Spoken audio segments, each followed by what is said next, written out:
it?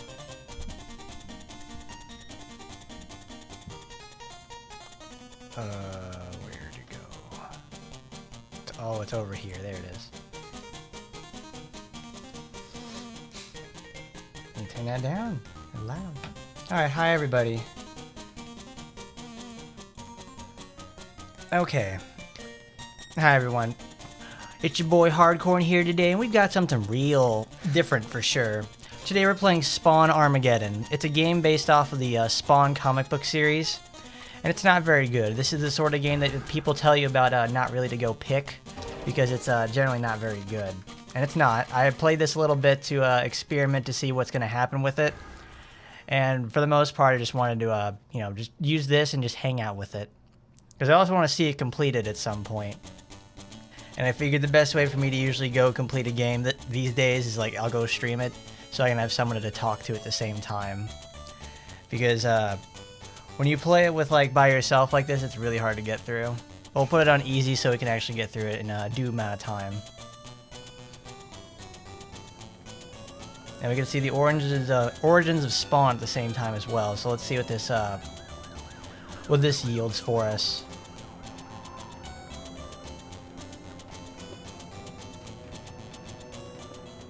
My only memory is the burning of flesh. I remember it so vividly.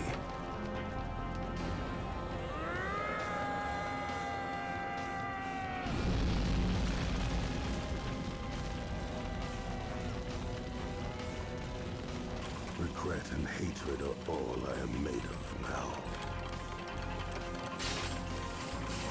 Yet I can remember love, wonder, a love that haunts me. A love that no longer exists. A love that was taken from me by the Prince of Hell. Malvolga! I made a deal. I sealed my fate whole for the love of my wife. Forced by all things evil to join with two miserable companions of misfortune. Wonder! Wonder! What the?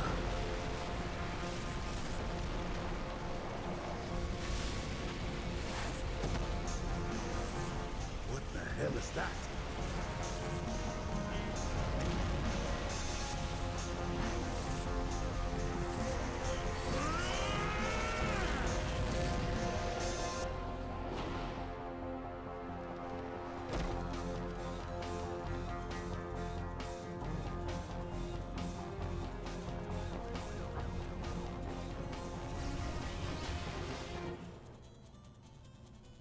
All right, great. I think that starts the level. Yeah, it does. We're loading in the game now. All right, how you doing there, Raptor? How you doing, Masher? How you doing, Postman? And hello there, Blabberpuss. Welcome to Spawn. This game's not good, but we're gonna go through it the best we can. If I really start losing it and I don't want to continue this anymore, there's a second game I have planned. Maman, what are you doing here? Did you see the beam that just struck Central Park? I saw it. What was it? Surely a herald of things to come. I'm not exactly sure what it was, but it can't be good. A herald of things to come? What are you saying? I have a feeling that you're about to get involved in something that may overwhelm you. Whatever that beam was, I can handle it. Now, if you don't have anything helpful to say...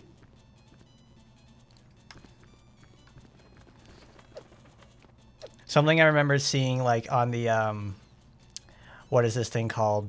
Something I remember seeing like on the description for when I would go like download this is that it's supposed to be like a game that's supposed to be similar in fact to like Devil May Cry, and it's not similar like at all. In fact, it's like Devil May Cry is a much better game for the most part, but this is obviously not. It tries to copy it for in many aspects, but this is not going to... They copied the wrong game. They really should have copied something like God Hand or Okami or anything like that in terms of like not Devil May Cry, because they tried copying it, and you're going to see just how bad it can truly be when you try to copy something and don't understand it.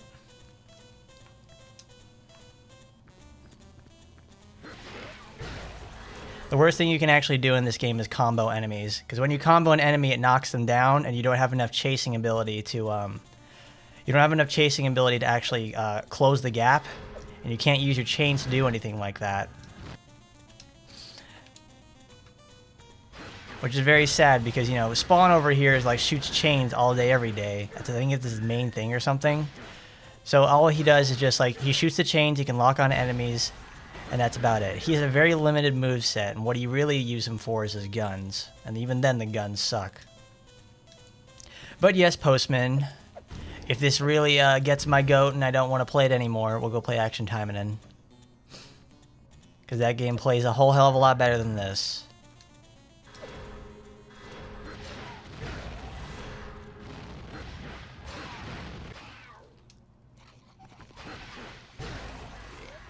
Because this is also a game where you get like several different kinds of weapons as well.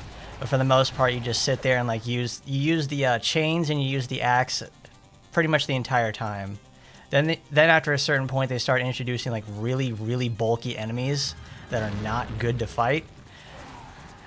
So you just end up sitting there and just using tons and tons of ammo to kill like very simple things.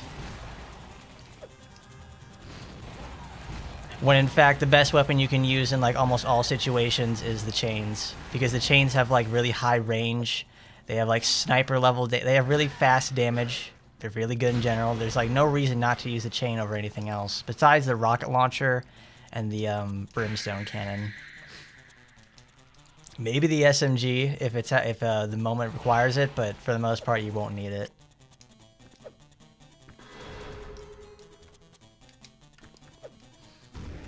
This game reminds me a lot of Ghost Rider for like the PSP, and I think there's like the PS2. There's like a PS2 version or something. Oh, there it is. We have to go upstairs. You think of Medieval 2 with the street level of this? I can see what you mean by that. If you guys have played like Blinks the Time Sweeper, this first area more or less reminds me of it. I don't want that. I want the chains because they're faster.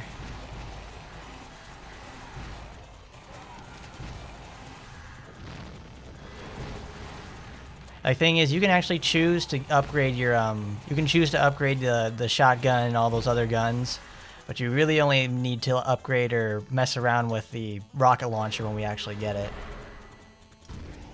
What do you have to do? Go upstairs? Have you guys ever played this sort of thing before? And you guys ever heard about Spawn? Or anything like that? Because I had never heard of Spawn before this. No, I have heard of Spawn. Spawn appeared in like the in Soul Calibur on the Xbox version. We actually get to see that later on in the game when we see a Soul Calibur 2 billboard, because this is a game produced by Namco. Namco had the licensing to Spawn and did nothing with it, and more or less they did nothing very good with it. Like, this game sucks. Well, I think another company contracted Namco contracted them to make the game, and they just did one of those things. They just Namco contracted another company. I think it's like not Looking Glass, but it's like Seeing Eye somethings. It's like Seeing Eye Productions, and they made this game. I don't know what Seeing Eye did before this, and whatever. And I take it it's probably not the greatest sort of thing.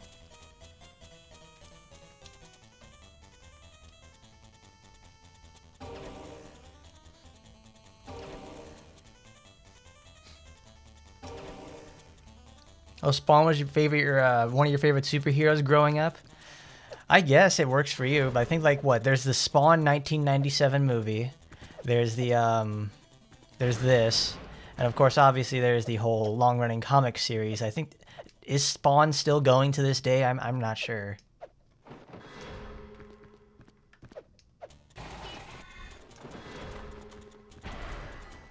This is Devil Within, but less interesting. I don't blame you. It's like this is like some bargain bin shovelware sort of shit that you find like in the clearance section that's been there for months. Now we get to the fire demons. We don't actually see these demons actually very much.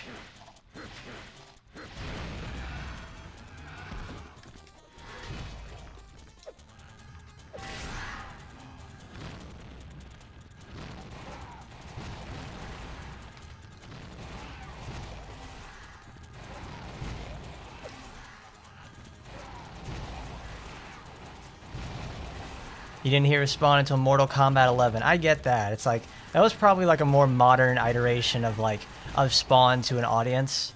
Because obviously, Spawn when he's in a fighting game is like, that's probably more or less when he's at his best. In a game like this, we don't even get to see like his cool cape powers. We don't get to do anything like that. Nothing at all.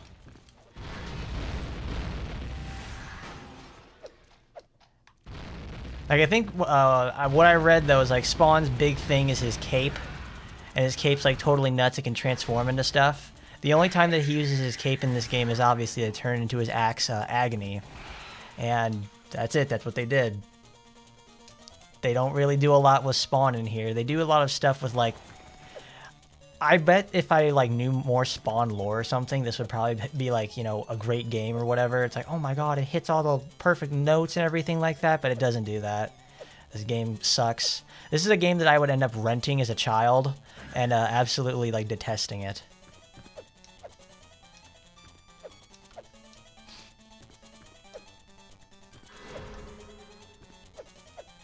Oh, I gotta get in between these walls and do it. But this is the first time you've ever seen this sort of game, and you first heard of Spawn as a movie when you were younger. Since your folks have Christian beliefs, they banned you from watching it. But they made you watch Constantine instead. That seems a little bit backwards in terms of like in terms of things you want to accomplish. Isn't Constantine like another comic series or something that got adapted? I'm not sure. Oh, Constantine is if I'm remembering correctly, Constantine is the movie with Keanu Reeves, and he's like this angel that comes back down to Earth, and then like the Antichrist is coming by, and it's inside this this like teenage girl who got a pregnancy or something like that. And what she does over there, it's like Constantine has to protect the girl because she holds like the savior of humanity or something, or whatever. No, she holds like the second coming of Jesus Christ or something like that. I may be mixing up that for something else. But there's a scene in Constantine, I think it is, where the people are trying to get away from the diner, and there's like a swarm of locusts that come by, and they stream in through the vents in the car, and I thought like, yeah, that seems pretty on brand for a movie like this about, you know, religious iconography.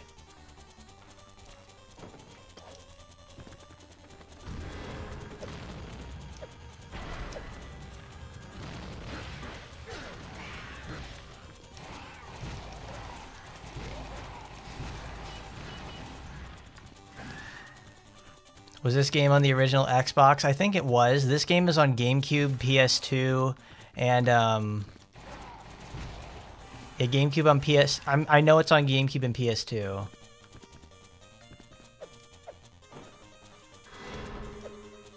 I guess that's Seth MacFarlane guy. That's not Seth MacFarlane. It's Todd McFarlane, who's the creator of the series, and also the brother to Seth MacFarlane, the creator of Family Guy. That guy is a really maybe that guy really needs to work on his like advertising and marketing department, because people who know about Spawn and people who don't know about Spawn usually have an age gap of about 20 years. Like 15 to 20 years for the most part. Is she healing? Oh, of course. Oh, these whip demons, so bad.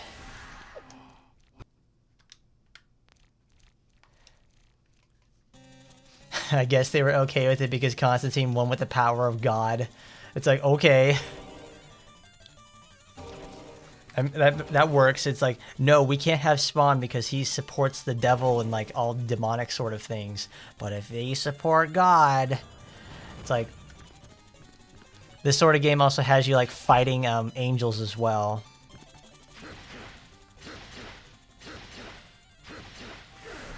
This game is also full of really shitty enemies too. These berserker enemies are like absolute assholes for the most part. They block like most gunfire, They block most sources of gunfire, so you have to, like, obviously attack them with your melee weapons. But the thing is, what I'm doing right there is I'm using the first 2 hits of the combo to keep locking them perpetually. Because if I keep locking them, they won't be able to run away. Because if they do run away, it's not going to be very good. Because if they start running away, they start getting more active and having more chances to hit me. So if you keep locking them down, it won't matter too much.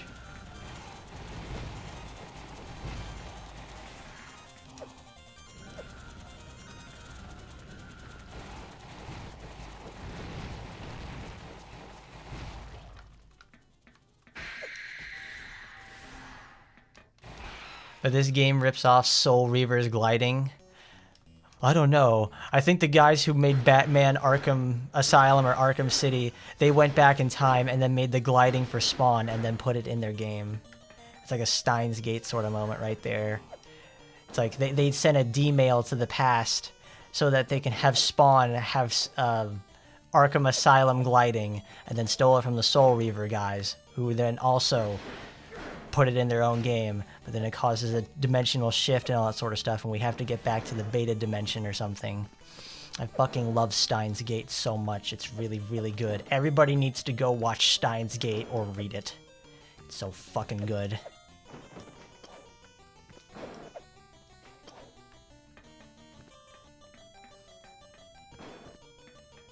Where did it go? Oh, the timer turned off. But Constantine is a character in the DC. He's named after a Roman person. Oh, okay. Let's get over there. Good. Let's get over the hole. Done.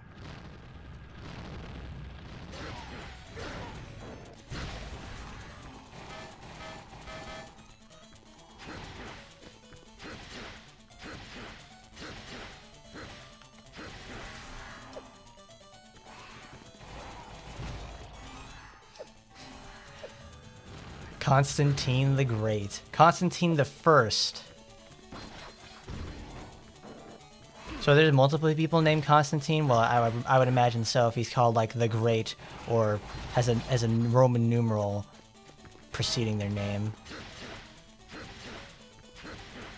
But your parents also did not let you watch Harry Potter, Winx Club because of Wizards and Witches, but they were okay with Lord of the Rings. Why Lord of the Rings specifically? I would feel like those lean more into the occult side more than anything else. Because it takes the Fey myth from, like, European stuff and then, like, expands on it even more. I feel sort of like your parents' ideas were a little misguided there, Masher.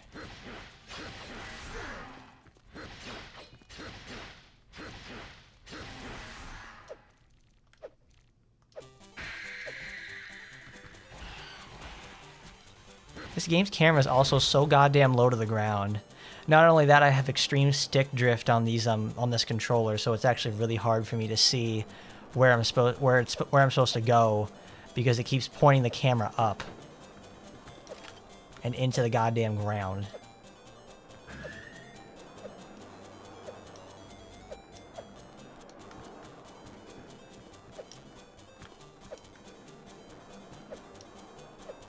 Can I ride that up? I guess. Ah.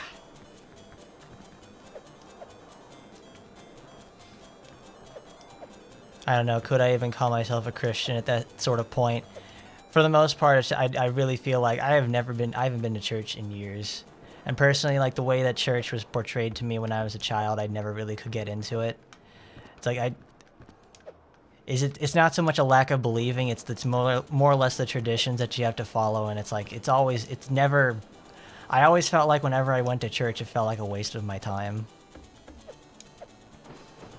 Or more or less, when you're a kid and you have to get forced to go to church like every fucking Sunday morning or something, and it's like, oh great, now I'm gonna have a disdain for that sort of stuff when I grow up. Like, I don't want to go to church or do anything like that. It's I don't rag on the belief system, I just don't like the traditions for the most part. That's what really gets it for me.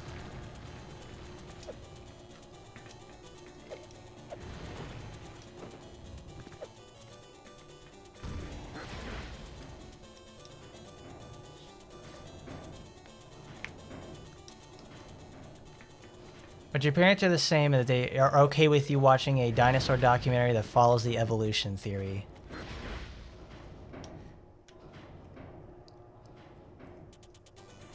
What does that do? Oh, they move the next button. There it is.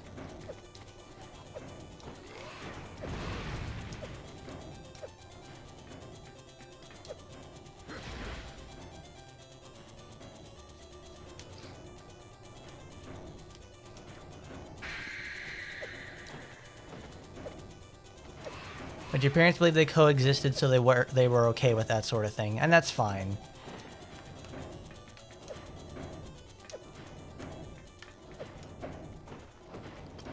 There we go. See this little speedrun tactic right there. Because this Spawn game, I also watched a speedrun to see, like, because when I was first getting my first round of actually trying to get through this sort of game, I was very concerned on whether or not, like, okay, are there any sort of tactics or sort of exploits I can use to make this game go faster? And there really aren't. Or at least nobody has bothered to do anything with it.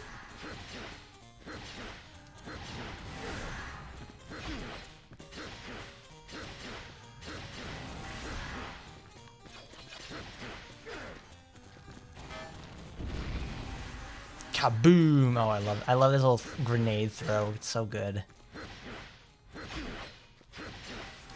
You effectively don't need any other powers in this game besides the slowdown and the grenade launcher.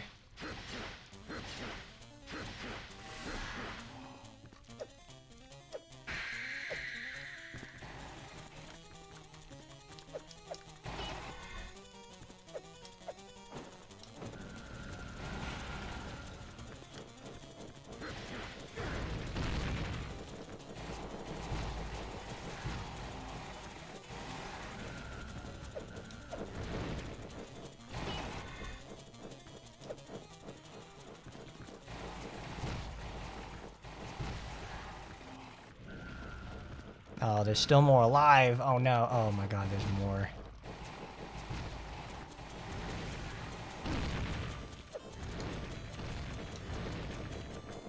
What kind of shit is that?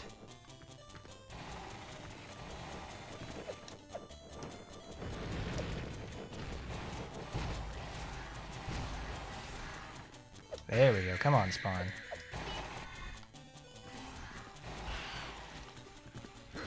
But you're in a sort of a church that actually follows and studies the Bible for the most part. You don't have churches like that there. I guess you would probably need to live in a town that actually has like an actual religious facility, like a Bible college or something, or a religious convent. Because I imagine those sort of things, like, you would see those more often in a place like those sort of towns with a very high religious presence.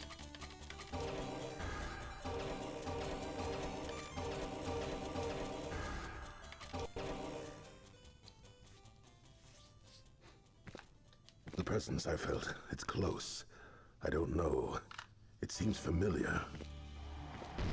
Bonnie, we meet again.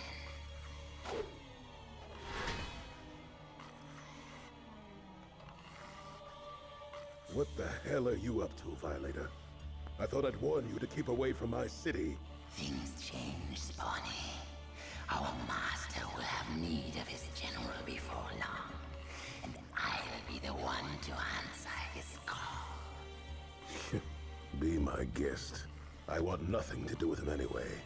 Damn you, Spawn. You've pissed me off one too many times. Prepare for oblivion. Alright, there we go. What is that? Your RE. Oh my god, I thought that said Resident Evil first. It's like your Romanian education teacher or something. Is that Romania? I don't know. Adam and Eve and their descendants coexisted with the dinosaurs. It makes sense. I believe it. The typical angels are the biblically accurate ones. It's like, no, the biblically accurate ones are a whole hell of a lot less frightening than the actual, like, typical angels we all know and somewhat love. This is this one.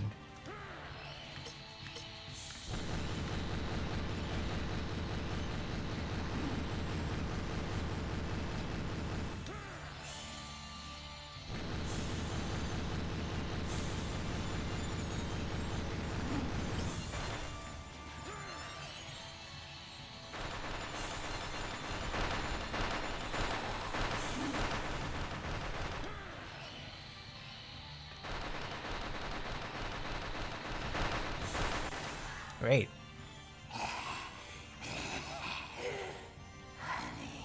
How could you? It was easy.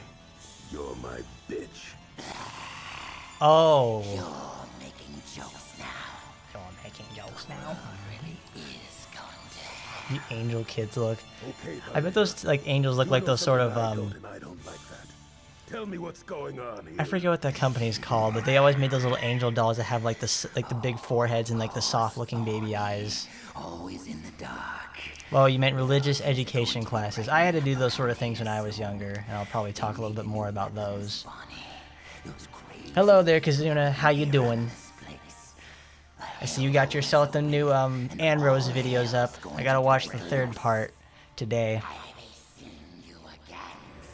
You do a good job with those sort of things. You manage to actually cut out the sexual parts for the most part, What's Jason went up to and this do pretty time? good with that.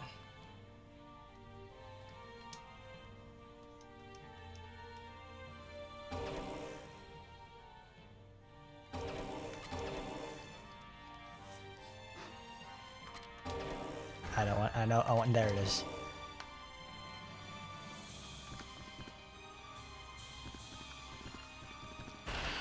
Oops, no, I don't want that. I want the, this. But I also want to click the level.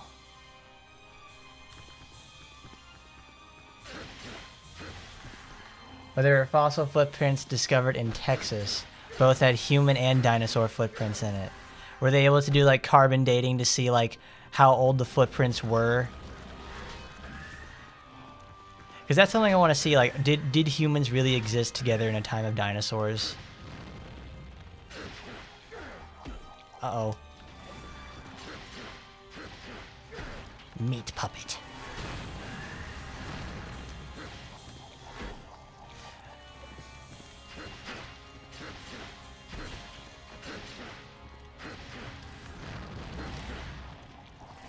Hello there, Captain Drago. We're just playing us some Spawn here today. Spawn Armageddon, a game that's not very good, but we're gonna go through regardless. But many people thought you would upload them with the H scenes inside. It's like, I don't know why you would. It's like, that's not a good idea regardless to try and upload that sort of thing on your page.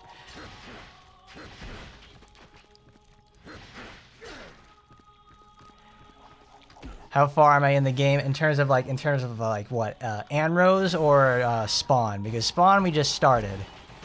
Spawn we just this is like the third or fourth level of the game. Anne Rose, I'm watching your playthrough of it.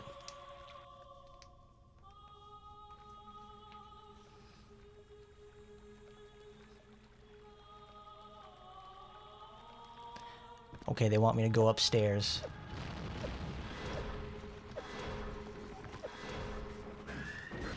What is this? No, but we have yet to get to the hell portion of the game, which is where we actually go into it's either the demon realm or some sort of we actually go to hell itself and have to go contact someone there and get new stuff.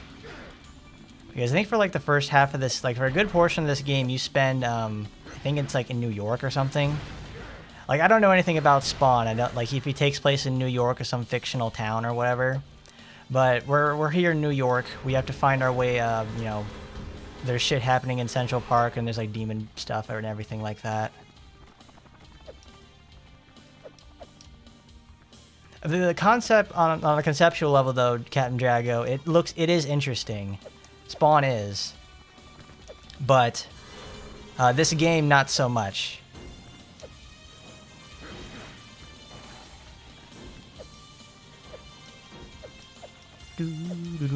Yeah, long library.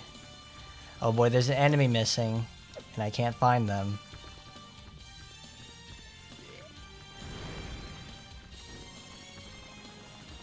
Okay, there they are. They got stuck.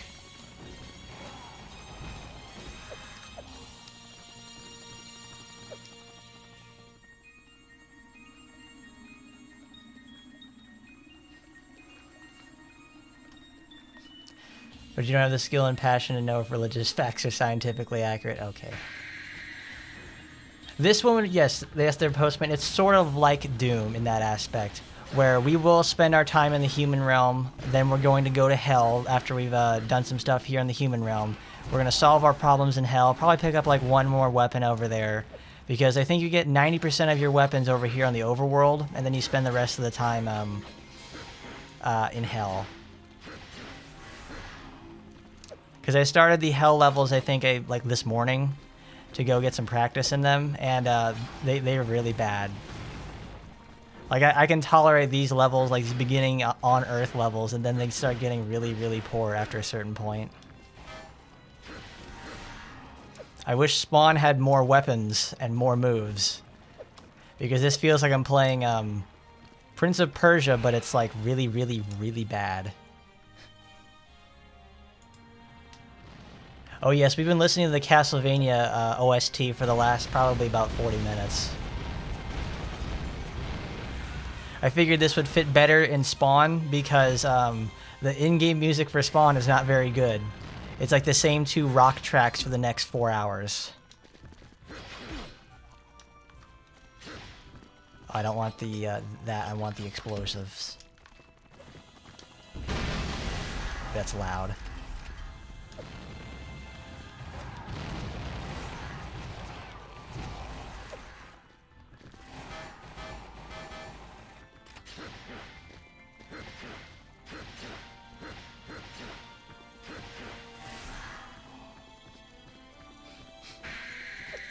McFarlane said he was working on a movie for Spawn. It's like, I'd like to see that. Because what is it? There's only one other, there's the Spawn, isn't there like the 1997 Spawn movie? Because when I was looking stuff up for this, I found that there was a movie, but I don't know if that's like a fan project or something.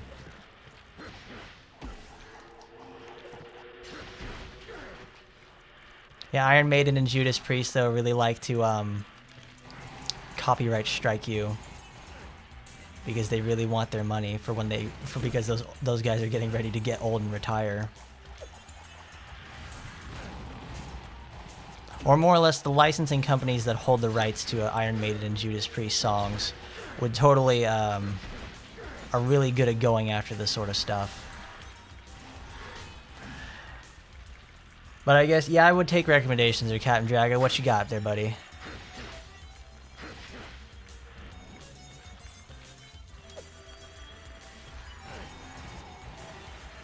I would love if I don't know if you guys have heard of this game before, but Gungrave Overdose. If you ever heard of the Gungrave series before, I wish this game played more like Gungrave, because that's what I would imagine a Spawn game playing like and being like for the most part.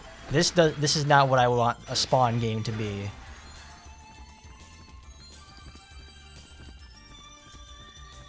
Who likes Spawn? It's like, that's a good question. Who likes Spawn here, everybody? He's a pretty likable guy. He fights for what's right, I guess. Or at least from the cutscenes I've seen of him previously. He's trying to get his girl back from the devil or something, so I guess it's a noble cause. I'm gonna blow everything up and blow out my ears.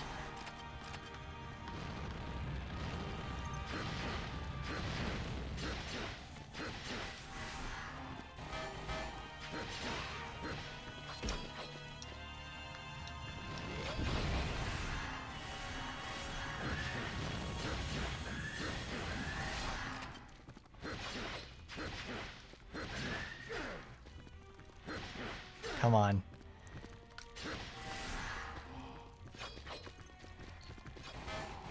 Oh, McFarlane was actually the director of the original 1997 Spawn movie then. Wow, that's pretty cool. I'm glad it was an actual involvement on his end, rather than like, oh, they had to get like a contracted director to make something like that. Yeah, that's the end of the level. All right, Jason. What are you hiding? There's nothing in here about a weapon with a beam like the one I saw. But what's this? Cybernetic soldier experiment. Cybernetic soldier. Performance enhancers. Test subject escaped. Heading for the city. Now this is more my style. Heavy weapon shipments arriving at the dock tonight. First good news I've had all day. Heavy security defenses. And here's the blueprint.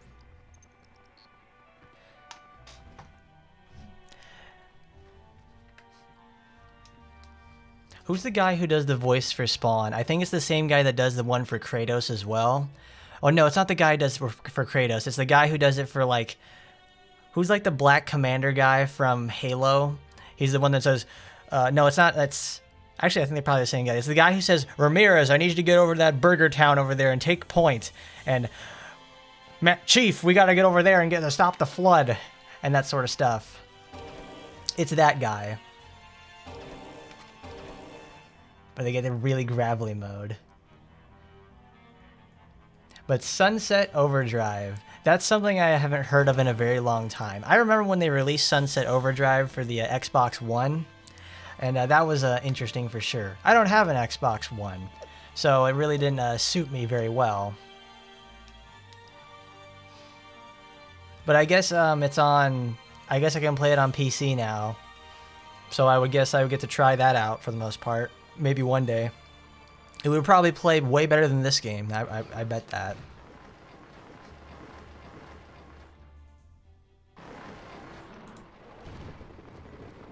Since McFarlane is one of the people that drew Venom for Marvel, he took designs from Venom and actually integrated that into Spawn. Now that's actually really cool because I can see where you're coming from with that on that one, Kazuna, because like I can see the Venom influences with the way Spawn's behavior and the lines on his suit look, alongside the very, very liquid forming of the cape.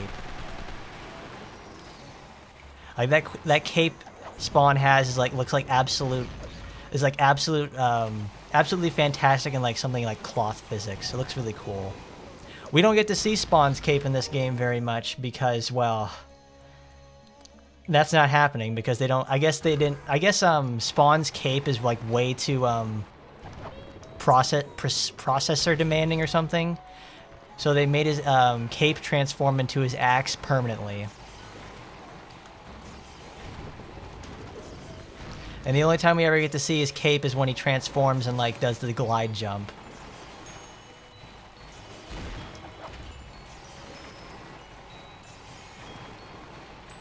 You like how your best DPS option when you fight this thing is just using the chains?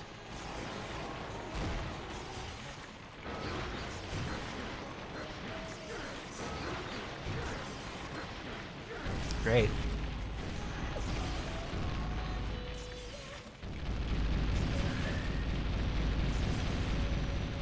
So it's got parkour stuff involved. Sunset Overdrive, it's Sunset Overdrive may be something we may play in the future, because that sounds like something right up my alley, but I would need to find out if there's something like more movement technique I could get out of it. Something to move faster in general. Because that's what I really like in a game like that. Because I've seen Sunset Overdrive gameplay before, and it looked kind of slow to me, so I wonder if there's anything like mods or something out there that can uncap my speed or something, and I can go absolutely crazy with it. Because Sunset Overdrive reminds me of when I played Dead Rising 3, but much slower. And Dead Rising 3 was slow on purpose, and I was fine with that.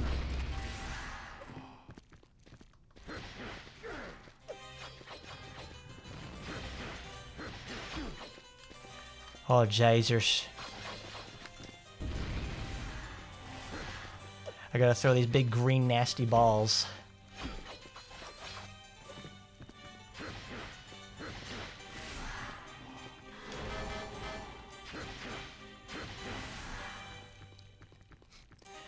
But the cape is too expensive to animate itself. And Spawn's cape is a living being. Oh, that's probably why it's a separate entity, like it transforms into his axe or something.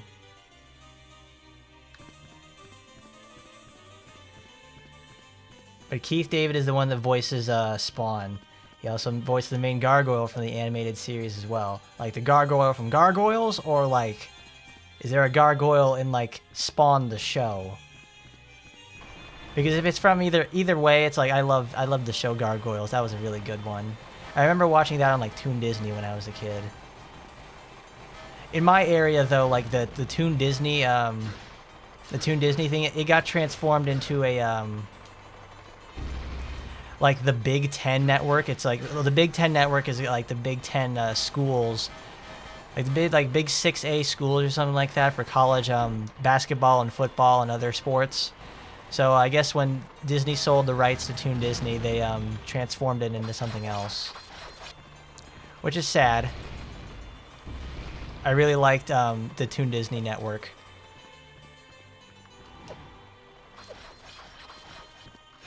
Oh no, Captain Drago, I would rather you tell me about the mechanics so I can actually be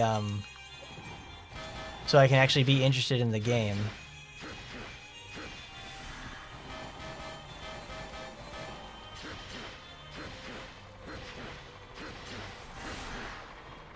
Alright, now spawn your next wave.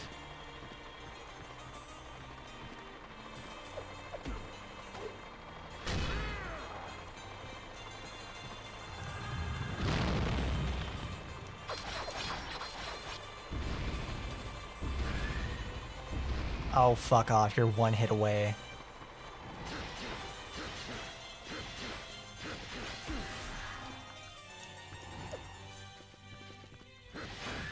But exactly right there, Postman. Kizuna, an absolute true man of culture over there. When he's got the sort of stuff like gargoyles on the brain, it's like, oh man, that's a great show. I was reading something about gargoyles the other day, and I wish that, like, it just made me think, like, I wish I could see that show again and not have to worry about having to get Disney Plus or something. If it's even on Disney Plus in the first place. Ah, yes, perfect. Come on, Demon Bulldozer. God, the Demon Bulldozer thing sounds like something right out of Devil May Cry.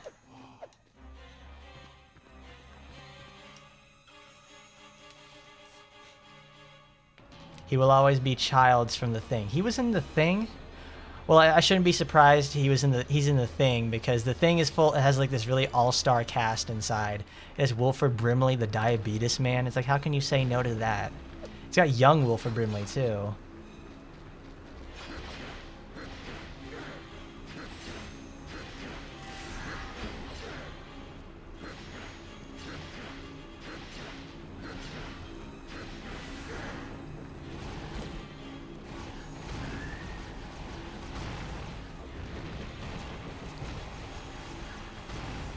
Am I hitting you?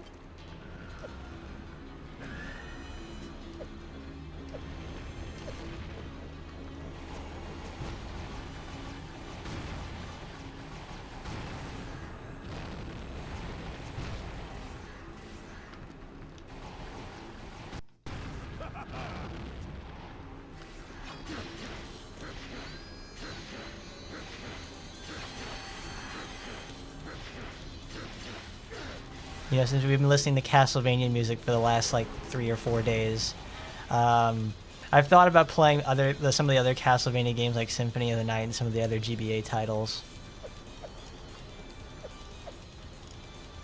Because I do enjoy the Castlevania series a lot. Those are some really solid ass games for sure. Pretty much every title that they've made is like really nice. You have Fox from the Warriors too.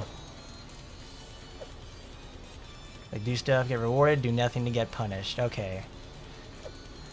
So it sounds like Sunset Overdrive is going to be my type of game then. Who knows, if it runs well enough on my computer, or I have to get some like mods to adjust it for 60 FPS or something, I'll do that. Did you see that? It looped all the way back around and hit that guy in the back of the head.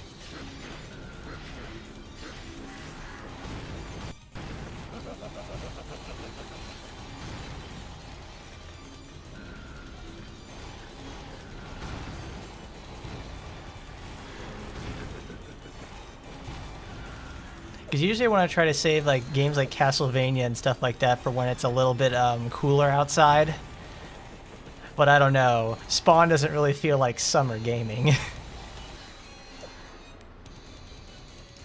Oh, JetX! Oh my God, Kizuna, like bringing back those blasts from the past. I love the JetX cartoon block that they used to have. But I think what was it? What was JetX before it? It was a Fox box or something, where they would have like the various anime series that they contracted out for English. Because I know like I think my first experience with Digimon was with Jetix, and I would watch it through there.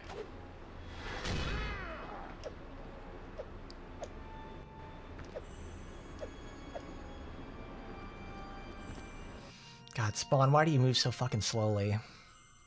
Don't you have like a dash or something?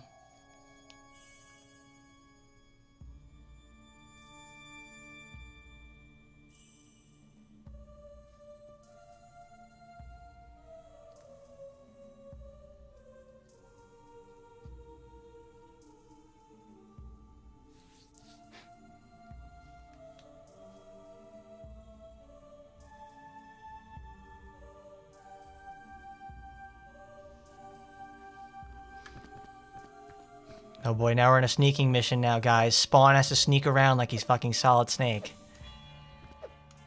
That's right, you can't make it up that jump. You need to hit the,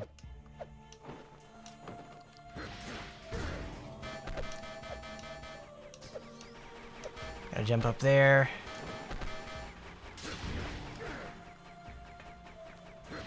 Did I break it?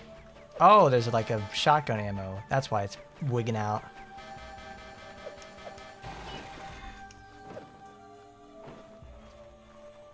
Ugh.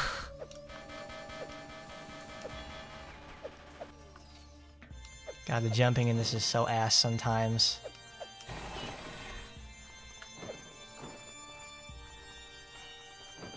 Do you have like a maximum possible jump height there, Spawn? Come on.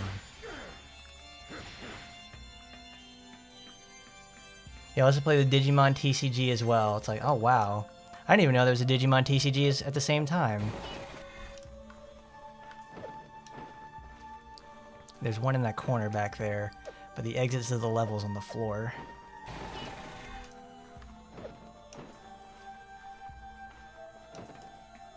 Yeah, Spawn actually gets to use his cape when he glides. We don't actually get to see much of the gliding happen because we have to stay on the ground a lot. But there's a few verticality levels, for the most part.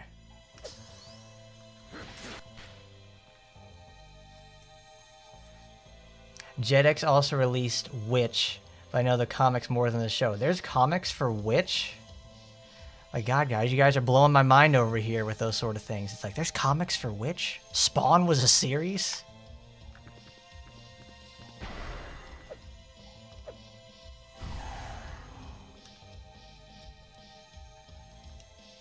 Is a Digimon fighting game? What do you even do in that sort of stuff? Obviously, it's like you fight. Oh no, that's Digimon Rumble Arena. I remember that game. I remember Digimon Rumble Arena specifically because I rented the game, and the moment I got home, I couldn't use it because there was a giant crack in the middle of the disc, and I didn't know that until I got home. So then we went back to the video store the next day, and I got 5 free days out of it, and I picked like, I think I picked something like some long form RPG or whatever, I don't know.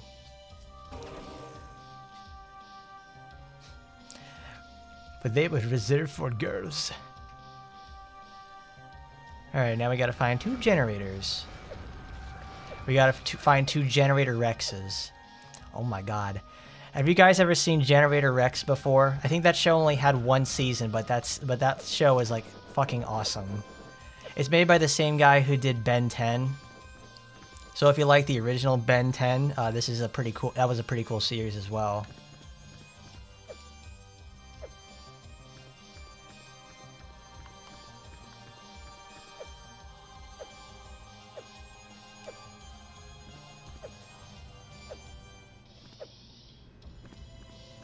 Yes, Man of Action, my favorite black man ever. I'm so sad that he died in like, what is it, 2012 or something? And then like Ben 10 Alien Force went down the shitter and essentially the series ended right then and there. It's like, oh, it is so sad.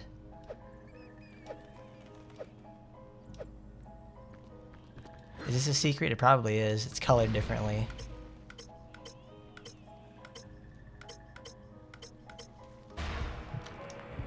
Nope.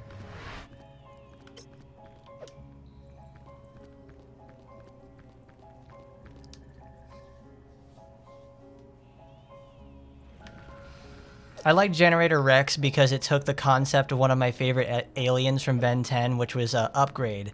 Upgrade allowed himself to Upgrade like took the form of whatever whatever sort of thing that he absorbed himself into, like a car or anything like that, and allowed Ben to control it with his mind, which was fucking amazing. I love that sort of concept. And then they even got a best little buddy in like Alien Force called Ship, which is the same alien race as what Upgrade was, and I love that. I love that alien so much. So I'm really glad that they took that whole concept of transforming machines with biological features and made a whole show out of it. That show rocks. And there's even a game for it too. Now I wish I had my Xbox 360 because I had that game. It's a good game too. Dude, yeah, exactly right there, Kazuna. Man of Action makes like some of the best like cartoon action series I've ever seen.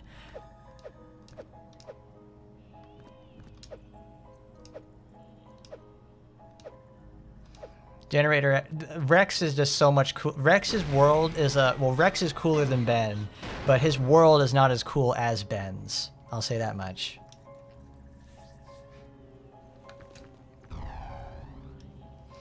It's really sad what happened though to Generator Rex, because that show was that show had a lot of potential, but they really screwed it over, which is very sad.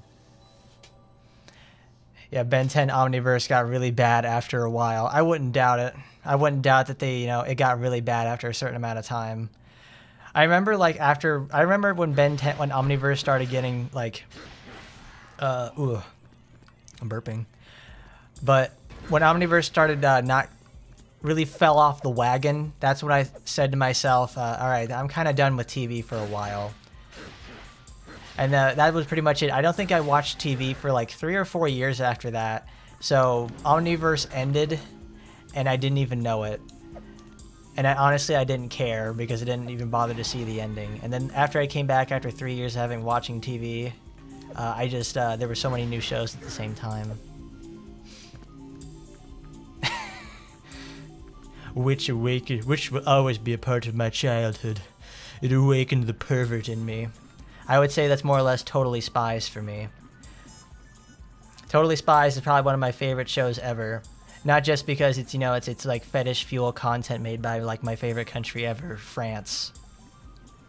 Let me hold on before we get the whole like, oh my god, the what is it?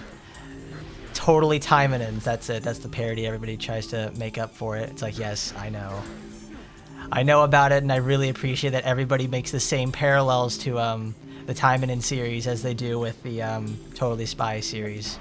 That's like a girl series I didn't mind telling people about, because like whenever you would talk to like the boys or something, they would just go like,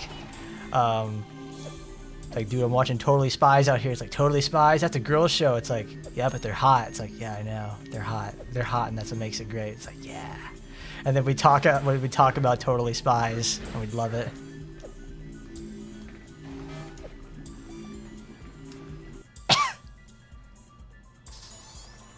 Oh, there's the spider tank again.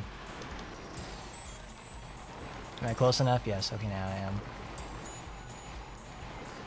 But my favorite girl But my favorite Totally Spies girl is Clover. I love Clover so much. She's like probably my favorite character out of the whole thing. Clover is so incredibly sassy, and it's fantastic. It's really hard though to like really say which one is better than the most though. It's probably like probably the one that I think about the most is Clover. Like Sam and Alex though, they're absolute babes. They all have their own special features too that make them like really cool as well, which I really appreciate just how much character they put into like the girls themselves. That show has like 6 seasons, I think, and it's like 100-something episodes. So there's like, they cover just about everything under the sun with that show. Like you name it, they've done it. In terms of like fetish content, I guess. I wouldn't be surprised like if no, I don't think I want to make the parallel, but it's like I really feel like the people who did the concepts for Timanins watched Totally Spies at some point. That show is really, that show is 100% like Timon and Core right there. They do like pretty much the same things, but from an Eastern and Western sort of perspective. But someone found out one of the songs you're going to be using for the Anrose GMV. What is that? It was, I think Masher said it earlier, wasn't it? Was it Timon and Totally Spies or something? Oh. Alright, I gotta be careful about this mission because there's a bug inside that prevents me from killing the enemies at a certain point. So we gotta put a save state down and hopefully it turns out for the best. Because I got the bug in practice and I would not like to have it again.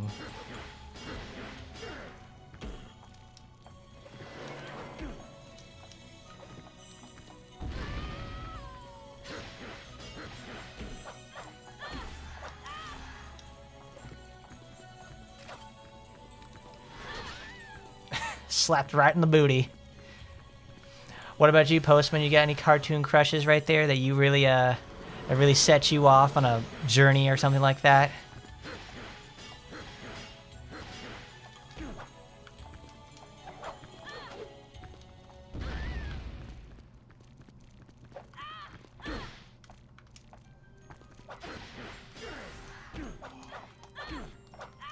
Oh God, come on, Spawn.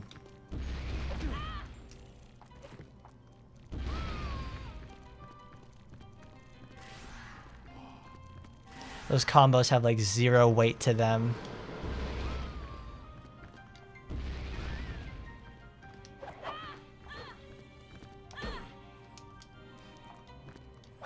Yeah, you really know when your game's not that great because when your best solution to fighting enemies like this is just throw a grenade at them, it's like, ugh. What's the strategy? Just don't hit them.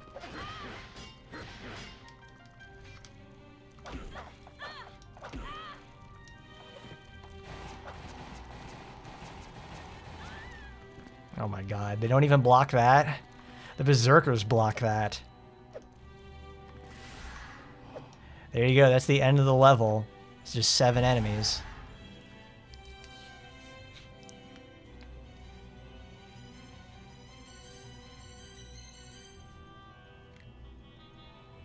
I imagine though, Kazuna, if you could probably take like, if you could do a pretty good job at summarizing the mission itself, like not the mission, but the, what lore comes from the sex scene itself. You could just summarize it at the beginning and then say like, and then start after it or something like that.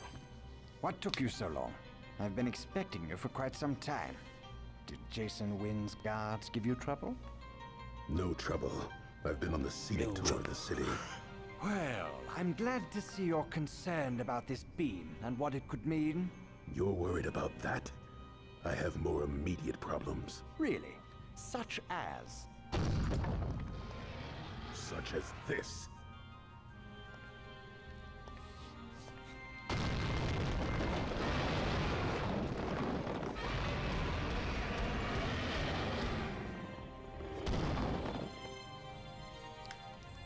Uh-oh. Clicked off of it.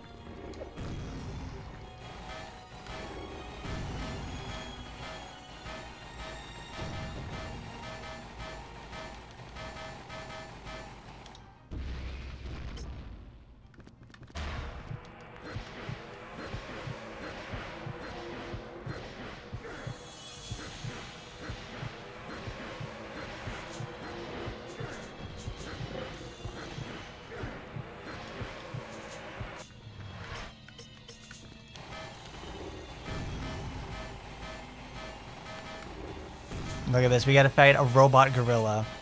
Is this a thing that happens in Spawn often? Is this like a plot point after a certain thing? Like he's got to go fight a cybernetic gorilla? Because they were talking about some sort of bioweapon beforehand, and I guess this is it. He's as dumb as a gorilla, I'll say that much. I jumped too early.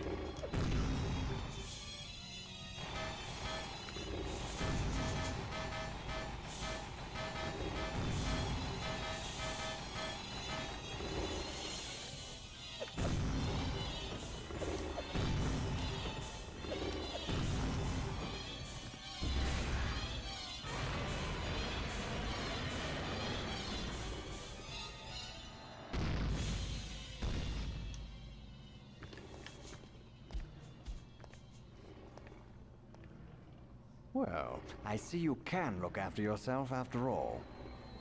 Thanks for the vote of confidence. Okay, Lemon. What's going on? The city streets are teeming with demons. I've been attacked by angels, and robotic monsters are invading my alley. I need answers. Some of these events are unexpected. I'm as much in the dark as you are. A beam shot down from high in the sky. Wynn has nothing about it in his files. I wonder. Wonder what? This is getting bigger and bigger by the moment. Come with me. We have some people that we need to talk to. Some people we need to talk to? What other information can people provide to us? You know, if Spawn didn't have his like wrist guards and bicep guards and anything like that and stuff that goes on his legs, you would think that's just like a copy of 1990s Venom or something like that. But yeah, exactly there, Kazuna. Just do that sort of thing and you'll be all right. Because I know there's also like in every one of those Lilith VNs, they always do that sort of stuff where they have they include lore in the sex scenes. It's brief, but it's also important. You need it for setup for the next scene afterwards. But just summarize it the best you can. I mean, who knows? You got to go watch the Anne Rose scenes another 5 times, I guess, or something. That's not a bad situation for you, obviously, because you just get to see more Anne Rose. That works for you.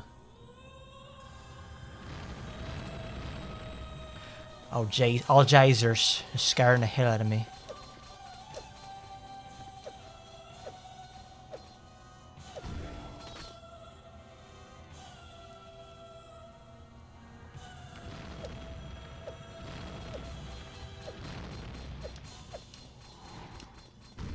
Oh my god, you just flew over there and just ripped over that. Okay.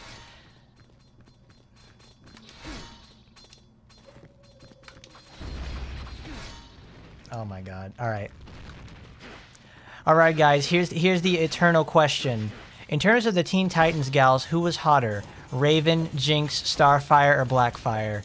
You gotta rank your top 4 out of those. I want answers, people, because my pick usually, for the most part, was it was Raven, Blackfire, Starfire, and then Jinx. I never really liked the bottom 2. You gotta pick 4. You can pick 4, guys. It's okay. Like, put them in order. Oh my god, it scared me. That 4th guy came over there.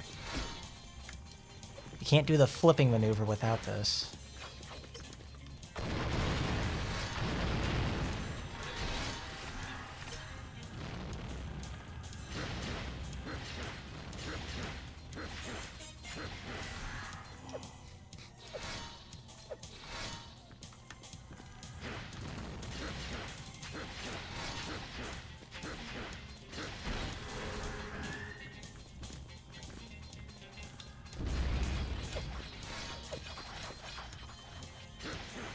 Oh, oh, well, hold on. This is also the screen I was talking about that had the Soul Calibur advertisement. We'll take a look at that in a second.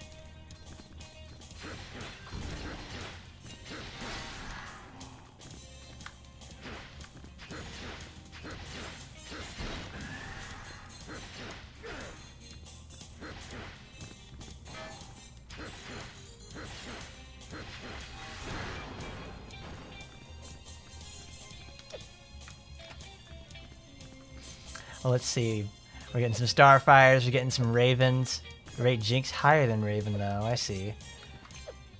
But Jinx, Raven, Blackfire, and Starfire. And then Kazuna with the number 1 being there over Raven, Starfire, Jinx, Bumblebee, and Blackfire. It's like, no, that's okay there, Kazuna. I get that one. It's like, I forgot about Bumblebee as well, because she's also another member of the Hive alongside Jinx.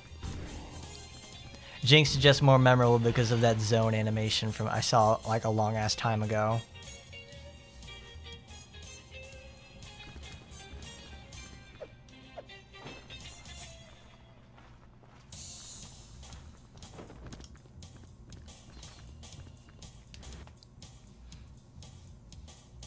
So you guys remember that series way better than I do, because I remember watching a whole bunch of those. I remember watching a whole bunch of that show when I was younger, but it's like all of my memories of that show totally escape me because it's like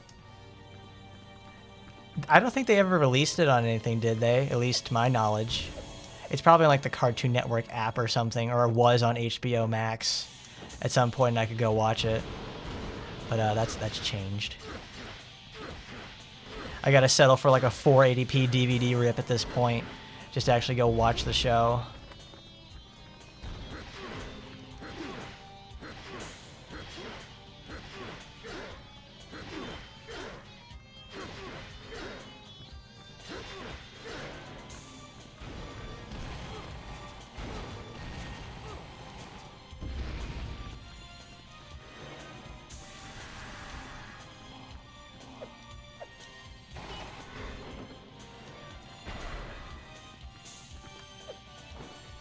Ah, there you go. There's my third one. I'm waiting for you.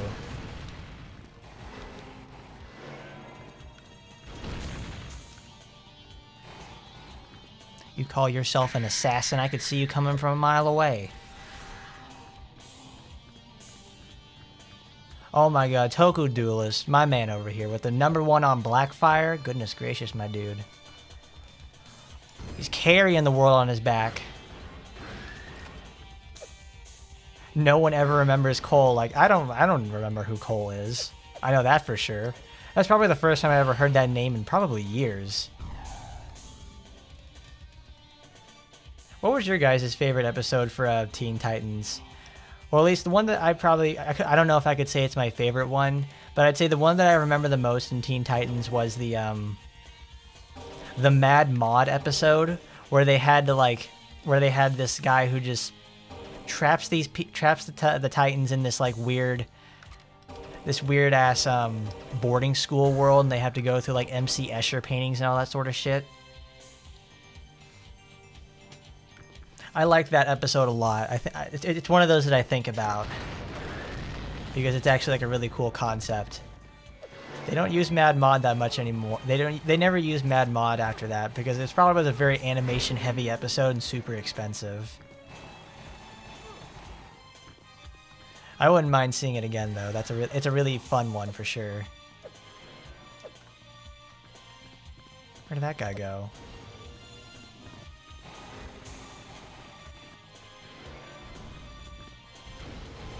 He's British. A guy that they always used a lot though was what was his name, like Control Freak or something like that. The guy who had the remote and he was supposed to be like the representation of those fat asshole fans who want so much out of the show. That's what I remember him for the most part. That's usually what he did. It was like he was supposed to be like audience surrogates for complaints, or at least for the developers and like the producers to be like have their fun backlash against the annoying fans. Oh, was Cole supposed to be like Red X or something?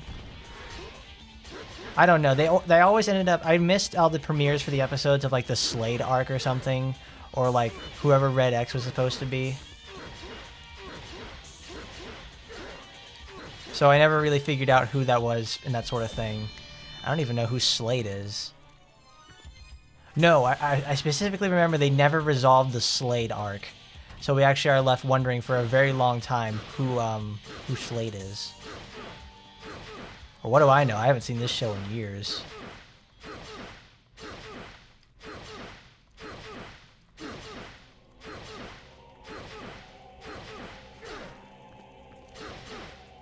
Oh, there's also another episode where it's Cyborg is having to go past his... Cyborg is trying to increase his strength or something like that, and he has to fight Atlas, which is another like cyborg robot which is similar to him, and Atlas is obviously much stronger. So Cyborg has to spend like the whole episode like he loses consistently to Atlas or whatever his name, I think that's what his name is. He keeps losing consistently to him. So he has to like work harder or something like that. Be quiet, Spawn. And he can't surpass his limits or something like that. And the episode ends with him surpassing his limits and like beating Atlas by going like 120% strength or something. Tracking him, so I could kill him. Calm down. If we work together, we might find a solution that benefits us all. We're collaborating with angels now? With angels. Angels are involved with all of this. All right, I've had enough. You two can bicker among yourselves. I'm going to find my answers my own way. Spawn, stop! Come back here!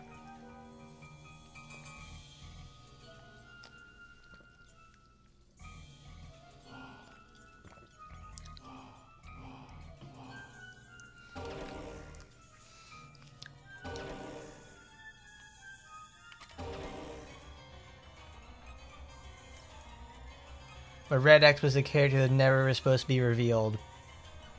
That just feels kind of dumb for the most part. Like, why would they want to hesitate on a reveal like that? That sounds pretty important.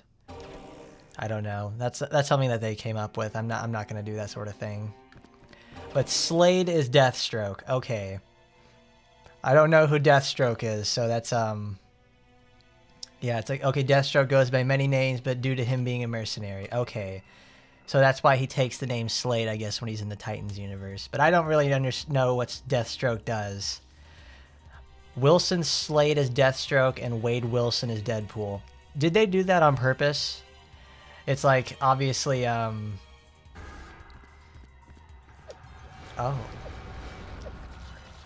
Because I was wondering, did they do that on purpose to make it like Wilson Slade is Deathstroke, and Wade Wilson is Deadpool?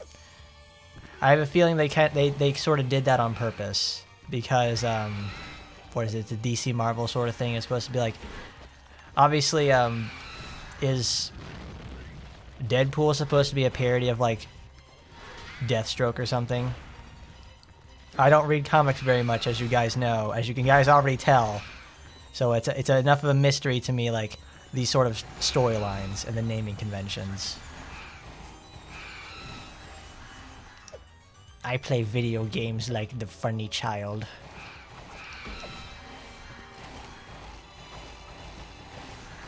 I'm also more or less ready to read a manga more than a comic any day of the week. What's this? Oh, it's a raven. Oh my god, what the? Oh, okay. Oh, it's this asshole. The worst enemy we had to fight ever yet.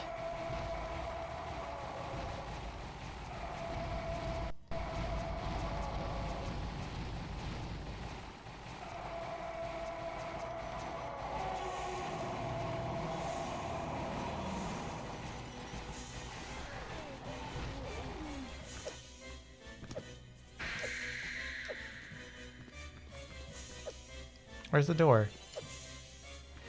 The director wanted to never wanted to reveal who Red X was. Well, maybe Red X was supposed to be like some sort of force that they were leaving vague on purpose. That's probably what they wanted to do. I don't mind that sort of thing. I like that idea a lot. Things can be left vague for the most part, but I guess maybe if you can do that sort of thing where it's like, maybe one day it gets implied that he's like the X character or whatever. It's like, okay, I'd be fine with that. You had to infer that sort of thing, and there's like enough clues left behind so I could do with that sort of stuff.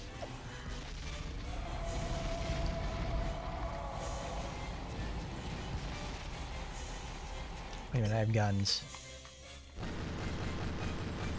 Now I remember why I don't use guns.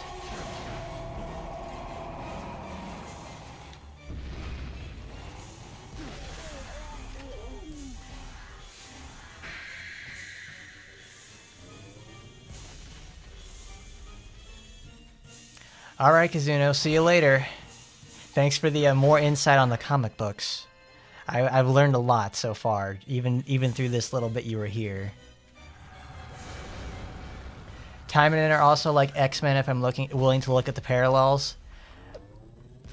That I can actually I've actually seen before for the most part. It's what is that name of the lady? What's the name of the black lady who controls weather? Storm. That's it. Storm has parallels as well to for Timelines, obviously, and also all the ladies in X-Men sure do love wearing a bodysuits, and I love that. That's like my favorite thing about them. There ain't no ugly ladies in X-Men, I'll tell you that much.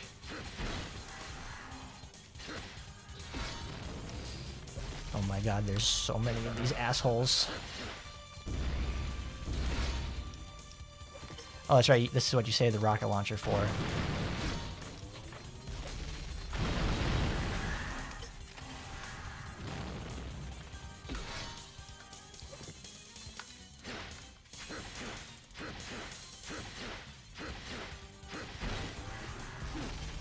Oh my god, these explosions!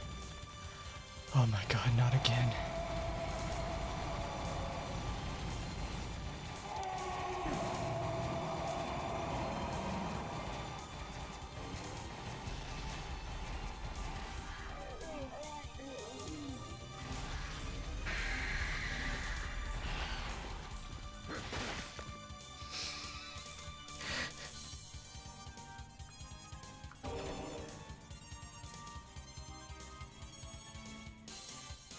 What was that you said there, Masher? Slade is the name for the chosen for TV for Cartoon Network.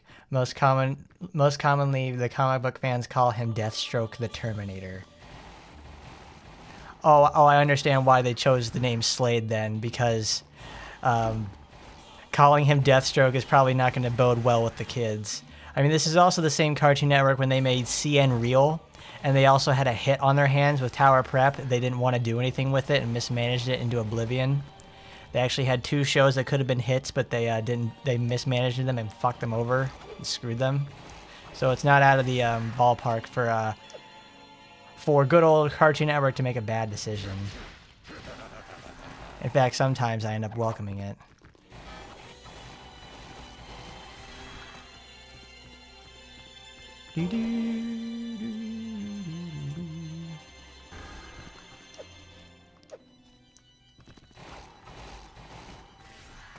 These tree demons look cool. I like them.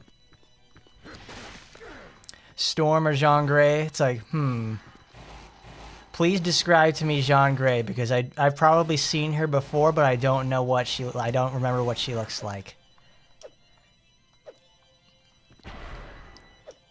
Because if I was really down for it, I'd probably pick Storm any day of the week. Because I love Storm's design in pretty much every iteration she's in, so I've probably got some pretty heavy bias towards what I like.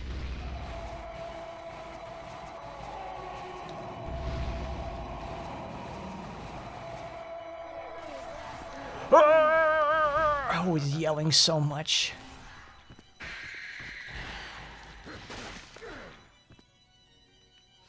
But the Inhumans are much more closer to Timonans, since they are a dying race who get their powers through a coming-of-age ritual. Okay. First, I'm going to put a checkpoint there, because this is like a gauntlet of several enemies, and they're very, very bad. Oh, Lord.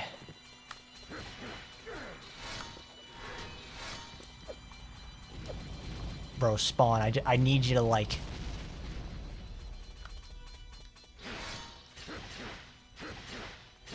There we go.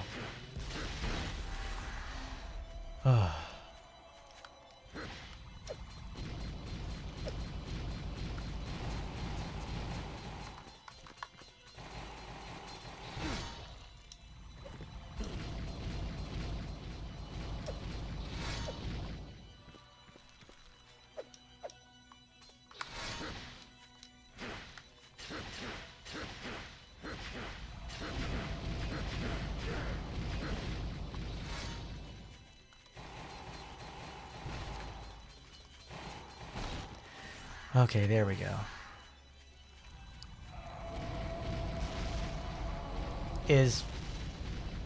She's the Phoenix? It's like, I don't know. You guys would need to probably give like a better descriptor at some point, because it's like, I don't know exactly who the Phoenix is.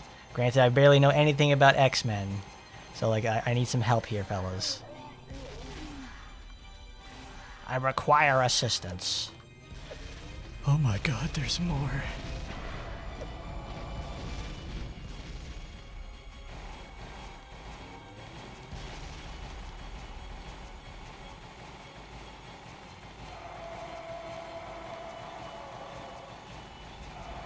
God, these absolute sponge enemies. The fucking worst. There's still like 2 more areas with this too. Who is Sarismon Medium? That's That sounds a little bit too complex there for us, there, Raptor.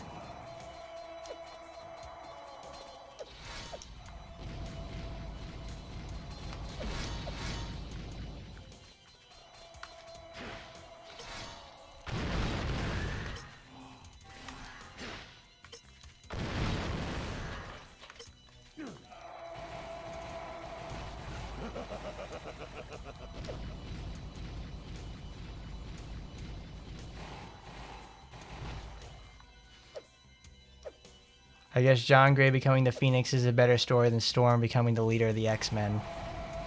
I don't know, it probably depends on who you ask on that sort of thing. A person dying and becoming someone else is like probably being reborn as a Phoenix. Is probably leaving behind your old past and becoming someone new is probably a better story than becoming like the leader of a group.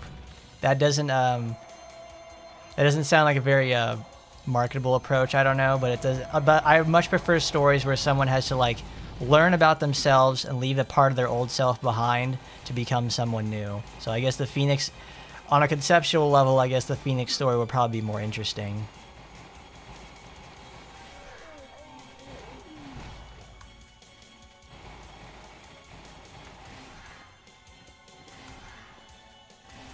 Oh, thank God, there's the end of the level.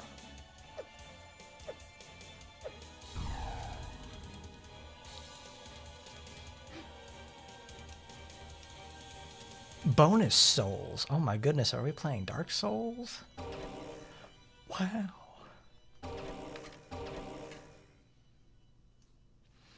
The hellhole has opened up in Central Park. What do we do? The power-up section. Max health up. Max necro up. And with whatever money we have left, we'll use it to buy some ammo.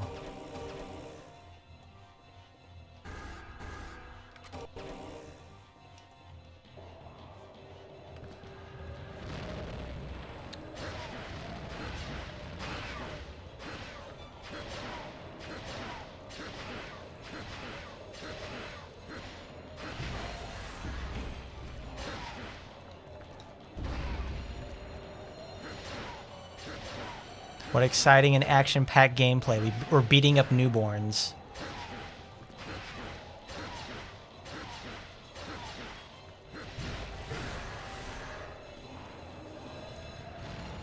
The Phoenix is the name of Jean Grey, who earns the title after acquiring the Phoenix Force, an alien power that awakens the possessor's hidden power and enhances it 1,000-fold.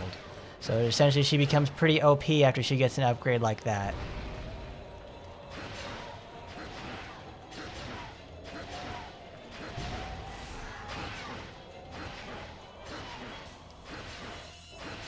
I don't know. I would probably have to read X-Men more to actually find out just how big of a power spike or like a character improvement that turns out to be for Miss Phoenix or Jean Grey in the first place. I don't know. Is it John or Jean? That's one of those things. I always pronounce it John because I always pronounce those names John because like from John from Bayonetta. That's something. Well, that's how I pronounce those sort of names. I also took French class, so that's how we pronounced, instead of Jean, it's John. But I understand it's like, you know, jeans of the pants versus Jean the name.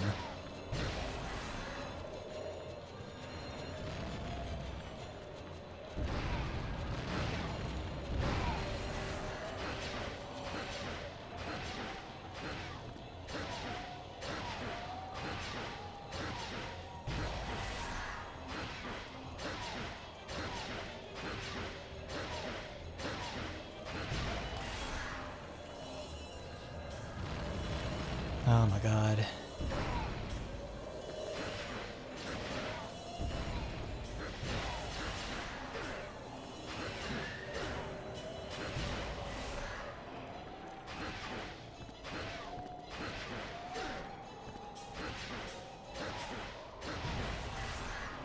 Oh, she's from America. Okay. She's pronounced like the clothing because she's from America. So she's just Jean. So she's Jean Grey.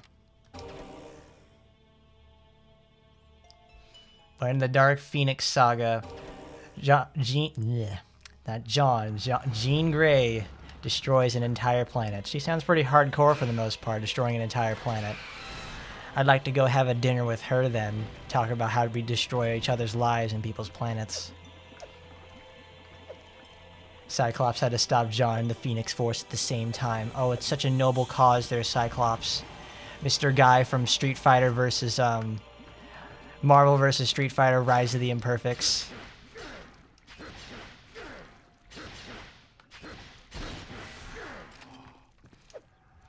That's a game everybody should play. Marvel vs. Street Fighter though. That's a really fucking cool arcade game.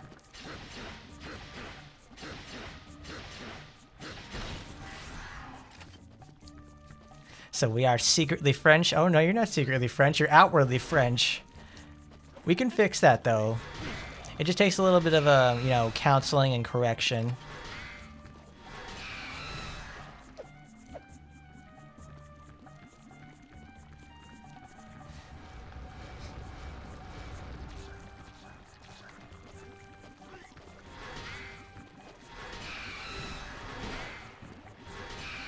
Now that smoke does a lot of damage.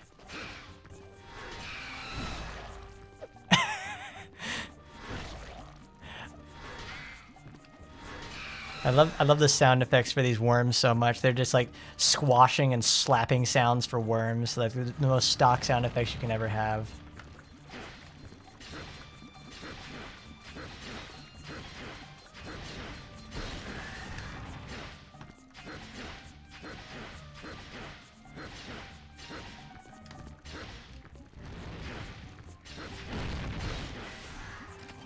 Who threw that? Who threw that at me? Get down here. Oh, it knocked him down.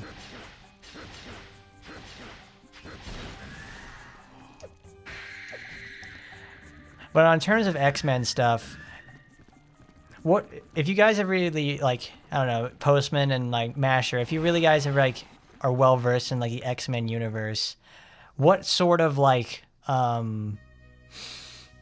things about what sort of arcs that you remember, like what were your guys' favorites to read? Like if you were like what sort of arcs did you start up upon? Did you like find what comic book and like keep up with it or whatever? Or anything like that? Because maybe, I don't know, maybe there's a good point for like starting off yourself with like the X-Men series.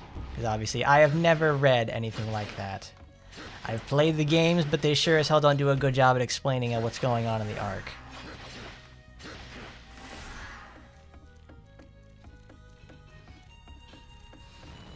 Oh no, here comes the nasty.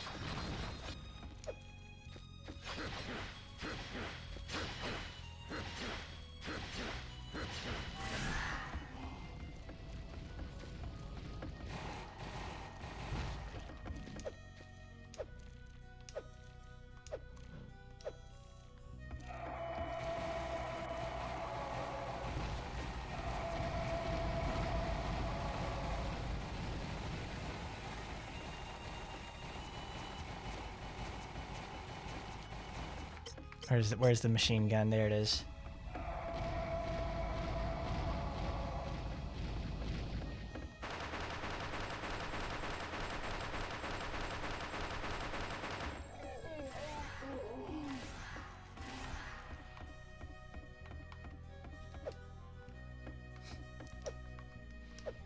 You remember the X-Men, the animated series, but you don't. But it's not really a good X-Men. It's like, see, I've never even watched that either.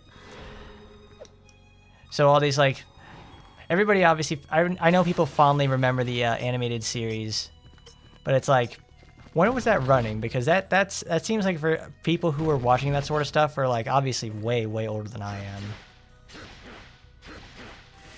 It's probably one of those things. It's like it's on Disney Plus now or something that you have to go watch it. And Disney polices those torrents like a fucking hawk.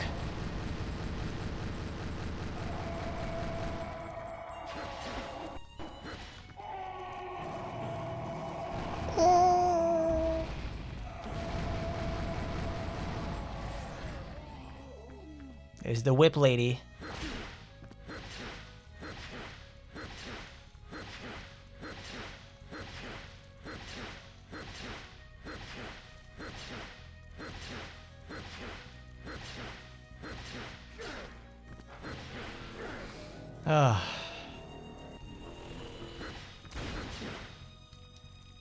Oh my god, come on, Spawn, don't fall down like this.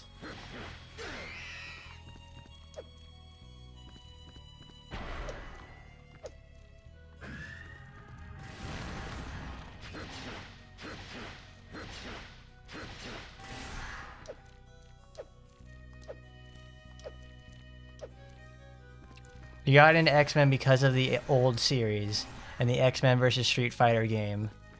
The show was an accurate adaptation of the comics. Really? But you're now really well versed in the comic side either as well. Oh, okay. Because I was thinking about that. I was thinking about, like, there's obviously the show that everybody talked about, and like just like a Postman mentioned. For the most part, it's just like, what do I even do with that?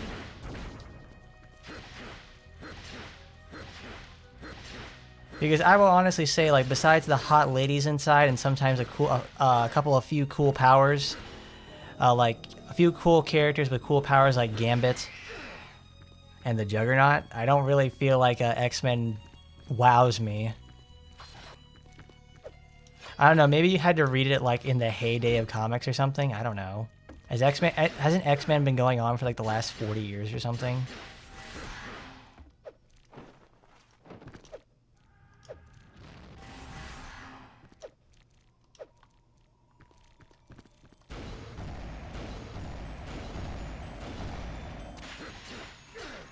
Ooh, you can't whip me there, baby. Not today.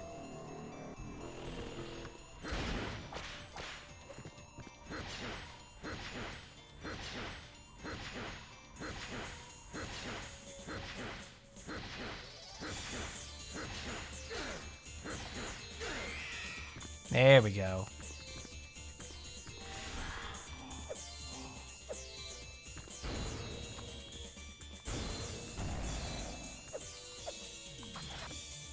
Gambit's a very cool character. I remember seeing him in like the X-Men movies that came out in like the 2000s, and he does really cool stuff in there, and that's what really got me to like him as a character. And I do like myself a She-Hulk there, Raptor, but I don't like the interpretation they gave her as of late. It's not really the best one, that's for sure. They could obviously do a lot better, but they chose to make her out to be like a whiny crybaby sort of lady. And to my knowledge, I don't think original She-Hulk is that much of a crybaby. She's actually a very tough and independent sort of person. I think we've all seen the scene already of the new She-Hulk that they made, where she's whining to Bruce Banner. Well, no, he's in the. Well, they're talking to the Hulk, Bruce Banner, and they're just like, you know, it's like I have it harder than you do, Bruce. It's like, I don't know, Mr. Bruce Banner has had it pretty rough. His life kind of sucks, and actually, for the most part, even after he's done all that sort of stuff in his Marvel movies and as of late, life still sucks for the Hulk.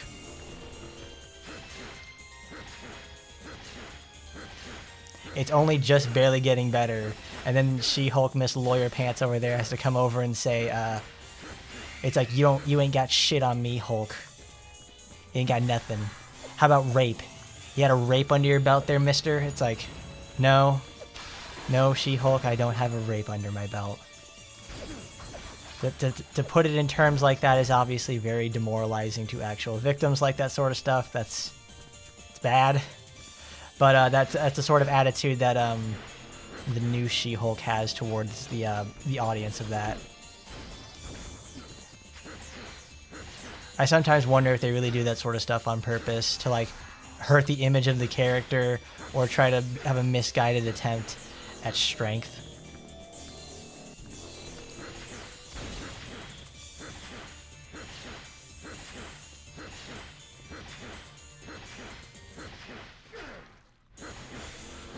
So sometimes I feel like sometimes they make a nice actual series at some points, but then it gets messed up by corporate meddling.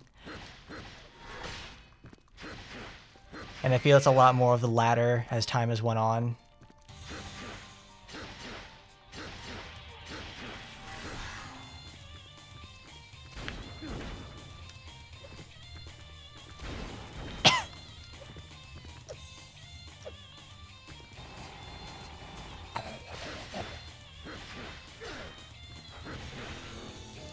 She-Hulk's a fun-loving woman who enjoys being a Hulk.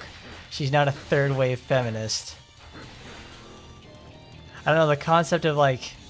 I guess what turns people off about, like, probably what really irked people in the first place all those years ago was, like, She-Hulk was, like... No, She-Hulk as a concept was, like, much, much older than I am. So I have zero room to... Yeah. I've got zero womb, so I have zero room to talk about anything like that. I am not going to go further on that because that's fucking stupid. Oh, these fucking enemies. I'm going to throw a paintball at you, baby.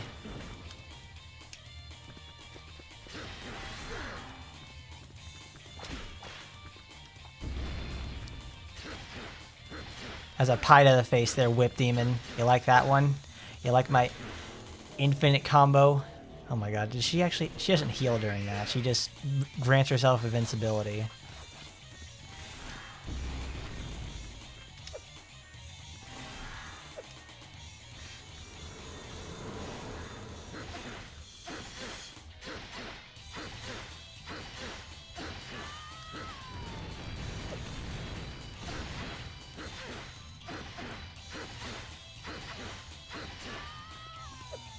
There's a third one somewhere. No, I guess not.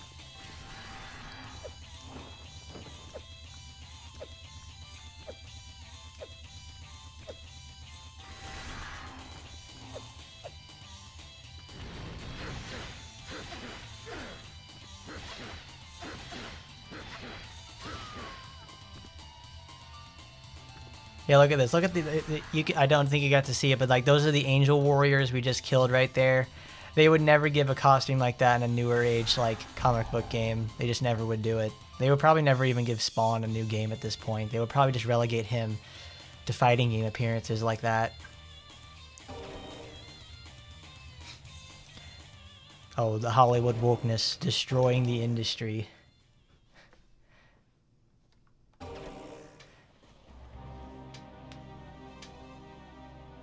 Ooh, okay, this is actually a pretty cool boss fight.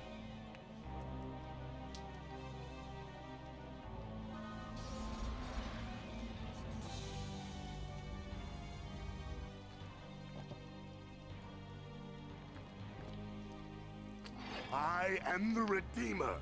You will return to Angel Station with me. If Hi, Bender. you fight me, you will lose. There we go. We have Angel Spawn versus versus Demon Spawn. Oh my god. This dude looks like fucking Rey Mysterio.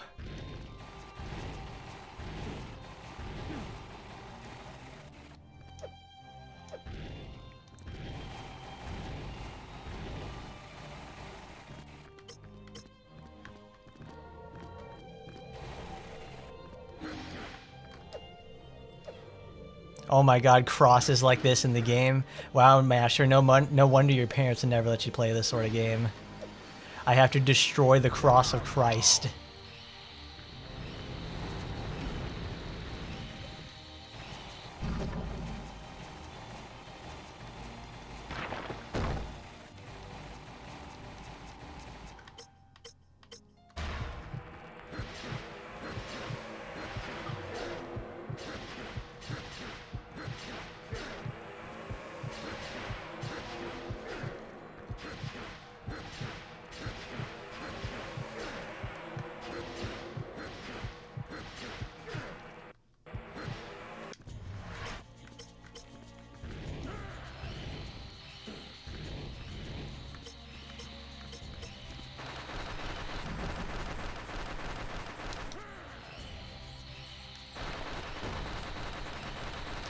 The Christ, the Redeemer, oh my god.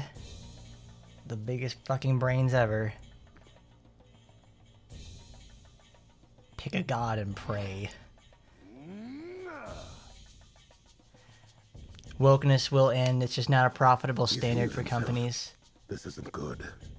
A smart business owner would like want to have as much customers as possible, and woke values go against that. Can't beat him here.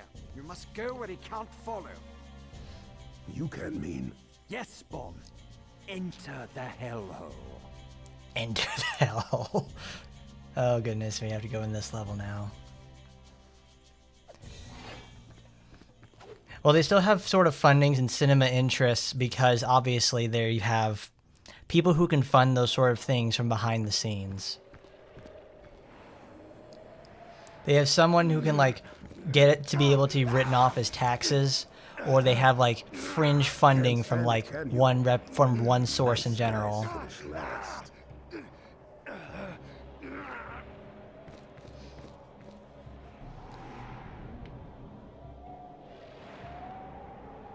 That shotgun model looks horrible.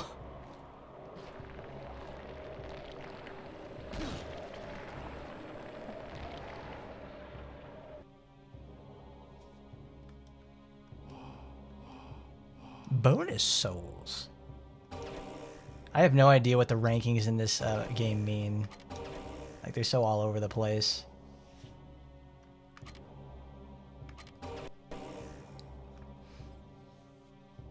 Disney Plus actually isn't doing very good right now. Even streaming is in trouble at large. I don't know. Didn't Disney Plus... Well, no, Netflix actually reported their first... Our armies could stand shoulder to shoulder and cover the face of the earth, and now their general returns to lead them to victory. That's Clancy Brown. Welcome home, Spawn. Wow. We got Clancy Brown for this. They got Mr. Krabs, aka, oh my god, who was, Lex Luthor, that's it. When Clancy Brown isn't using his Lex Luthor voice, he's using Mr. Krabs. Imagine if Lilithsoft was a Western company nowadays. It'd be dead before they even started. Actually, if Lilithsoft was a Western company, but operated under the same morals and understanding they had as they did with Lilithsoft Japan, attack the Saddle Sentinels to raise the bridges. Oops. I didn't want to use the pistol, I wanted to use the chains. Destroy the child.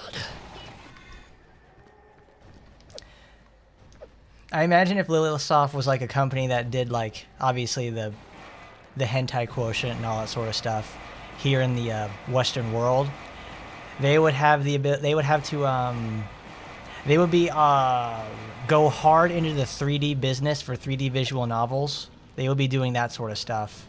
And we would be seeing like go to like F95 zone, and you'd see like a whole bunch of like abandoned and like ridiculous projects that never come to fruition.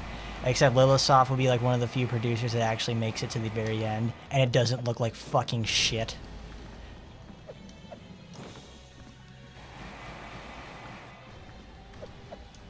But of course, with adult products in the United States, it's very hard to get funding for them.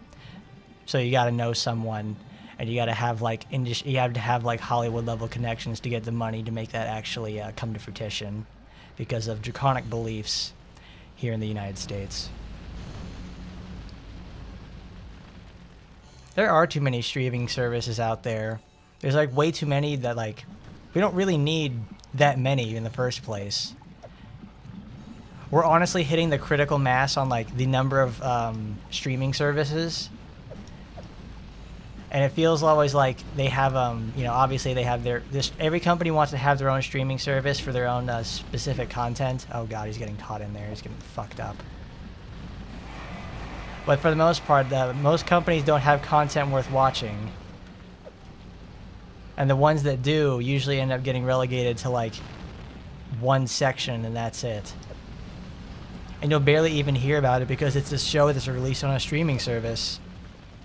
They can barely advertise for their own services, let alone anything else.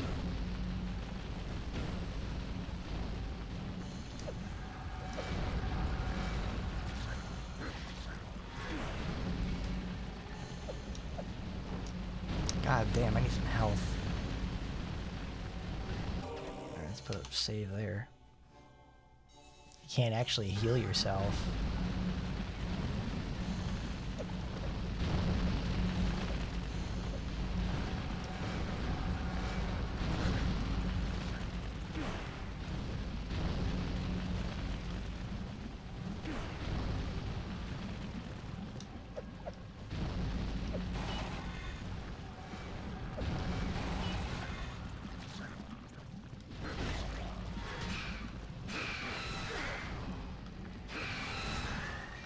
Oh my god, give me some health. Honestly, though, it feels like at this point with streaming services, they probably want to try to do something along the lines of, in probably like the 50s and 60s or something like that, they had only 3 sort of channels that you watch TV on. Oh god, here he goes. He falls the fuck down. We're gonna lose it again. Just go back.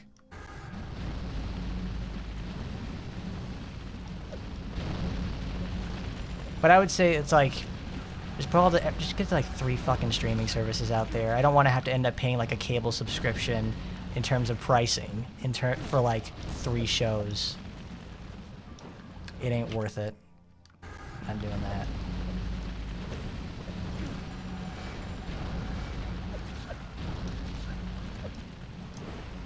That's effectively why streaming services appeared in the first place. So you didn't have to pay streaming service. You didn't have to pay cable prices for something you barely even use for only like 2 to 3 channels. I'm gonna die. Wow. How you doing there, Sour Kush? Playing Spawn today. Oh my god, just fucking reset that. Just wait.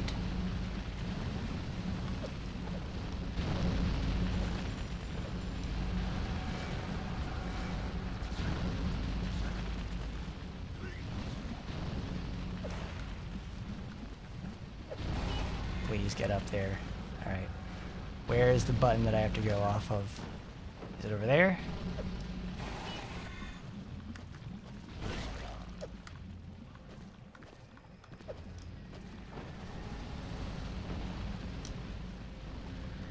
Where the fuck am I going?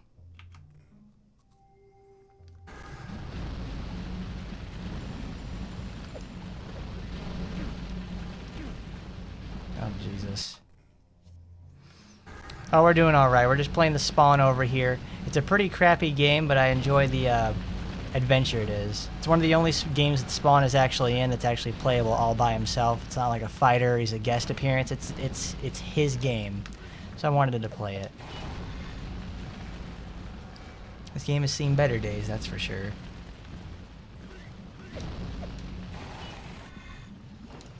Oh. Was there another thing up there? Yes, there is. Oh. This game is just Ninja Gaiden with a Spawn skin or something. It's like, I wish it was Ninja Gaiden, because Ninja Gaiden's a good game. This isn't.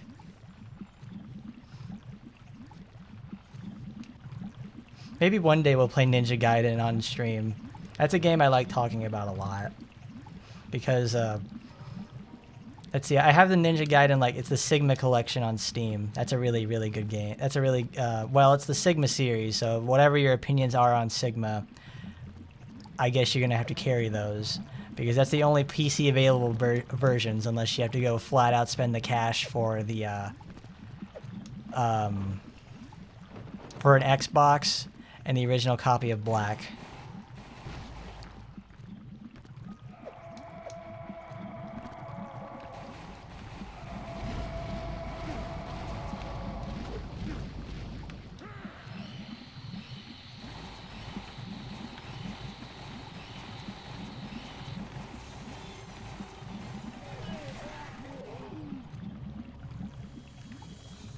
Alright, now we have to wait for the lava to drain. Because this is one of those areas where you don't touch the lava. Where you touch the lava and the level ends completely. Like, you lose. And you have to start all over again. And this is not a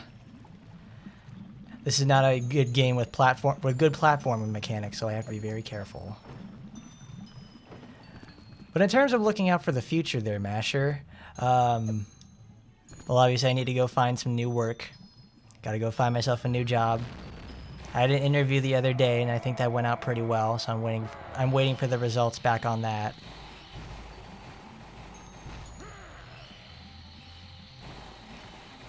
But for the most part, it's just streaming and hunting down jobs so I can find something to help pay the bills.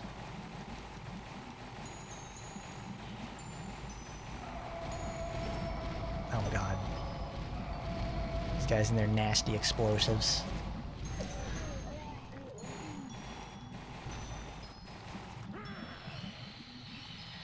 Well, at least those are like my short-term plans for the future right now. Well, I'm sure you obviously have school going on there, Masher. You're getting ready for that since it starts next week and all that sort of thing. I hope I get accepted for the job that I was interviewed for, because that's like absolutely perfect for what I was for what I do. I don't know what sort of like competition I'm up against though. I hope it turns out well though. It's been like a week since that it's been a week since I interviewed for it, and I haven't heard anything yet, so I guess I'll give like a call tomorrow or something to see like what the status of it is. That way I can keep looking for other stuff as well.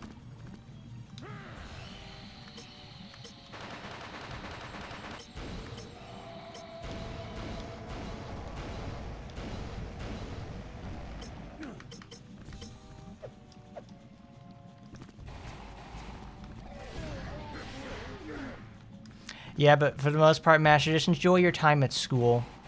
Enjoy your time while it lasts there at school, because frankly, you're gonna miss the days when you were in school sometimes. But that's the goal over there, obviously, for all of us, is to find our way into a fulfilling life.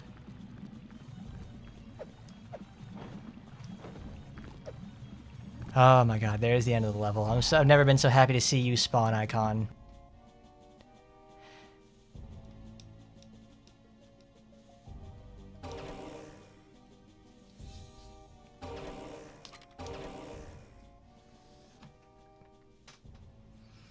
Malbogia.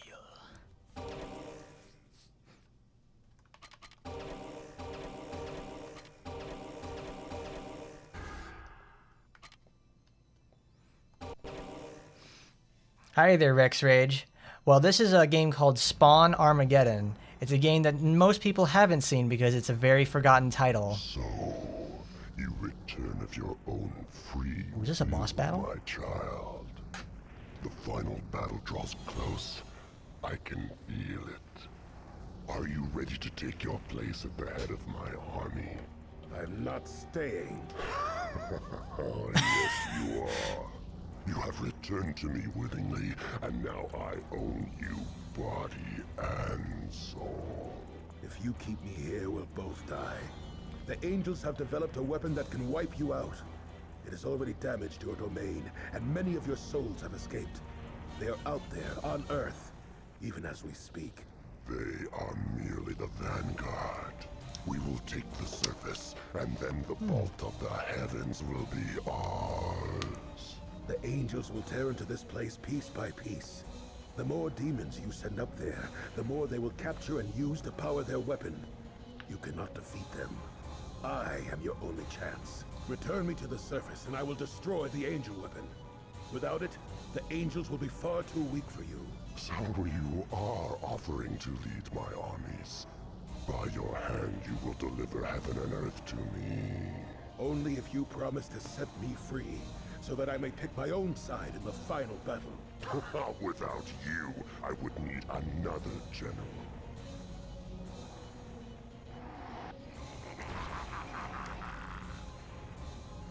My lord, let him go. If he succeeds or fails, either way, I will lead your armies to victory. And you will have his soul again when you take all those that remain on the earth. He will regret betraying your trust. You think you can beat me? I doubt it. We'll see. We'll see. Okay, sorry about that, guys. I wanted to see what was happening there because that guy is we don't get to see Clancy Brown very often anymore. That's not in SpongeBob, so I wanted to hear that. Oh, I'm on the wrong button. Oh, you like Spawn there, Rex Rage? Oh, that's pretty cool. It's like, I don't know much about Spawn, but I know about he obviously has his game that we're playing here now.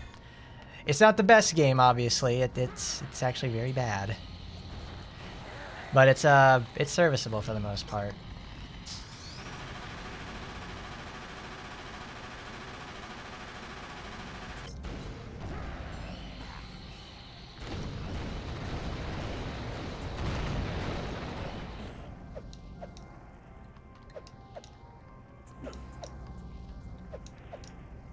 Does the floor give me damage? Yes, it does. Okay.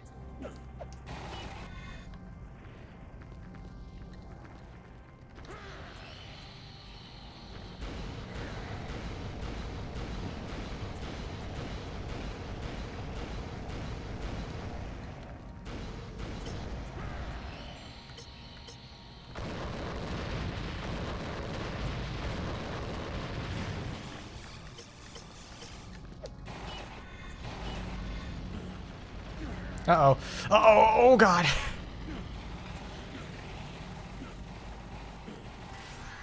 There we go. Fantastic. Nice fucking model. Silence, worm. Is he talking telepathically to us? I will return your soul and set you free if you prevent this weapon from firing again. I'll be who I was before? Human again? The time you have spent in my service will have passed, but you will indeed be human again. You will lose your powers as a Hellspawn, but regain your original body and soul. What you choose to do then will be up to you. Deal. All of hell has heard this. It is done. Now go. Once you do your part, I shall do mine.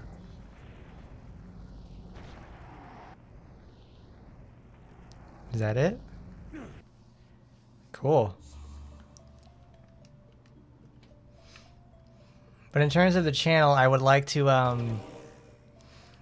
pivot into other content, like obviously doing the streams and make a review video obviously someday. I do have a few of those where I have, like, you know, concepts I've written, talked about. I think I have like 3 or 4 videos about that sort of thing, but it's quite an endeavor. I always end up psyching myself out for it.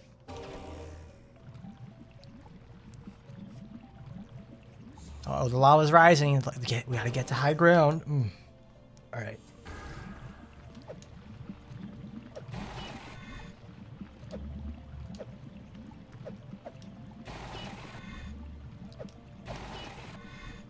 These 3D models are 100% like something you would see in Action Time and like those like flatworm squishy demons or whatever that we've been killing all this time.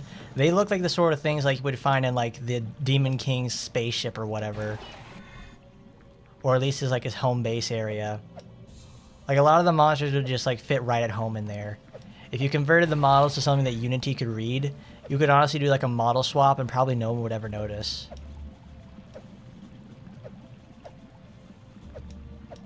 Like, these guys fit like right inside the Time and lore.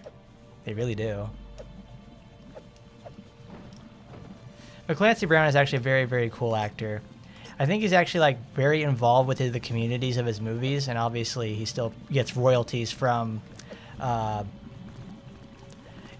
sure he still gets royalties, obviously, from the Shawshank Redemption. Every time they show it on TV, every time they release a new version of the Blu-ray or the DVD or movie, it's like I'm sure Clancy Brown eats well, and obviously he's still voicing SpongeBob after 22 years.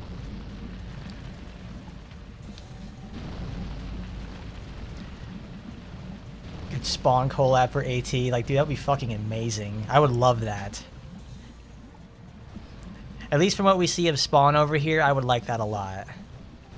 Because Spawn, like, where the way his cape transforms and everything like that, that would be absolutely perfect for him to be, like, a character in there. It looks like our guy over here, and we have to find the, looks like 6 of these little, totems. Destroy them as well.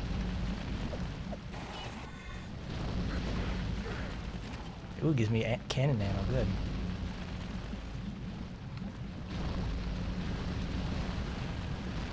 Hey, it's the fire demons. We haven't seen you guys in forever.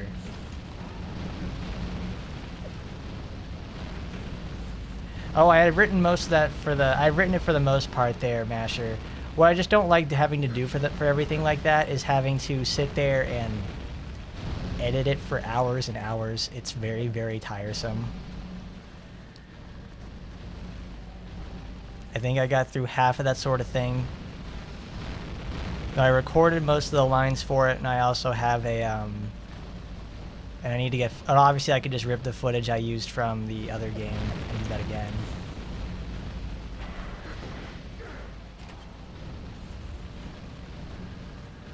Oh, Jesus! These nasty fellas.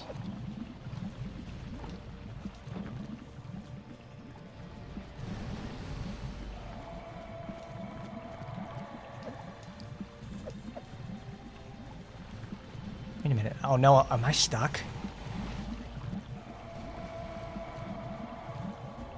How am I gonna get back up?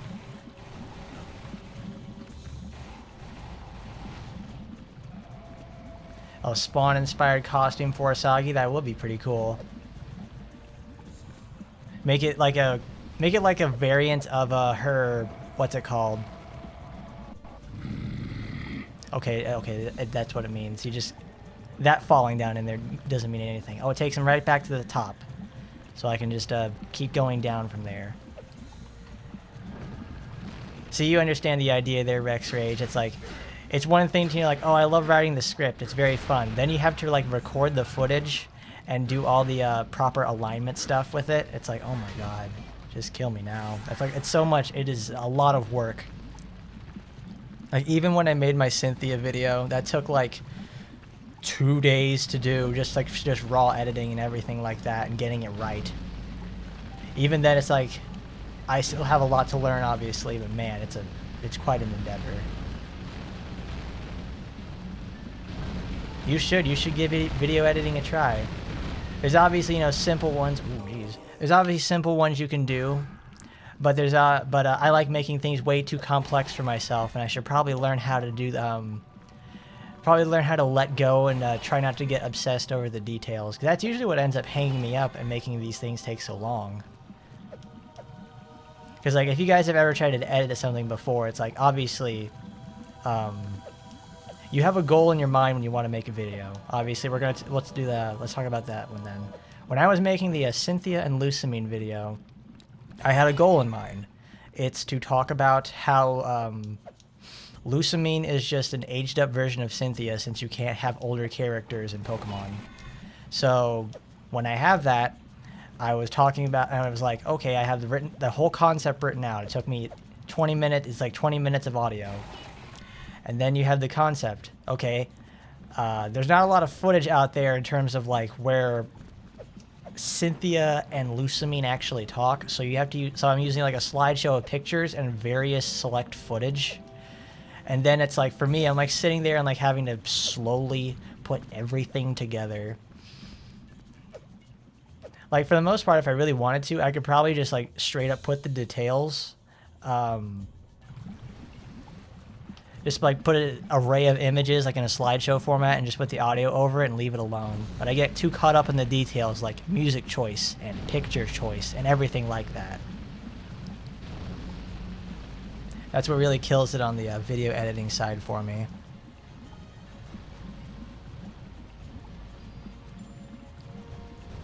But you, Masher, you could try it. You could do it. In fact, I would hope everybody at some point gives it a try. Because one of my favorite videos to have edited was the Shiranui video, where I took the clip from where the water clone for Shiranui at the tower run did the water clone during the tower run synced up completely with Shiranui, and she kills Yukikaze in the entire combo. I love that so much because it's like, it was very simple. I had a goal and I didn't actually overstretch myself, which is something I need to learn when I have to do more editing stuff, is to not overstretch myself. Because then I get, like, lost in the details. There's that.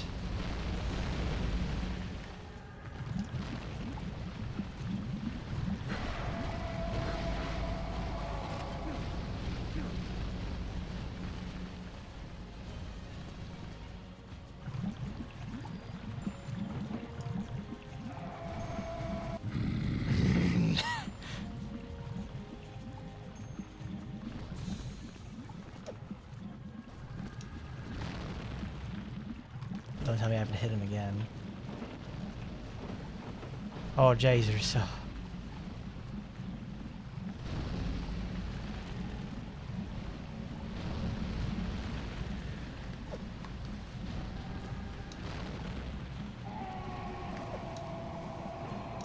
There we go. I think that should be all of them. That's it. That's going to open the door.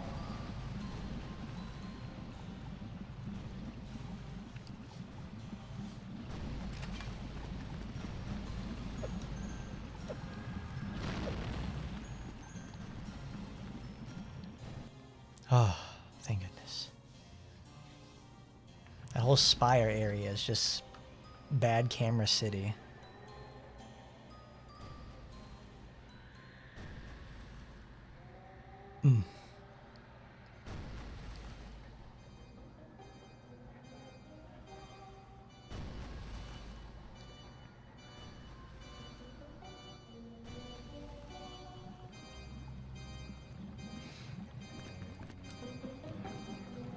Oh yeah, it's like you'll struggle with the details and it'll really trigger your OCD. It's like it sure does for me on my end. It's something I do have to get used to though, and like learning how to let go a bit.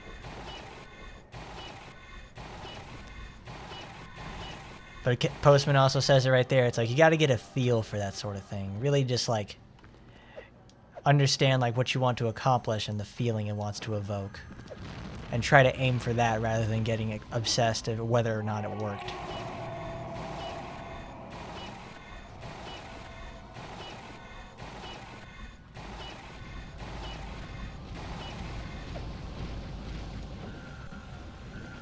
But having cool ideas is nice sometimes, but it gets in the way of the process. It's tough to balance it out. I get that for sure, because every time that's like. It reminds me of like when I was like in elementary school. Obviously, like we all have like when you're in elementary school and you're with your friends and you're thinking of like cool concepts to do, like play a game or something like that. We're like, oh, we're gonna play tag, but we're gonna put a different spin on it and do all these crazy cool things. And it's like, yeah, that's it. It's absolutely crazy and all this amazing stuff. It's like it'll be all this amazing sort of thing, and then you actually do it, it doesn't turn out very well. I don't know, maybe it's a sort of extension of like a fear of failure or something. I don't know. That's getting in like the really weird like personal semantics, and like that doesn't work. That's the end of the level, okay.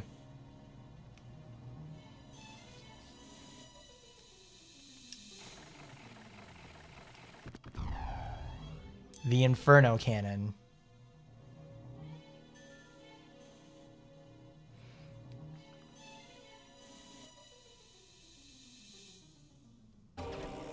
Neophyte. Okay, we finally get the last weapon.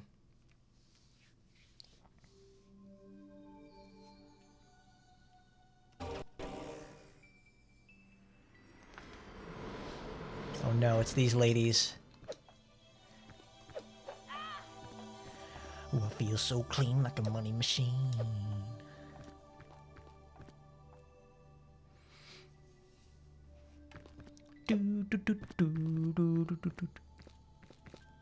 Texas Pete's Taco and Waffle House at the Justin Turnpike. Is that a place where like where their stuff is? What is this?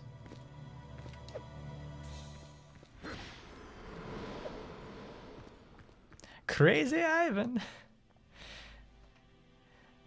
When you made your Quickvencia video, the place where you and your friends went on vacation, it didn't take you a long time, even though you had to match you and your friends' videos and transitions and balance it out with music and such. Because you just told yourself, it's like, there you go, let's just fucking do it, no matter what happens. It's like, oh, I get it there. You just pretty much just going for it, not being so concerned about like, oh, a look or a feel. It's like just letting yourself go and getting the process going.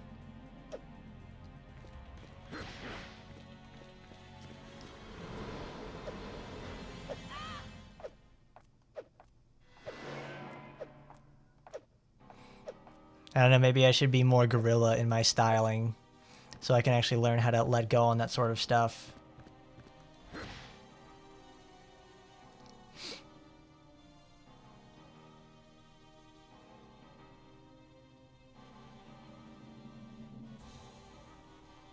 John Krikwaluski.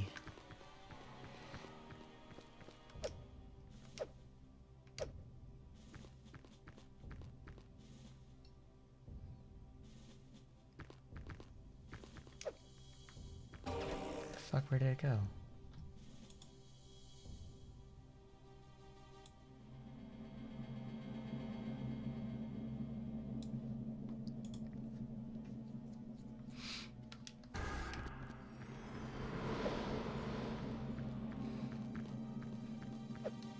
Yeah, there is a Spawn game for the PS2, but we're playing the GameCube version of it. It's obviously not the best sort of game, but it's well, it's a game. Nope, can't go in there yet. I guess I need to, like, what, to follow the shadow or something like that. Or there's probably something I needed to do in the other tunnels.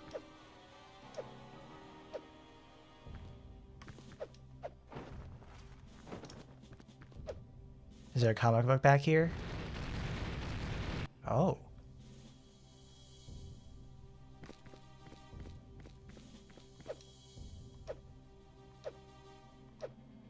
Yes, tomorrow is Senran Kagura.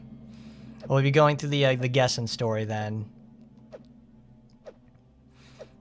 That'll be pretty interesting because I haven't touched the Gessen story in a very long time. Oh crap, come on.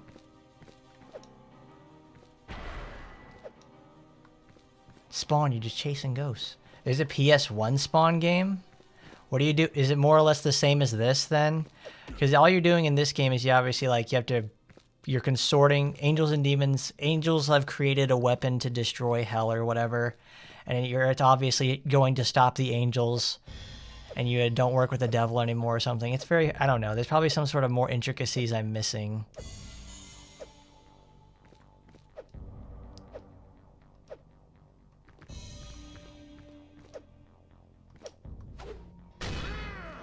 Her. Oh, yo, where did you guys come from?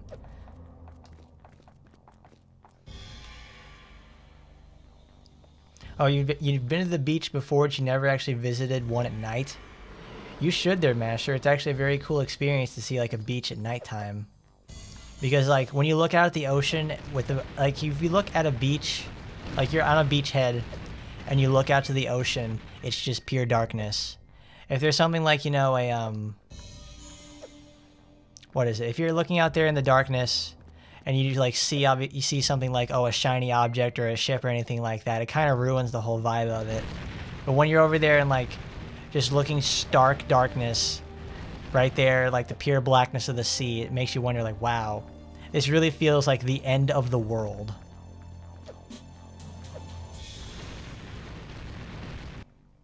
Don't tell me that hurt me.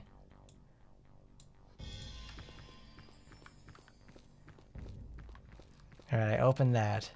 Am I missing something? I probably have to just kill those enemies. Well, I don't know. I hit a power box that opened the, these. I guess I could just try killing these enemies.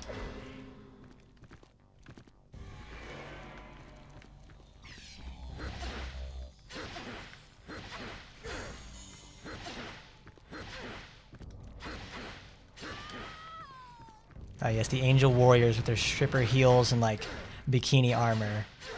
Made for aerodynamics. Maximum efficiency. Zero coverage.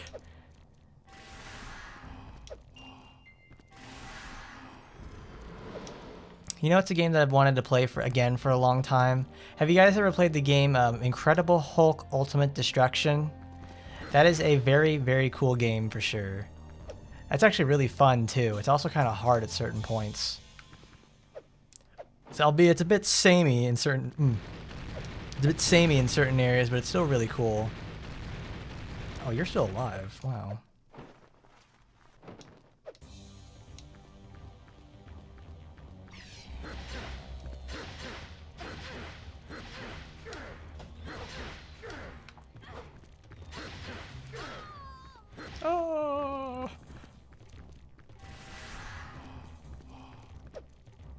Is there anything else?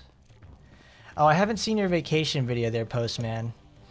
Because, I don't know, I just haven't seen it.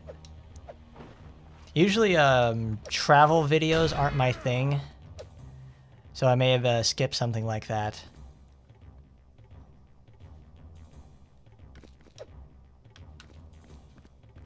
See, is there something there?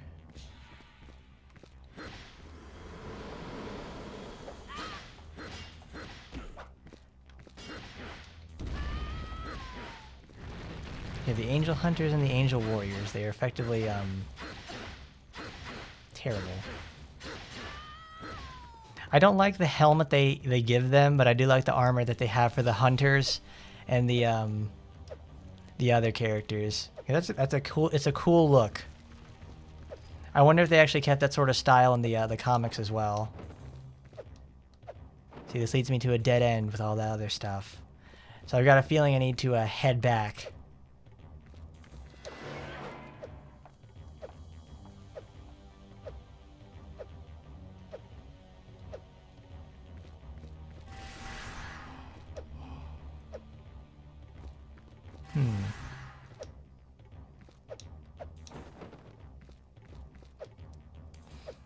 That was probably that was probably like a second control box, because by the time I got over to this side with the train, this door needs to open somewhere. It'll probably lead to the next area, so I need to go probably back and find a second control box, because that one opens it up. No, maybe there's something I had to do here with the. Maybe there's something I have to do over there on that platform.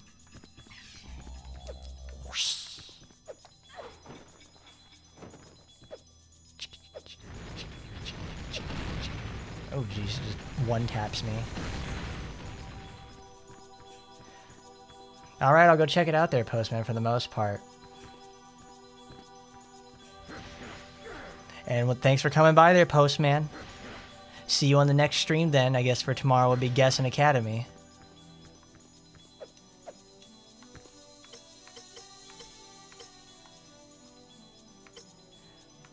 No, I want the, I want spawn vision. No.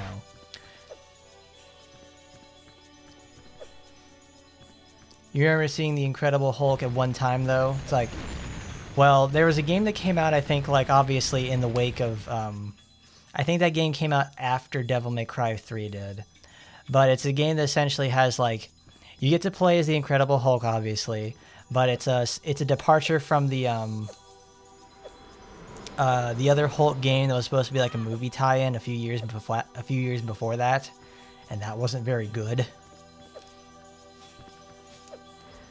But this one is like Incredible Hulk Ultimate Destruction. They gave that sort of subtitle so it would differentiate from it, and it's a very good thing that they differentiated from it, because that game fucking rocks. It's very, very samey because you only have 2 levels, but they're like 2 gigantic maps, and you get to mess around in them pretty well. It's one of those like really feel-good type of games. Like you get to just jump. It's like just jumping around as the Hulk everywhere and then smashing cars and buses. It's like that's a really, really satisfying thing. There aren't enough games that let you like play as the Hulk and really let you just fucking go nuts with that sort of thing.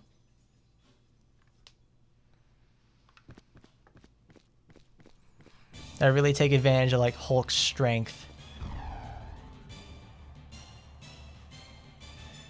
Huh, okay. I guess you're just supposed to touch all those.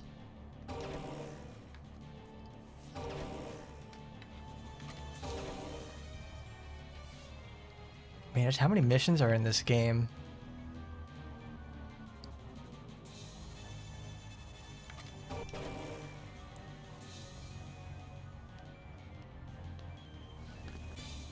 Hulk Ultimate Destruction is probably one of those games that like I wish I was able to buy when I was a kid, because it's so incredibly cool.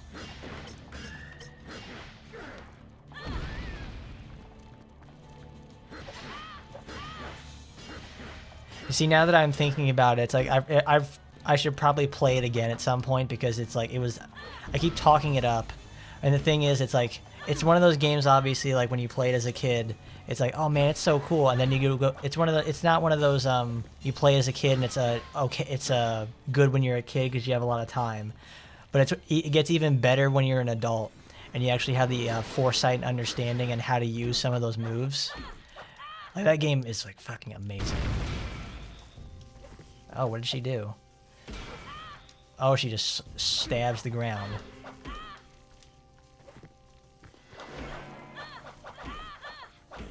God, those are the wimpiest stabs I've ever seen, ladies. Come on.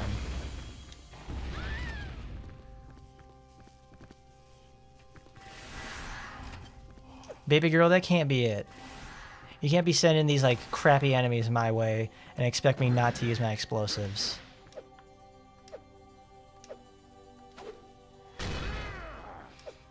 The Ultimate Destruction game, though, I feel like, that is a game I would 100%, like, probably just sit down and complete start to finish. Because it's actually relatively short, if we really know what we're doing.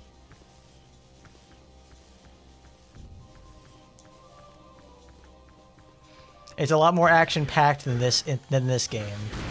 Like, there's a lot more puzzles and just walking around. It's like, this is not a good game, obviously. Oh yeah, the lack of mob monsters is making this game really depressing. Like, we're now in, like, the Angel's Stronghold. You should really expect there's, like, a ton of enemies at this point. But no, there's, like, barely any enemies in the first place. Like, that lady back there in the red armor, she was supposed to ambush us, but she's too slow.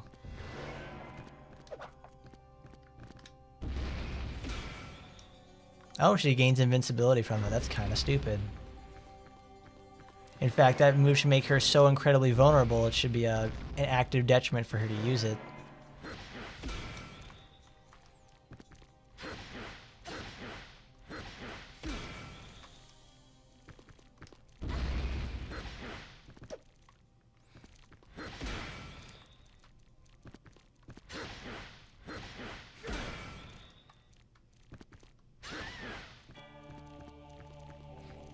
Have I ever played Prototype?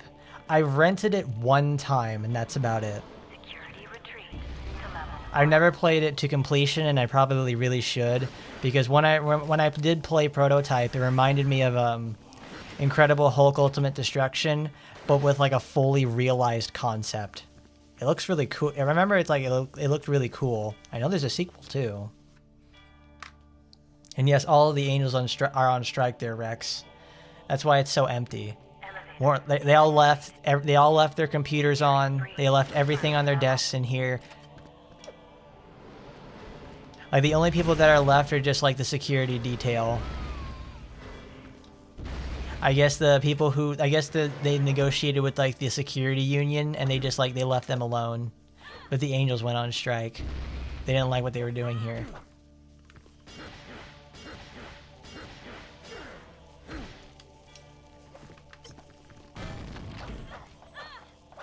Oh, come on.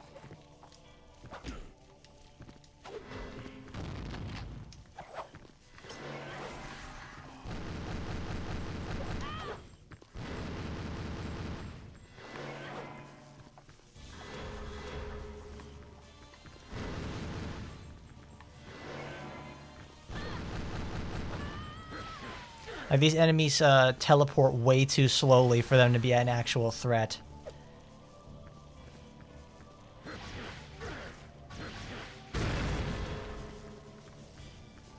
I guess this is why they keep giving you all these protoplasm items.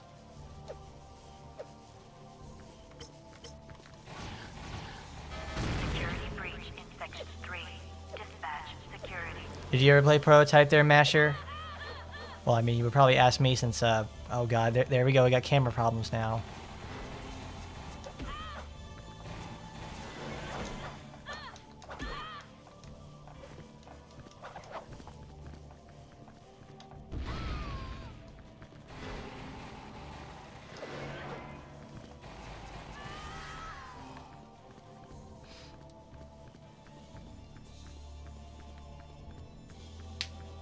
Security breach in Section 5. Dispatch security.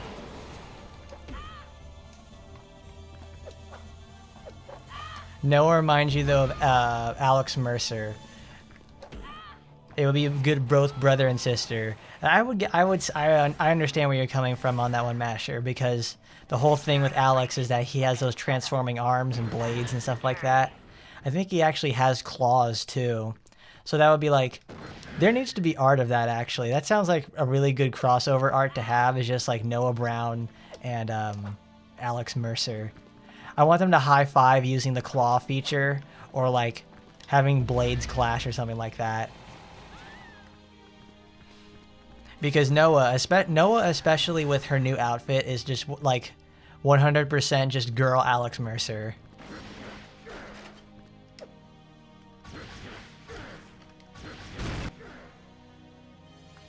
I mean, Noah's not as edgy as Alex, but he's still pretty cool. She's still pretty cool. I think another game that was trying to take sort of like the same precedence as trying to ride the wave the same way that trying to ride the wave of Prototype was Infamous. That was the PlayStation version of Prototype, I guess. Elevator deactivated. Security breach, 2nd level. Uh-oh. We've got trouble. Did the enemy spawn in?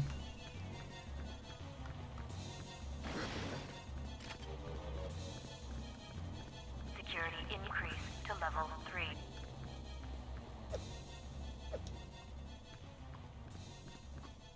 Are these doors just open?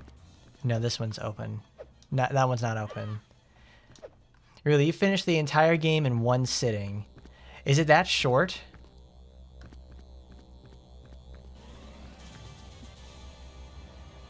Is it actually doable to finish like the entire game in one sitting like that? Because honestly, if it is, I'll go get myself Prototype for like Xbox Game Pass or something, and we'll go play it on here.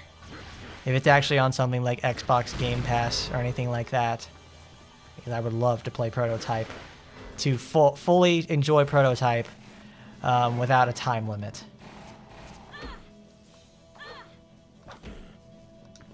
What's my favorite boss from this game? None of them, Raptor. Everything about this game is mostly terrible. But then you gotta ask yourself, why are you playing it? Because I wanted to play it. Have I played any of the Dark Souls games before? Well, I think I've played every single Souls title except Demon Souls, because I don't have a PS3. So I have played that series to death, and I finally got myself to stop playing it with like a little bit of Sekiro. But I played Elden Ring completely, and I haven't touched it again in months. I'm so done. I do enjoy what the Souls series does. It's very straightforward.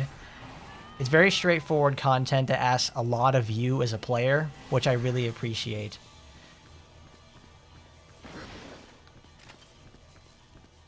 Like, you're not fighting exactly mechanics. You're not fighting anything. It's like a camera control sort of thing. It's literally you, the boss, and your tools that you bring with you. That's just it. It's something that I really liked about the Dark Souls series, is like, not because it's like extremely difficult, it's because it's a perfect one-on-one battle sort of thing. I would honestly pertain it to something like, if you guys have ever played the Gunstar Heroes before, or better yet, any game made by the Treasure Company. The Treasure Company absolutely loves boss battles, and they make games that are just filled to the brim with them. Specifically games like Gunstar Heroes and Contra Hardcore. Those games are like filled with bosses, and it's like the perfect one-on-one experience. And I love those type of games. And Dark Souls is a series full of that sort of stuff. The lore is like a horse shit. I couldn't care less about anything like that. I just love playing the game so much. Especially like, well, fighting in the game itself is like so... Fighting on a PvP aspect is like so bad. It's not meant for like... The weapons aren't exactly designed for you to fight another person with. So it's like, really shitty for the most part. But the one-on-one boss experience, I live for that. They're so good. We will probably never see a Dark Souls game here for a very long time. Because I would need to practice that a little. Oh god.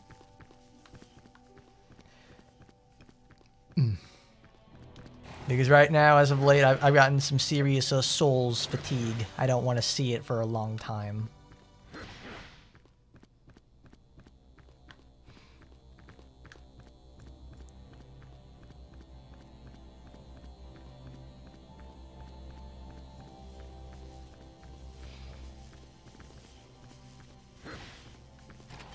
But Sekiro definitely has the one-on-one experiences, though. The cinematics and gameplay are so good. I would imagine it. From what I hear people say about that, Sekiro is the 100% like truly the peak of Souls gameplay. Like they got to take concepts they wanted to implement. They had concepts they wanted to implement, and they actually got to try them out. Sekiro let them be experimental, which was really great. Sadly, they couldn't implement that into like Elevator deactivated. Security breach. Elden Ring. Level. Security increase to level 4. But that's what they got to create out of that. Sekiro is a very very good game.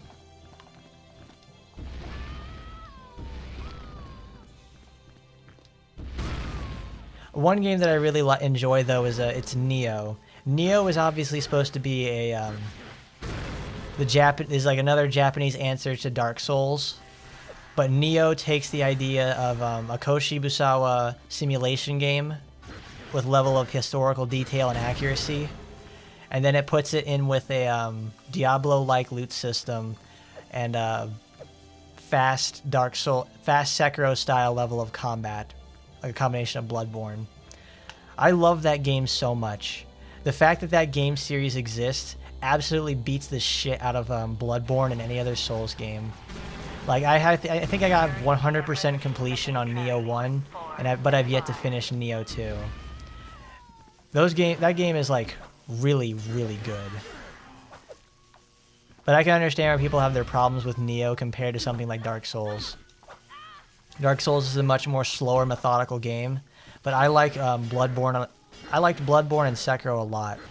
So when I found a game that actually took the speed required for Sekiro and Bloodborne and then put it in a game where it has a treadmill loot system, it's like that game got me like 500 something hours easily.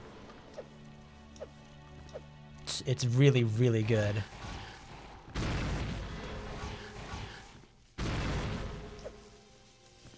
But yeah, you should probably play, but give Nioh 2 an attempt, because I remember when I got Nioh 2 on release, it was just such a departure from like what I was used to with 1 that I never really thought like, oh, I need to do this, this, and this. It's like, no, I have to get better as a player before I can do that sort of stuff again. Because I think Nioh 2 introduces a whole bunch of new concepts inside there, and I was not ready for that. Or more or less, I was unwilling to learn them. Security breach. 4th level. Elevator deactivated. What did you think of Nioh there, Rex? Because if I don't stop myself, I will talk on and on all day about that game. I think I was actually doing a playthrough of that on this channel, but it's obviously, I'm not doing that as of late because it's a very low interest series. And that's a game that I realized that would take almost probably about 20 or 30 parts to complete, and I don't like that. That's a game that's also a game that I'm not extremely good at, to where I can just sit there and talk at the same time with it. It demands so much of my attention. So I would have to be a lot more quiet. I can't be as chatty.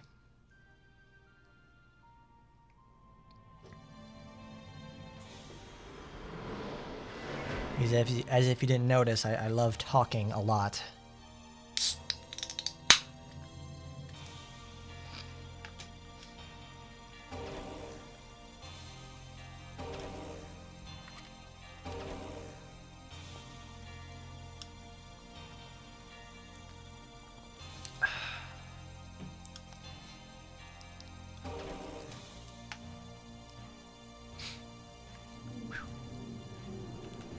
Oh, Spawn in the computer world. What's he gonna do?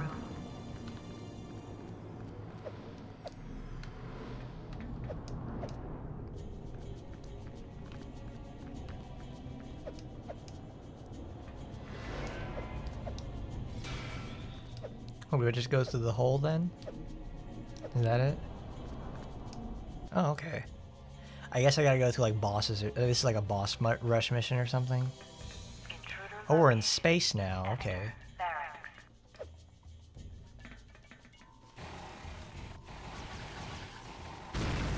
Space station crew. What?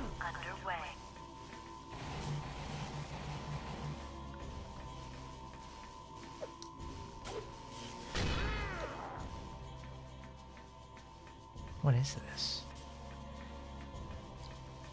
But you stopped on the second to last mission. It's like, oh man, Rex Rage, you gotta go back and finish it. Because the missions that actually come after when you defeat Kelly in the first one, the game gets a lot better. It really does. Intruder located in Floron corridor. Defense activated. Oh, I didn't see you.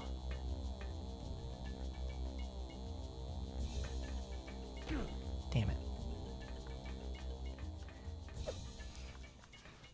Oh yeah, the bosses all in Neo, they're extremely cool. And I do enjoy that you have to really take your time and learn how they work. That's what makes games like Neo and Dark Souls so fun. You learn the pattern. It's essentially a puzzle solving process. And then when you solve the puzzle, you can do it pretty much every time.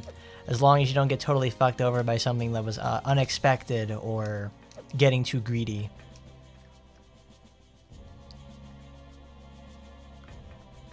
That's like that's what I enjoy about those sort of games.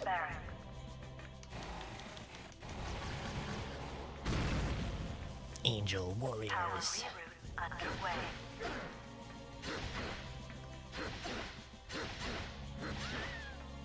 But I should try Assault Spy on Steam. Oh. Assault Spy on stream, since it's DMC but made by one dude. I mean, that could be a good thing or a bad thing.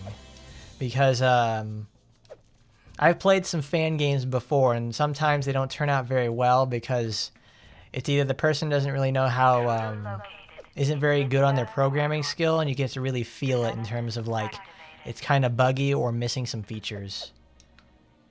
Is it like a fully completed game there, Rex Rage? I would hope so, because like, I was going to play a game called Sonic Forces on stream, and that's made by, that's obviously a fan game. But like it's a fan game that's like obviously it's not finished, and you can really feel that it's not finished too because it's kind of broken in some places. Like I had a couple of bugs that just prevented me from like actually completing the level at a certain point.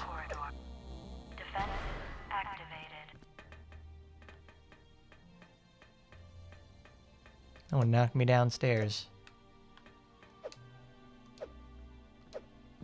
I guess this is like supposed to be a maze or something.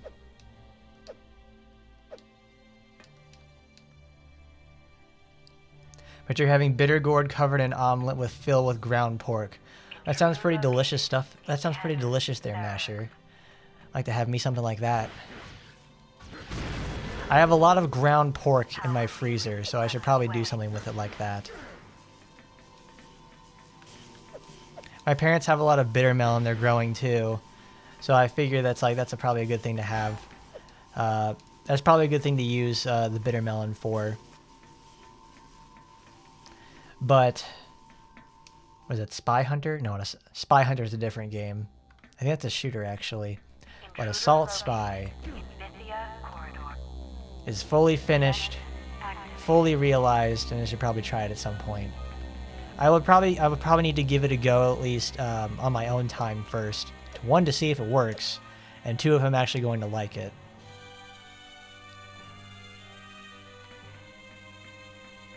Intruder located in Candace Barracks.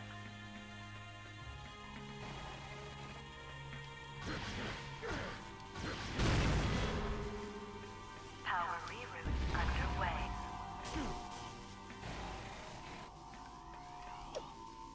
2 characters and interesting move sets. It's something that makes me wonder about it though is like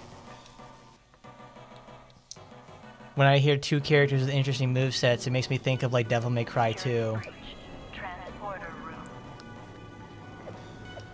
And honestly, though, Devil May Cry 2 is honestly as not as bad as everybody likes to make it out to be. It's not, obviously, it falls short of the mark for a Devil May Cry title, and it feels more or less like this kind of game that we're playing right here. Devil May Cry 2 feels like the Spawn game, right? Feels like Spawn Armageddon. Mostly terrible. Located in Gomer Barracks. But at least they had at least they had some people that had the technical competency from like the Devil May Cry series to come on there and actually salvage what they could with it. Defenses activated. Because I played through Devil May Cry 2 again, I think last week, and it wasn't bad. I enjoyed it. Intruder located in Candace Barracks. It obviously could be way better. It could be way better for sure because that thing is a piece of shit game. I have no idea how that actually got to come to fruition in the first place because from what I remember on the development history for Devil May Cry 2 was that they were making that game Intruder at the same time as 1, like just after it released. So when they had activated. so the Itsuno guy, whoever the creator of Devil May Cry series was or something, didn't like that, didn't even know about it. So it was sort of like a retooled, what's that called, a game again? Lara Croft. It was a reskinned Tomb Raider game that turned into something else, that turned into a Devil May Cry game. So that's why Dante has to go through like ruins levels and just sulking around old ass towns. But they added Devil May Cry effects to it. In Flora corridor. Like it really just feels like a Lara Croft Tomb Raider game, but like way, way, way worse.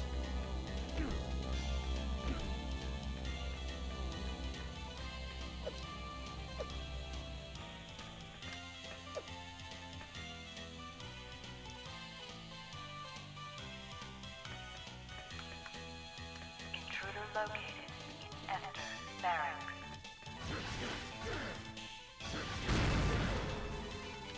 I already found that. Underway. I need to find my way to the other side of that one then.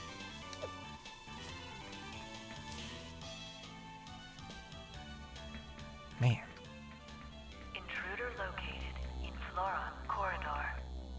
Defenses activated. I don't know if they have defenses or anything like that, because it sure doesn't feel like it. Okay, that's a red door. I need to find my way to purple doors then.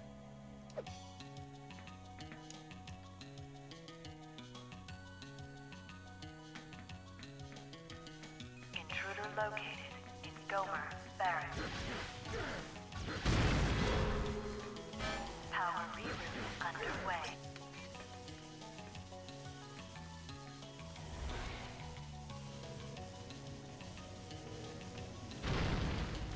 Okay, you can't hit it through the wall. Because they obviously want me to hit both of those pylons, but I can't do it. Do I need to have like some sort of, I don't know, some sort of thing I have to be quick about it with it? Intruder located in Flora corridor. Defenses activated.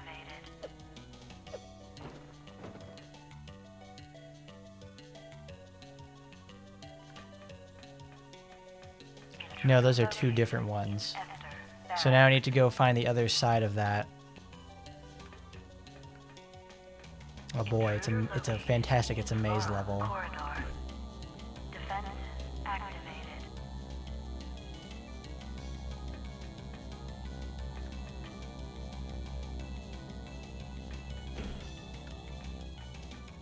It's a red door. I think we entered through there already.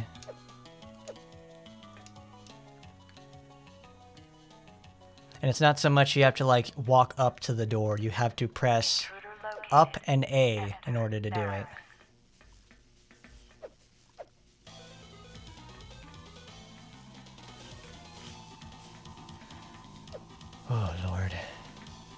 yellow doors.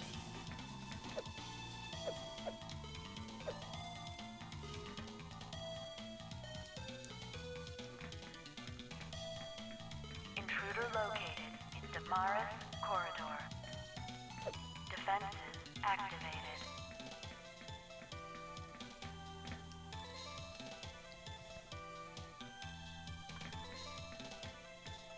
Intruder located in Candace barracks.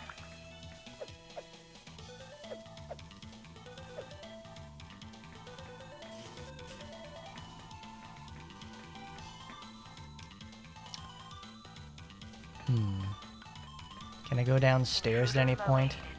In Bithia corridor. Defenses activated.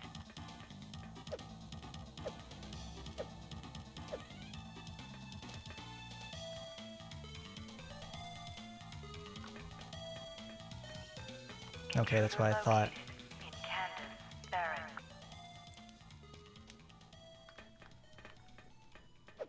So I need to Intruder get... located in So I have to Bithia take my way, find my way back upstairs, and then I'll be able to open the door from there. Because when I go through this door, it'll take me back out in the main corridor area, I'm pretty sure. Where that blue stuff is. And then I have to go find the, my way back to the second floor. Candace barracks. Because on the other side of this, yep, this is it. We go to this side. We're on the second floor, then we have to fall down on this side. Intruder located in Damaris corridor. Defenses activated.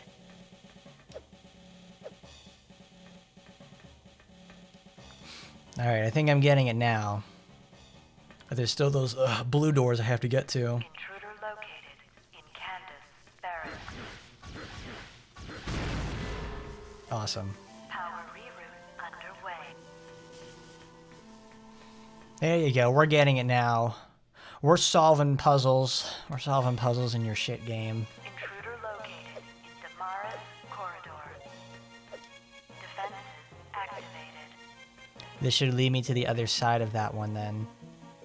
And I've already hit this side. No, I haven't. Oh, cool. We got both sides. We killed two birds with one stone. Barracks. Power reroute underway. Excellent. Intruder located in Damaris corridor. Defenses activated.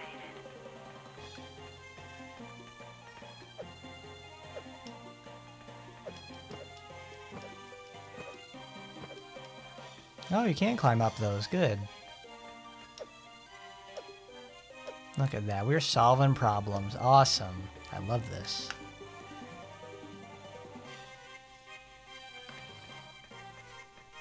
Intruder located in Esther barracks.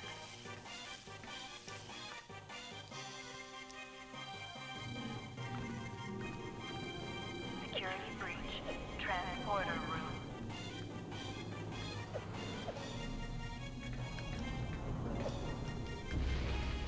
Oops.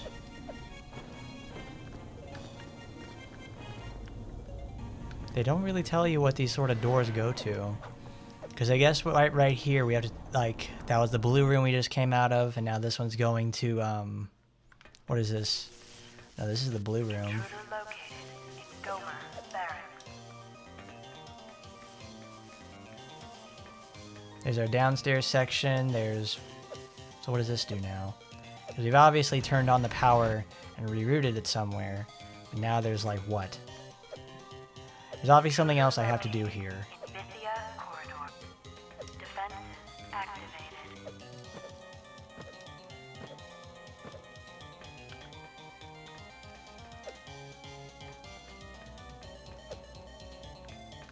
There we go, now we're finding our first blue doors.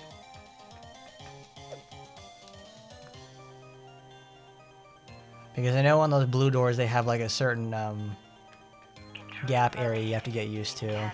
Right here. You can't jump on these ledges.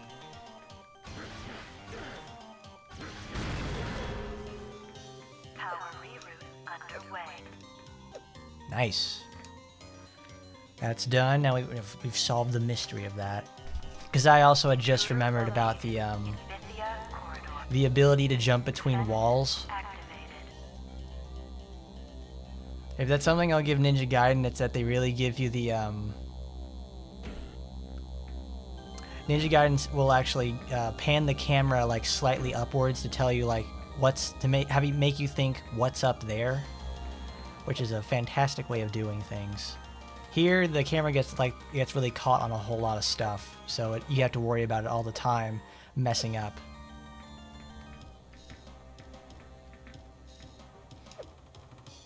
Well, Master, we've just figured out how this puzzle works in the maze. Because I have just turned off one of the blue door power pylons. So now I know how to get to these blue doors now. So we should be able to finish this level in due time.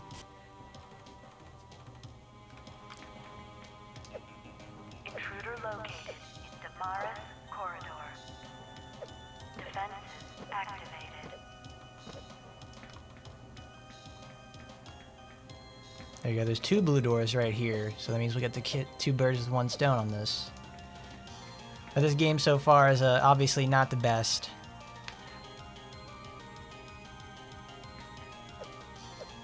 Intruder located. I hope we're getting closer to the end of the game. Power reroute underway. Because this feels kind of final area like. Intruder located in Damara's corridor. Like at least this area of the game feels like the kind of a final area sort of thing where you're having to do like very involved tasks where it would like a very involved security system that you would only put at the end of the game. Oops, damn it. Like after I finish this game, I will probably never touch this again. Who knows? Maybe I'll just go make a video like just totally shitting all over this game because it does not deserve anyone's credence. It's not good. Reroute underway. Like even after discovering how you're supposed to complete the level, Intruder located. I don't feel better having known this. Defenses activated. Like Spawn sucks as a fighter. Like he's really just really bad. He moves so slowly too. There's just so many problems with this game. Intruder located. Thankfully we're playing this on easy, so it's like, you know, obviously not a frustration festival where we just died at damn near everything that's in sight.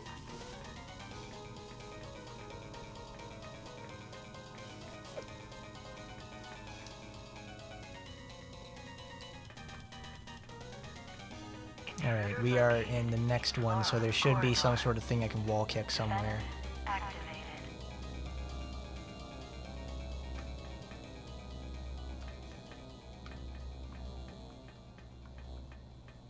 This is the purple side, so I need to get back on the red side. Is there a jumpable wall anywhere? No. The only one that's jumpable is right here.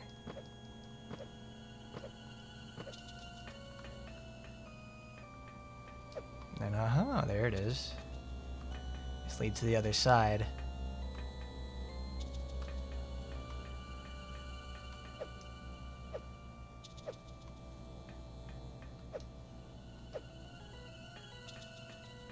Watch, I bet when we get to like the end results screen of this level, it's gonna be like 45, it's gonna be like 30 minutes or something. Enter barracks.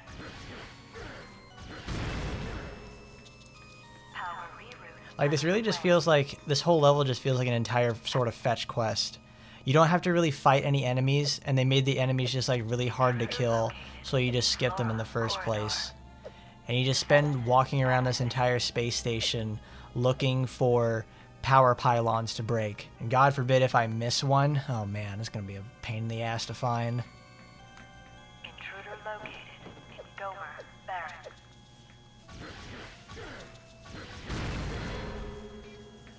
Power reroute underway.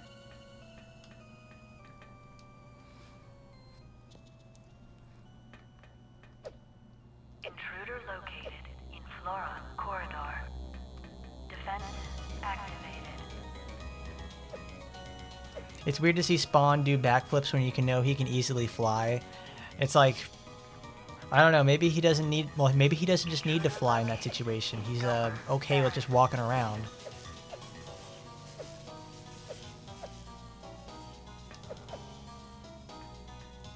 He seems like a pretty acrobatic dude, though obviously he doesn't have the body type to be built for, you know, acrobatics and motion like that. Corridor. Defenses activated.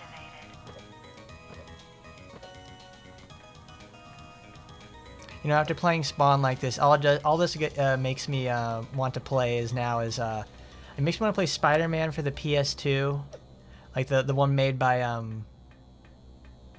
Neversoft. I want to play that game. I want to play that game because that's a game where obviously you play as Spider-Man and you just backflips and flops around and like for that sort of thing, and that's really cool. I've never played that game before, but I hear it's very good. Lower barracks. Power reroute underway. But speaking of fetch quests, what are any games that have good fetch quests? Katamari. Katamari is built around the whole concept of fetch quests. You have to fetch items, turn them into a ball, and throw them into space. That's like the best sort of fetch quest you can ever ask for.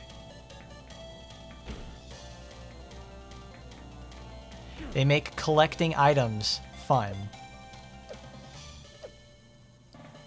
That's what a fetch quest should be, but it doesn't. But I guess in terms of another game that has like a fun, good or fun sort of fetch quest, probably would be like.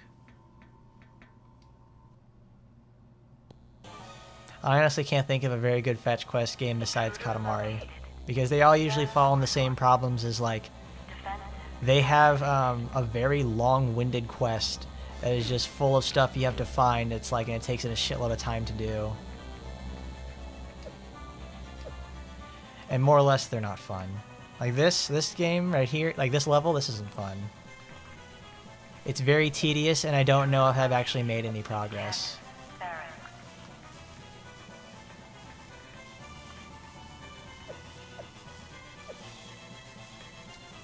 Katamari Damacy is actually like really crazy. Obviously, the first game is what everybody remembers, but the first game is what everybody remembers for the most part. But the second, like they have actually multiple sequels to that game, and they're pretty solid games too. Oh my god, I actually can't even tell if I can exit the level or not.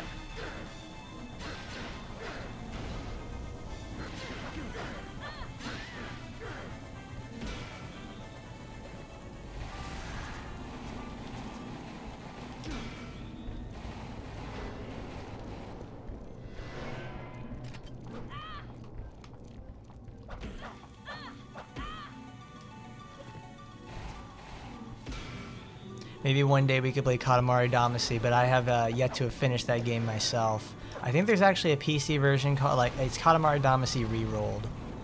It's a little bit it's a little bit different to my knowledge from the actual PS2 release, but I'm sure it's workable.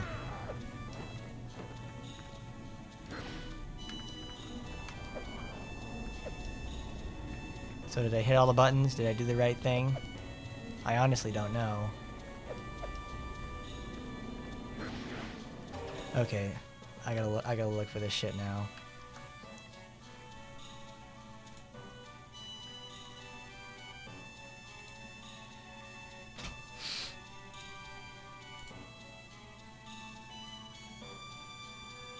I gotta consult a walkthrough on this shit. This is like way too much.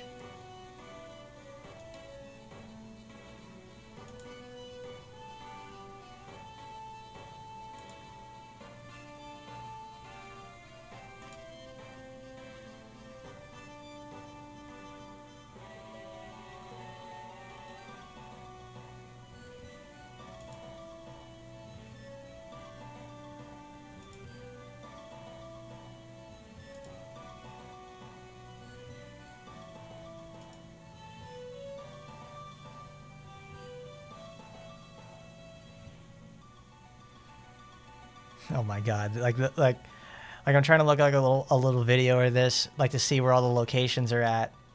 Or more or less, I would just love a map that had like a picture that had like a map display of everything on there. Because oh my god, this level sucks.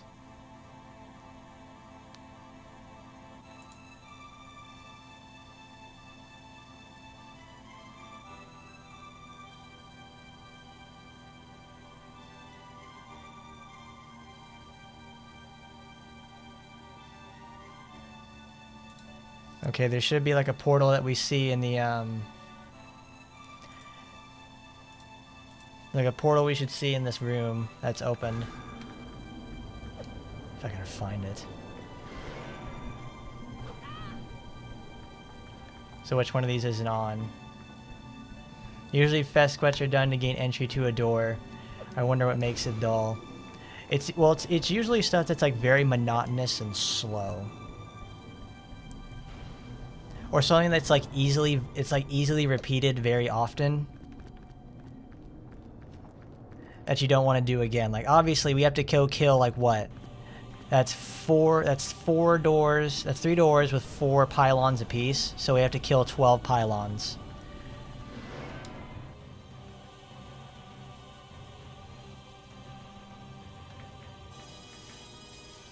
Intruder located. Enter barracks.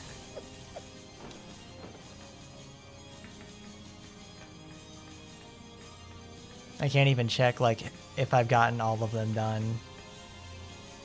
I gotta do like weird stuff like look through the cracks and see if I got it in the first place.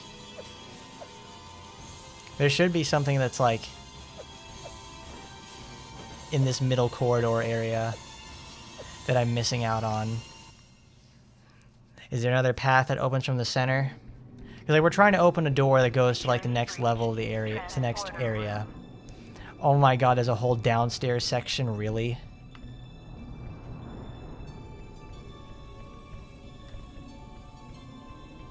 How do I get down there? Oops.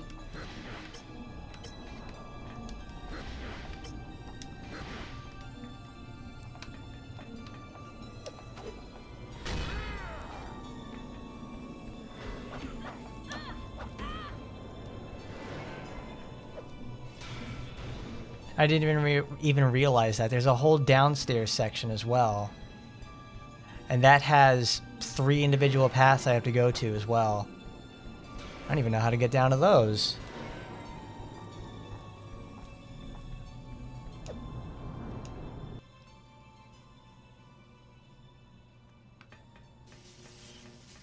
Intruder located in Gomer barracks.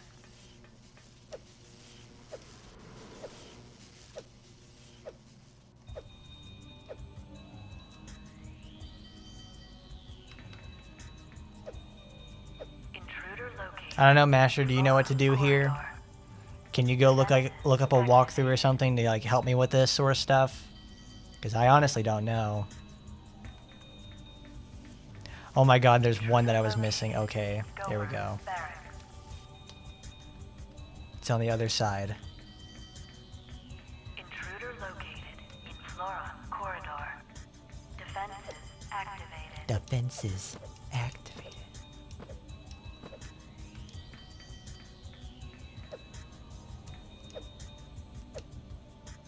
Maybe adding a chasing monster can make fetch quests fun. Yeah, you know what you know what they call that, Masher? They call that Resident Evil. That's what they do in Resident Evil. You find that's what that whole game is. It's find the key cards, it's find the items, it's do the puzzles while getting chased by a monster. That game is all fetch quests. Well, those games are pretty much just all fetch quests and you're being chased by a giant monster. That's what that's how you spice up fetch quests, is by being chased by a monster. And look at that, Resident Evil has like what, 20 something games, all filled with the same concept. So they have mastered the fetch quest. Power rerouted to transporter room. Oh my god, there we go. Finally.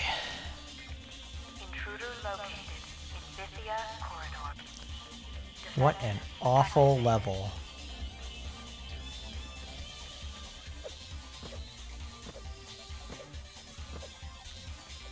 I hope that's it. I hope there isn't like a second half to this level I have to do and just like, oh, now you have to do this like second half of the level with the same thing again. It's like, that's not fun. This sucks. What's my favorite Pokemon? It's Swampert. I can pretty much probably say that with like a level of certainty, because it's like the first Pokemon that I think off the top of my head when I think of like a Pokemon that I really like is Swampert. Because it evolves from another one of my favorite Pokemon. It looks really cool. It's strong. It's just like, it's got a really great typing. It's like, it's everything I really like in Pokemon together.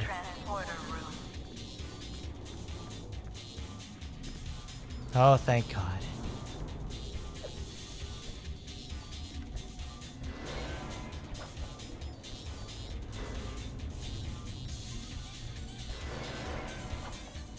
What's your favorite Pokemon there, Raptor? Is it Cyclizar?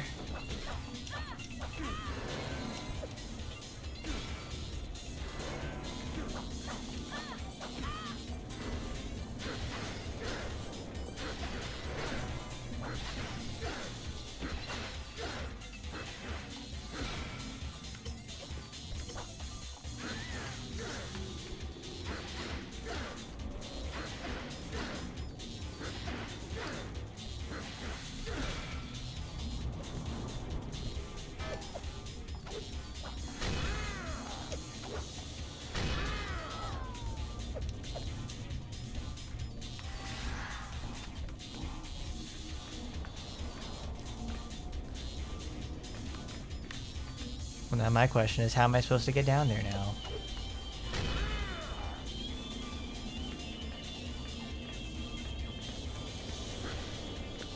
But Raptor, that Pokemon has only been out for like 2 days.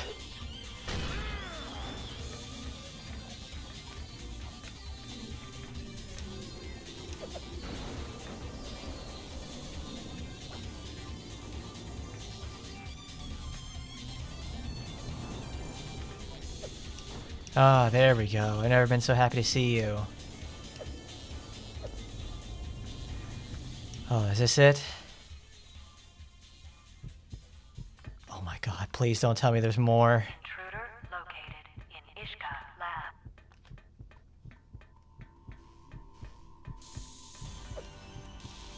Oh my God, there's more.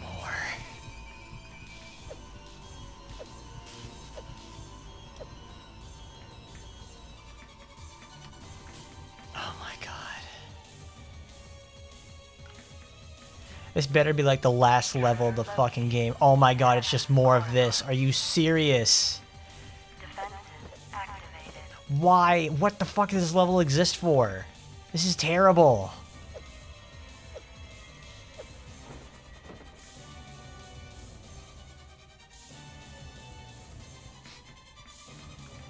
Intruder located in Ishka lab.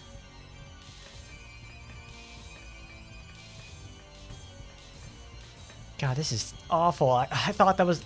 They made you do all that sort of stuff in the first half. Intruder And then, like, we have to do this. Hannah corridor What the fuck is this? activated.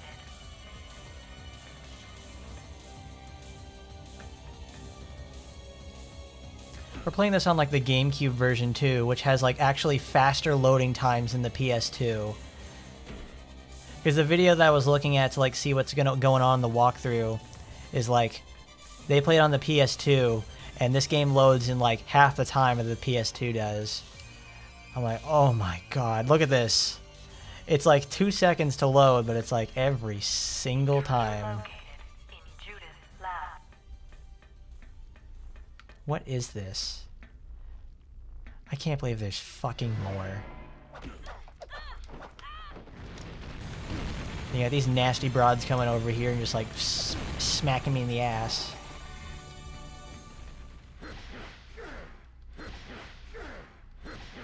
Console offline. Is that what I have to do? Is this the goal for this half of the level now, is to get the consoles offline? I don't know. I'm in the dark for like 90% of the goddamn game. I legitimately have no clue what's going on. I really better put a save state down, because if I die, I'll probably have to do this all over again. Because this is a game where you die. If you die in this game, you have to restart the whole level. We're not restarting this piece of shit of a level.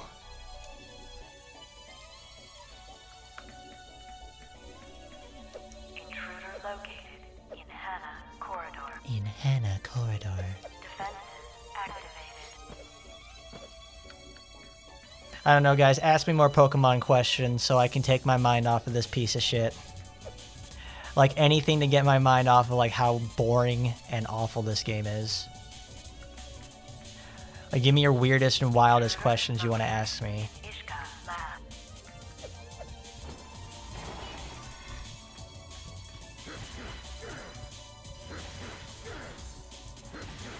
Console offline. Control room accessible. Ooh, comic book. Control room accessible. Okay. Where's that?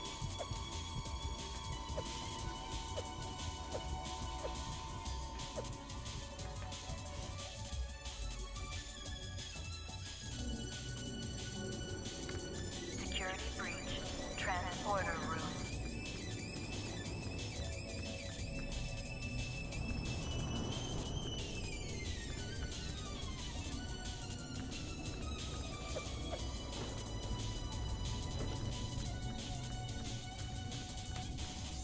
Okay, if I were a gym leader, what type would I specialize in and what would my ace be?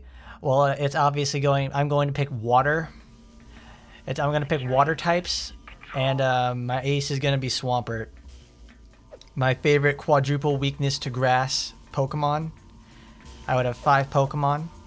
I would do that sort of stuff. It would be fucking awesome. Where is this? Where am I now? Is this it? Is this the end? No, it's not. I didn't finish my tasks. These fucking jellyfish people are hurting me.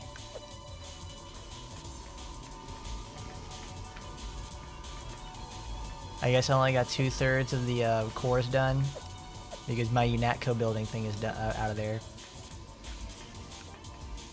What's my most hated Pokemon? It's probably something like Stunfisk or Dunsparce. Generally, like, very terrible Pokemon in terms of, like, design, typingness, effectiveness. I just don't like them in general. They're just, like, they're just born to fail for the most part.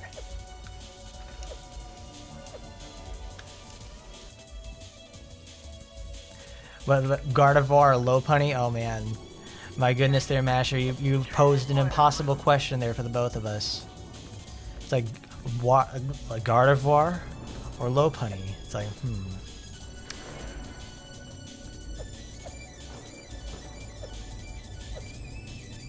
Honestly, I don't know. I can honestly just sit there and like flip a coin and decide like whether or not I want to get that out. You know, I'll probably say Gardevoir because I like Gardevoir. I actually put it on one of my teams when I was playing Pokemon before. So that means it's pretty solid for me in that case. Is that one offline? I don't know. I don't know, Spawn. I can't tell because your camera keeps jerking around so much.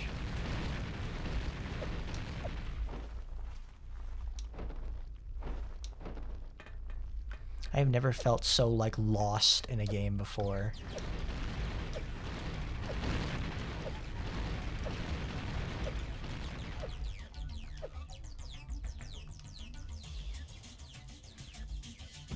But your least favorite then, Masher, is the what's it called? It was like, oh, it's the Vanillux series. The Vanilla Ice, Vanillux, those sort of ones. I don't know what everybody sees so wrong with that. It doesn't, like... It's a really cute Pokemon because it's, you know, it's ice cream. It is unfortunately ice type. It's like mono ice, so it has to live with the problems that mono ice has. But it's a cool looking Pokemon. I mean, it's just ice cream. Like, is that something like people don't like because you would expect that out of like Digimon or something? I would understand it at that point.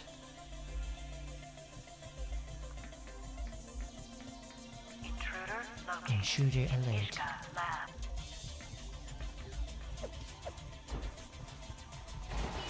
Everybody hates on Trubbish, but that trash bag is kind of cute. I get it. Because Trubbish and Garbodor, yeah, Garbodor and Trubbish actually fit in with the pollution theme, that the pollution trio, which is Coughing, Grimer, and Trubbish. So it's like toxic waste, exhaust, and human pollution, which is trash. Who is Intruder located in Hannah. Apwin Mud? I don't know who that is there, Raptor. Activated.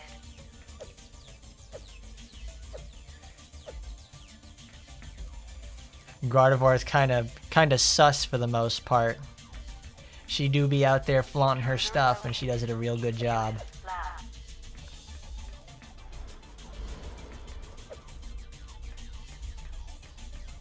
Is there something I'm missing? There probably is.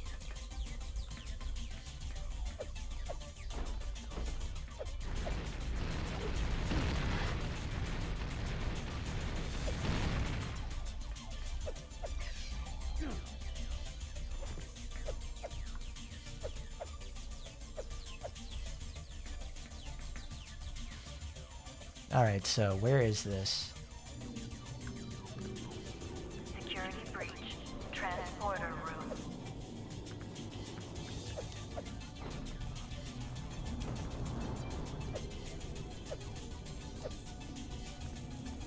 But you believe it's based on food, that's why they hated it. It's like, why would they want to hate like a Pokemon that's based on food? There's actually like what? Security breach. They hated the Pokemon that's based off of food in Generation 5.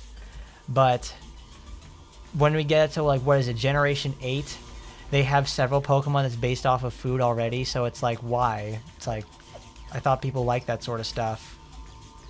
It doesn't make a lot of sense for them to like really turn their back on that sort of thing. Like, you hated it then, but you accept it now. Like, what was the difference? Does the context change on that sort of thing? I don't know.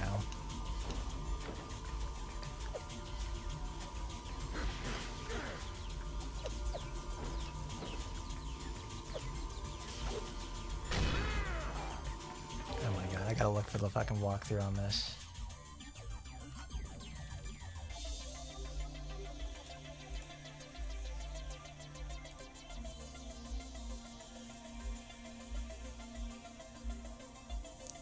And what does this guy do?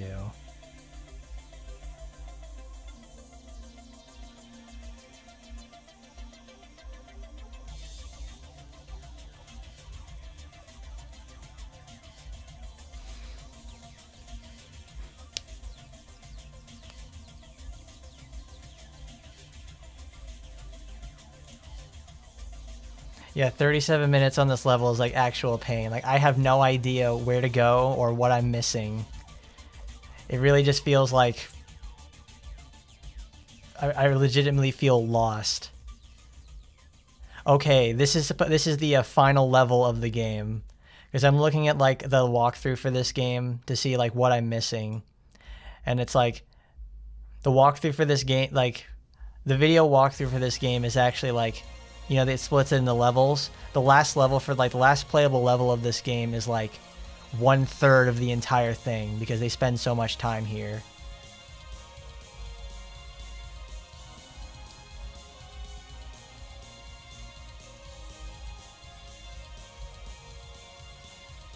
People really do just hate on Gen 5 for no reason. I don't understand that. But Opimut has made like videos on Taimanins, DOAs, and all that sort of stuff. It's like, I guess. I usually don't watch a lot of videos for the most part.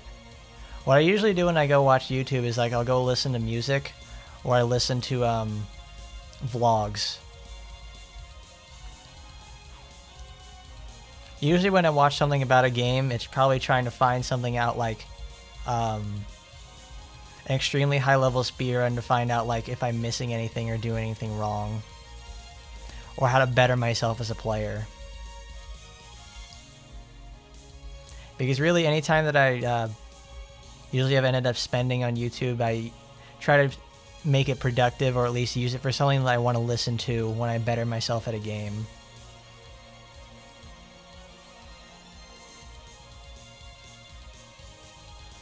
But his videos are very sexually charged. It's like, all right, then that's like, that gives me like zero reason to watch him now, because it's going to be that really cringy weeps shit sort of stuff. I don't need that in my life. I know exactly who that's going to appeal to, and I don't like that stuff.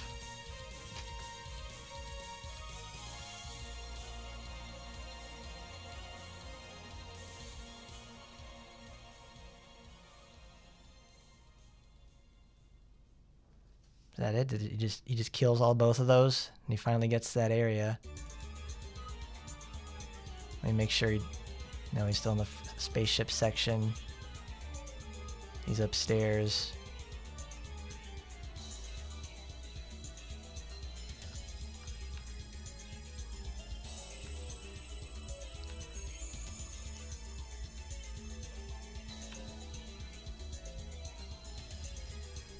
I guess I missed a reactor or something.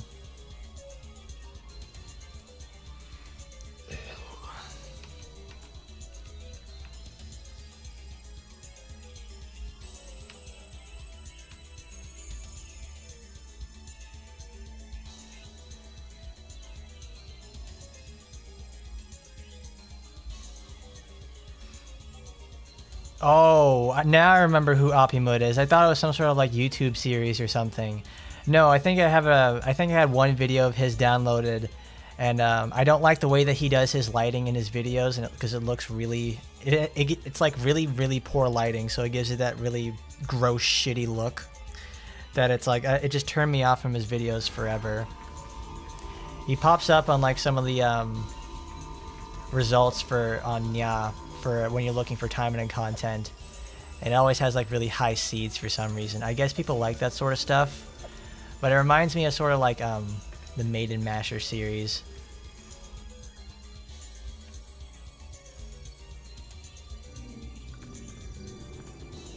Security breached. Transporter room.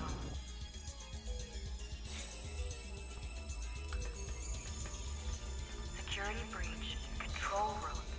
I don't know which one it was. I thought it was like, I think the video that I saw was like, versus Oboro or something like that. I don't know.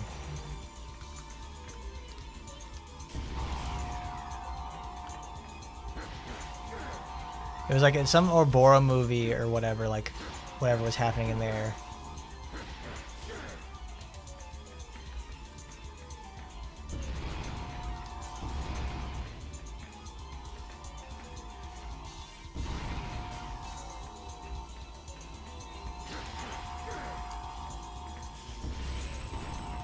Jesus, man, come on. 37 minutes and counting on that level, though. It's like, oh, this is so fucking terrible.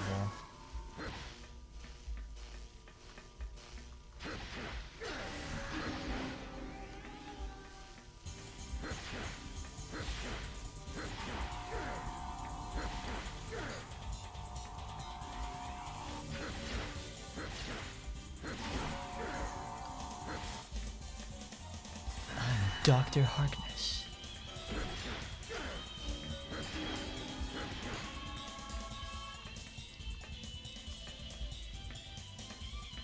Is that it? Remaining security team. Report to control room. Is this it? Is this the door I go through?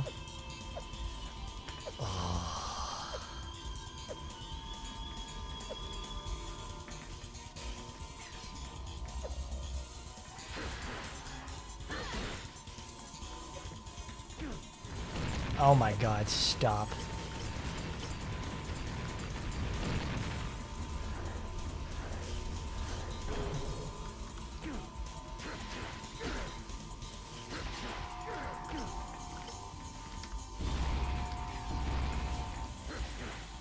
Get rid of you.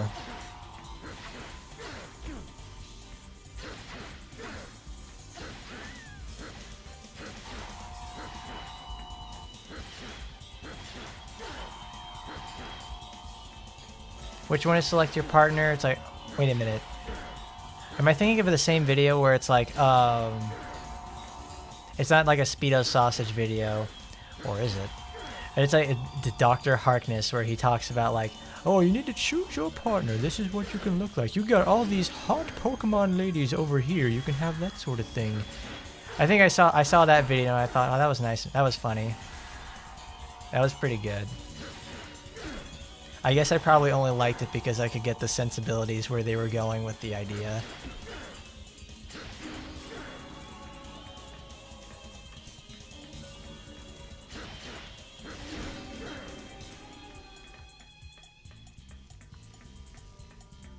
Is that it? Remaining security team, report to control room. Oh, please, God. There, I need answers. I need answers on where is this supposed to go. Where do I go with this?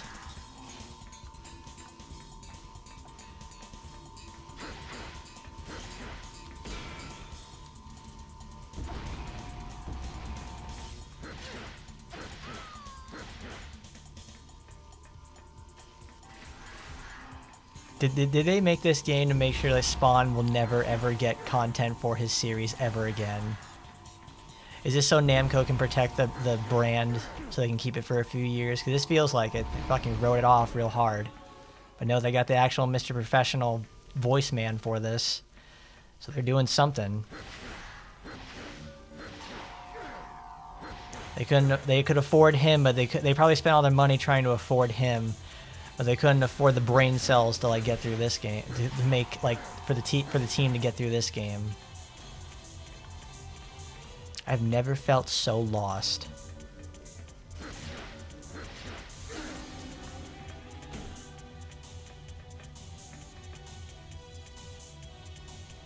Remaining security team, report to control room.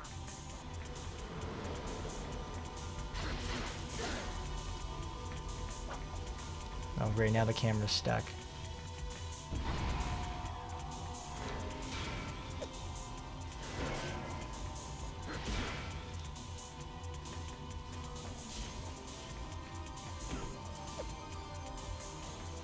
Oh my god, I'm just gonna reload that. Oh no. Where was that?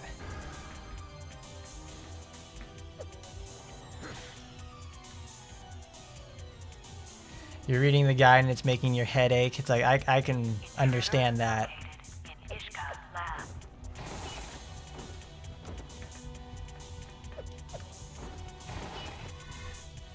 Because I loaded it again because I'm gonna run out of health and I'm also out of like juice. Because it's like these enemies suck. They're massive goddamn sponges. Security breach.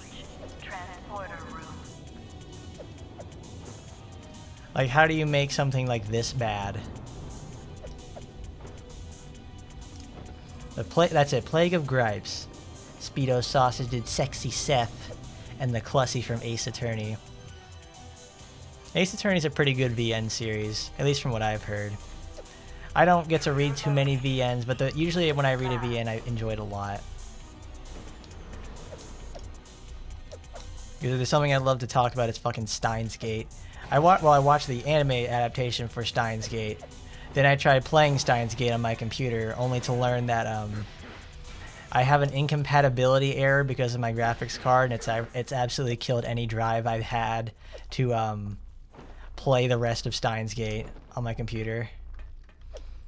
I'm like, no. If anything, I would probably have to end up reading it on my Vita. And then I gotta remember how to use my Vita. Security breach. Transporter room. That's the blue door. It's the green door. So like, what is this?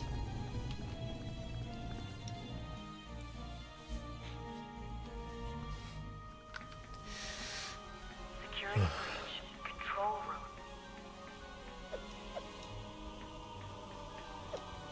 Hold on, I gotta check this. Like, what is this guy doing to get past this area? Does he just have to keep fighting enemies?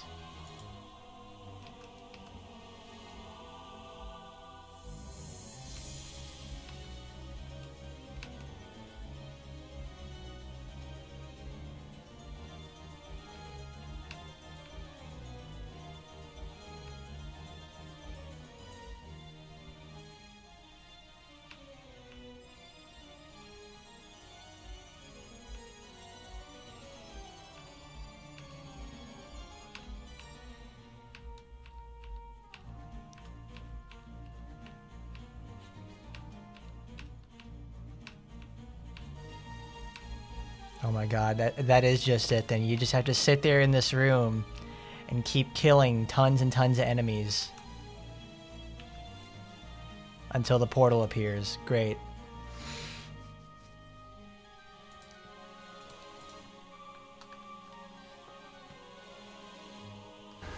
But I heard, yeah, like how you choose the routes in Steins Gate's a really unique sort of setup, because you have to just mess around with the answering questions and not answering questions in a certain fashion.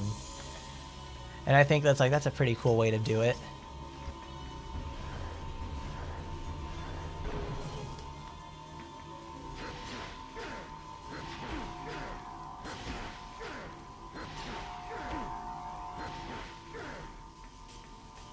Though I don't think we're on so much the colored doors section now. We're on the section where we just gotta kill a whole bunch of enemies.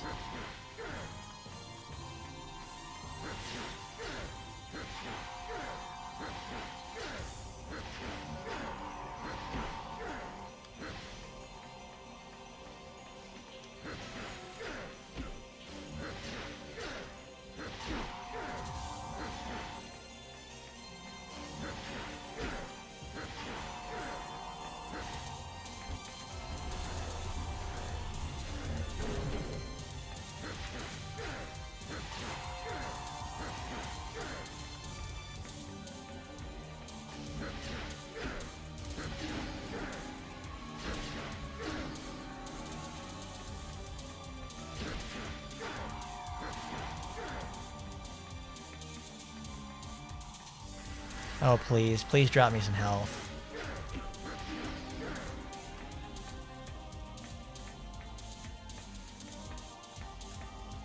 Like, obviously, since Steins Gate is based totally around, like, using the phone and doing all that sort of stuff with, the D-mail and messing around with, the time loops itself, and then finding your way back.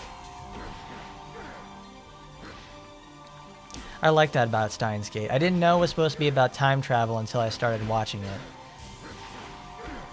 I thought it was... I probably mixed it up with, like, another series or something. No, I need to use my guns. It's a lot cheaper. Oh, they're not affected by guns. Fantastic.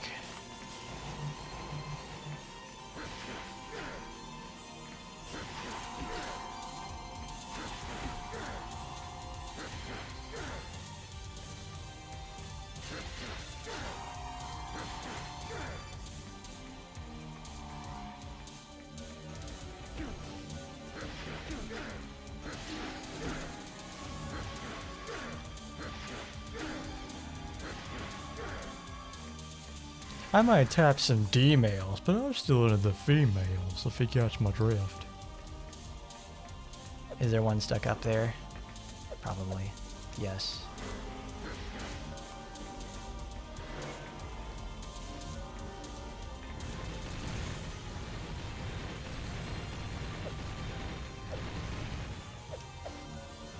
Hoi in Kyoma.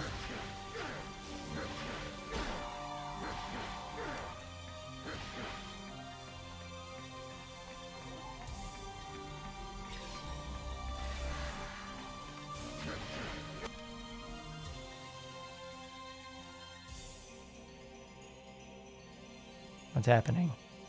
What is this? No!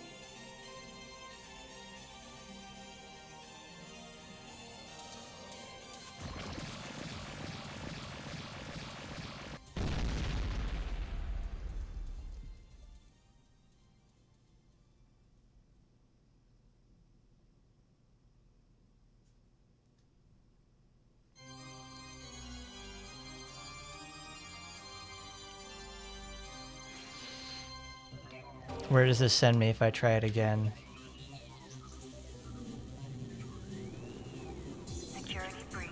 Transporter room.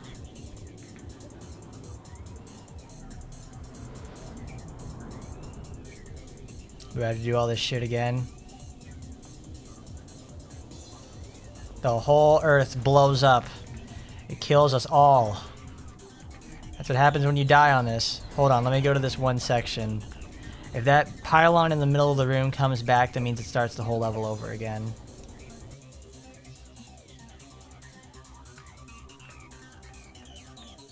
This game fucking sucks. We're gonna go watch the ending movie.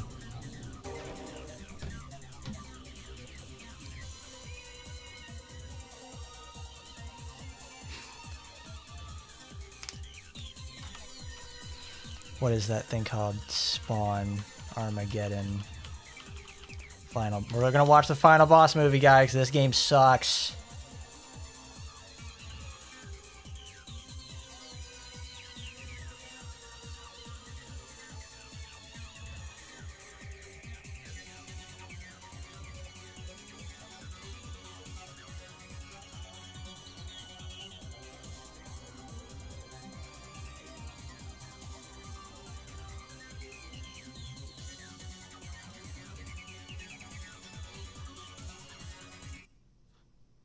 All right. Go find that. Where's window capture?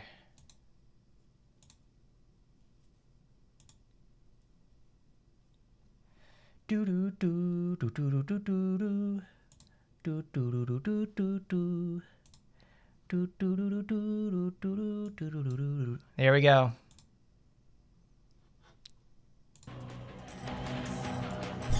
Let's go watch the movie, everybody.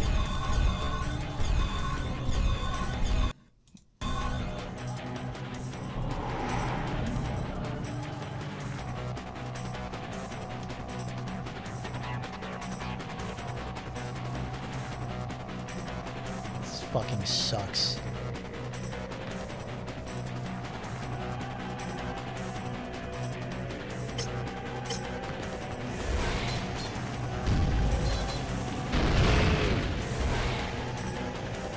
So we just fight the Metatron at the end? Alright. Looks pretty cool.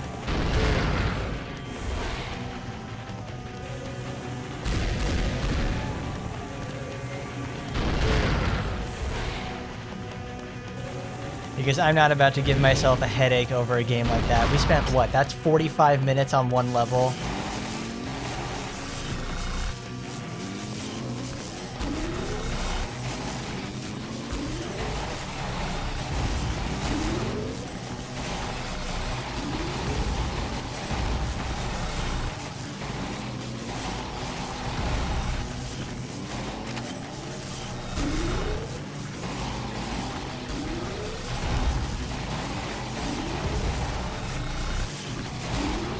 Wow, I can already tell that this game doesn't get any better when we start playing it on, like, when we get to the final boss.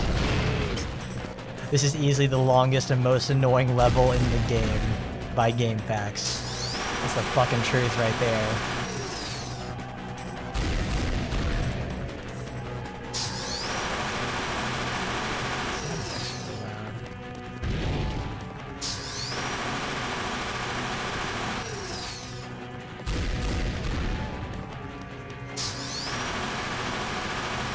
Look at this action-packed gameplay.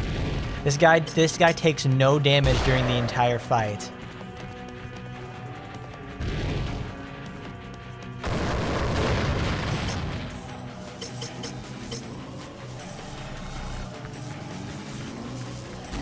Look at this. He's just fucking bored to death. Is that the Metatron's secret ability? Is just to, like, bore a person to death? Wow.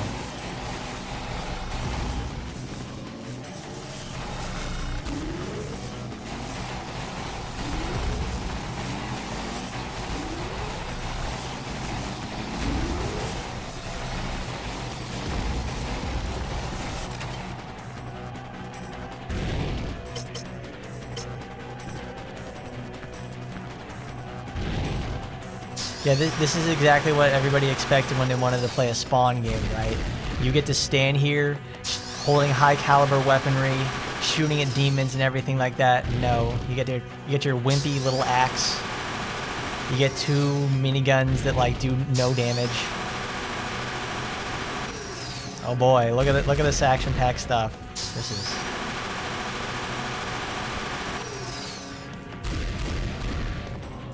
Man, I haven't played a game this shitty in a while.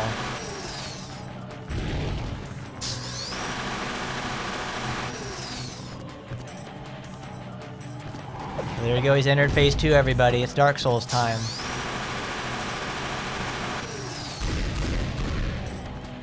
Look at this.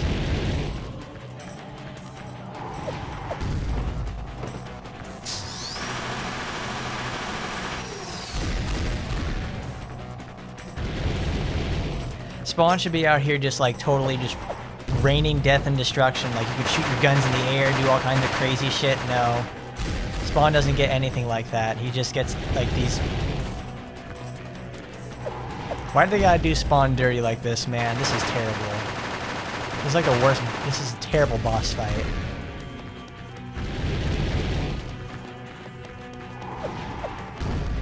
The real Armageddon is the friends we made along the way. That's right. We end the world together. You don't end it alone.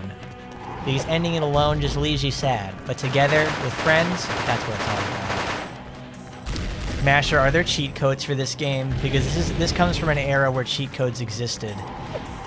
If there are cheat codes for this game, like giving me more health or anything like that, please, do not hesitate to tell me them. Because this shit needs cheat codes. I don't give a fuck at this point. Like I wanna get through it. Even after seeing this, it's like we'll make an attempt at getting through it. If there are cheat codes. Oh yeah, we'll activate big head mode, funky gun, squirt gun mode, anything like that. We'll activate everything fun.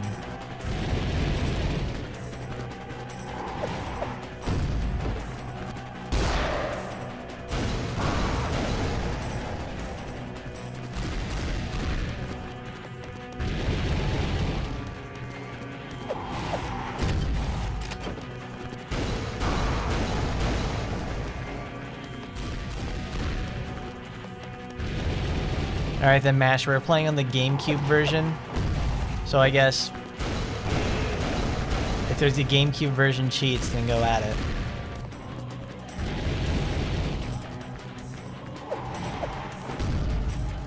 Though they probably gotta be entered from like the main menu or something.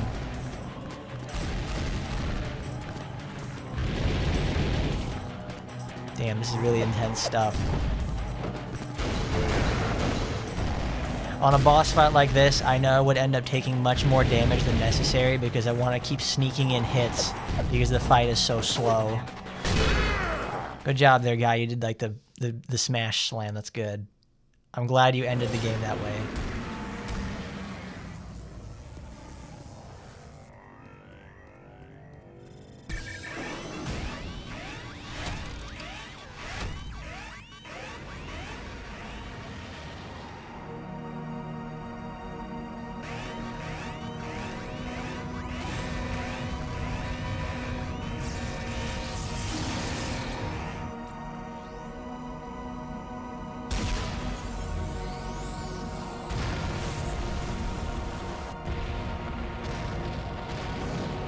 It is done.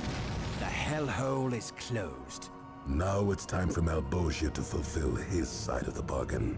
I'm afraid that won't be happening, my friend. What?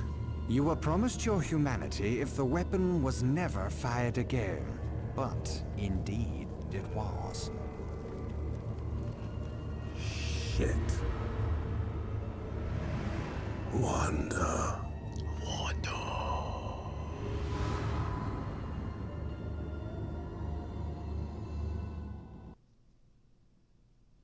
Wow, that was terrible.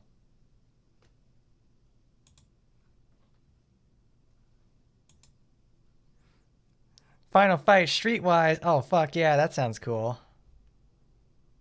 Look, there's my video.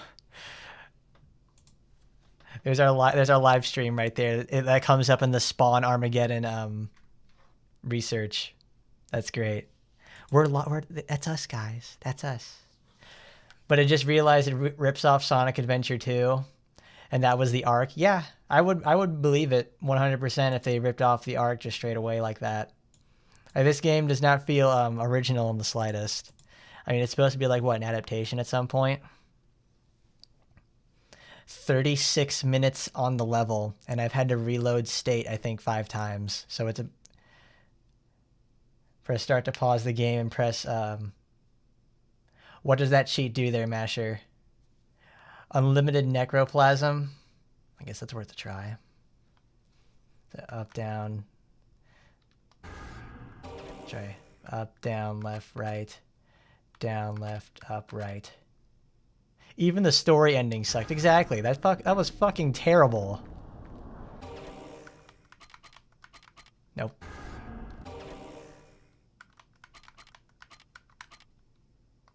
Necro goodness. Alright, there we go. Unlimited necro. Let's see if we can actually get through this section now. Probably not. Security breach. Control room. No, wait, we have unlimited necro. We can just keep firing explosives off.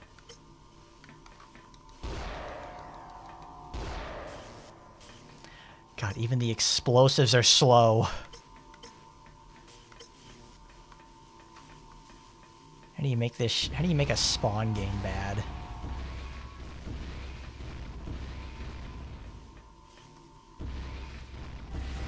Alright, since there is cheat codes for this, we'll probably see the ending. But look at this. It's like... even the final boss was terrible. I just want to get this level over with so I can actually do the... so we can actually see the ending again. I can only imagine playing this piece of shit on real hardware, and if I died here, I would have to obviously repeat it again. It's like, I am not repeating that. This is awful. I don't know if we'll use unlimited ammo for the next one.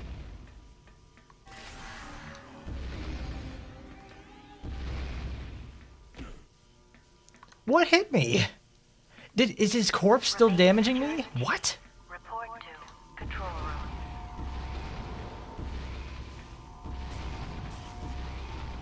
Space Station Desu. Dude, I remember I said earlier when I started this stream, this is a game you get to, you rent one time and you never finish it. This is probably where people got to at this point. It's either you got to like the hell levels and gave up, or you get to this level and you give up. Because this is terrible. This is like absolutely awful. You would like give up. As a child, you would probably end up giving up at this sort of shit. This sucks.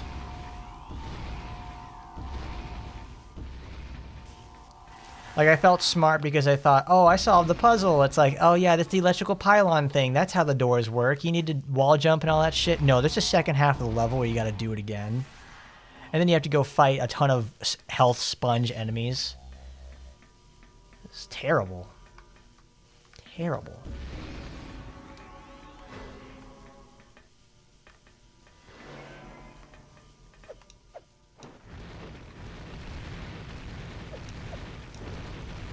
Like wave after wave of this horse shit.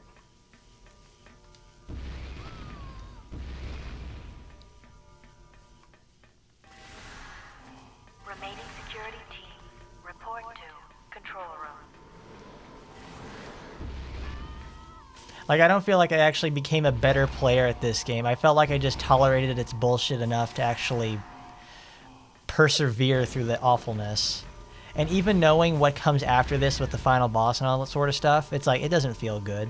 I don't feel excited to actually do that. I just feel like I just want a sense of relief so I don't have to keep playing this piece of shit anymore. But I also want the closure because I've got massive sunk cost fallacy right now because I'm at the end of the level. This is the final level. Get no blood. What does that mean? I think the enemies, when you strike them, are bleeding, and also Spawn is constantly bleeding as well. His axe is.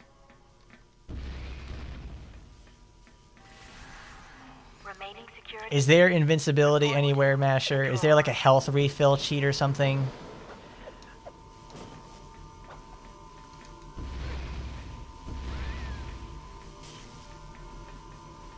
Like, bro, I am done. Because I know when this is all over, I'm going to just sit down, relax, and enjoy myself a nice fucking hot meal.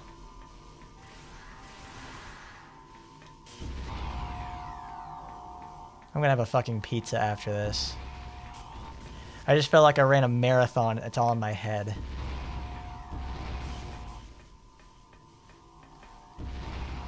Like what I was watching earlier when I was looking for like how you were supposed to beat this level, I was watching the speed run for this game because the speed run obviously may have like a glitch or something that I can use to skip this entire area. But no, this guy is this guy completes the entire game. You know how long it took him to beat this level on the speed run? It takes him 15.5 minutes, and that's with him knowing what to do. I was wondering why this game took like an hour and 47 minutes to beat. And you know why? It's because he spends like 20 minutes in these last two stages. He spends like 30 minutes in these last two stages. These are so bad.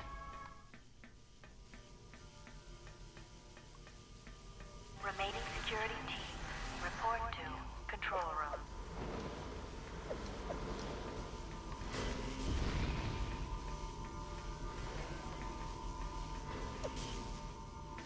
Well, I'm gonna put a state down, and we'll try it.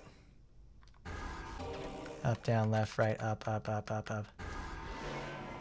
No, I didn't get it. It's a test of patience without the feeling of accomplishment.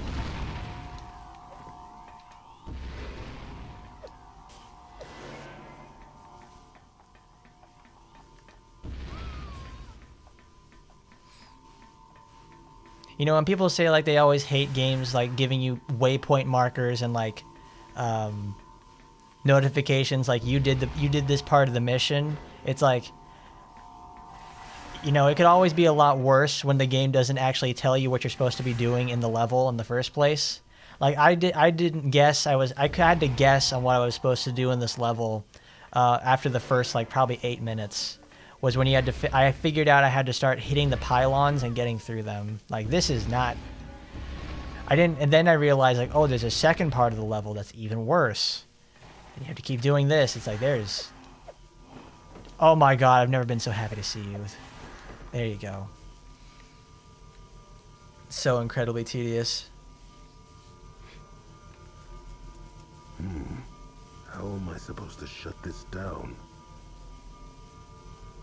You don't. That weapon will put an end to thousands of years of warfare.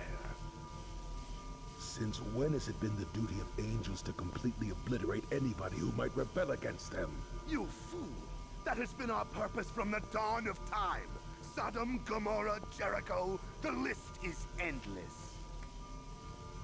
You call that warfare? Was Al Simmons never involved in a preemptive strike?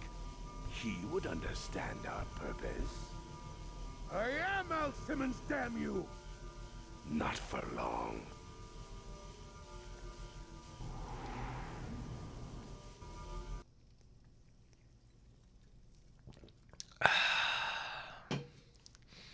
"43 minutes and 7 seconds.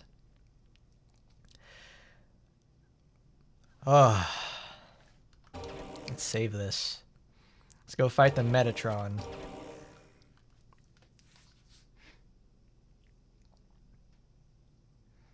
The Metatron! Alright, there we go. We got 800 bucks. So let's upgrade our guns. Have enough for minigun? Sure, why not?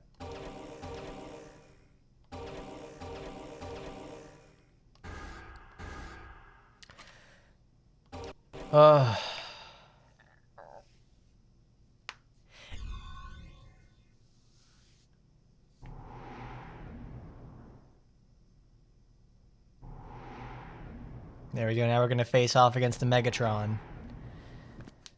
What a very tedious and terrible level. We're going to be having sausage pizza, and we're going to be having sausage and pepperoni pizza today. You're exactly where we want you.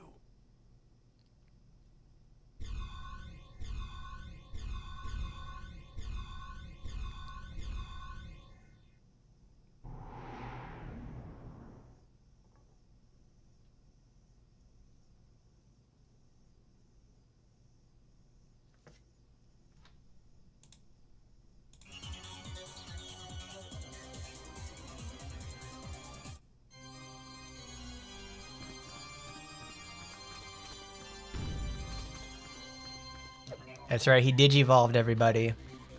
He's so strong.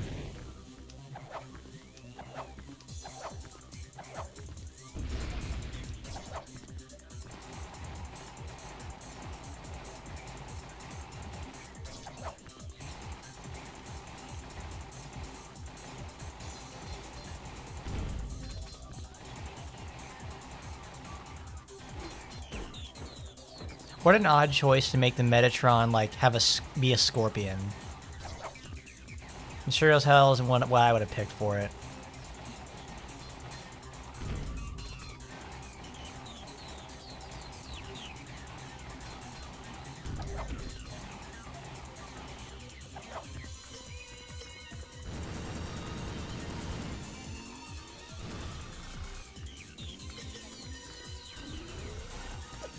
Aim at him.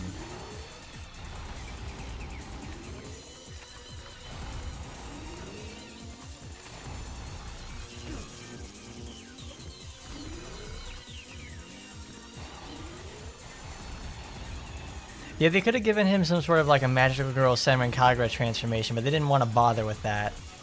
It's just pieces float towards himself, and then he's like, okay, there we go. I'm transforming.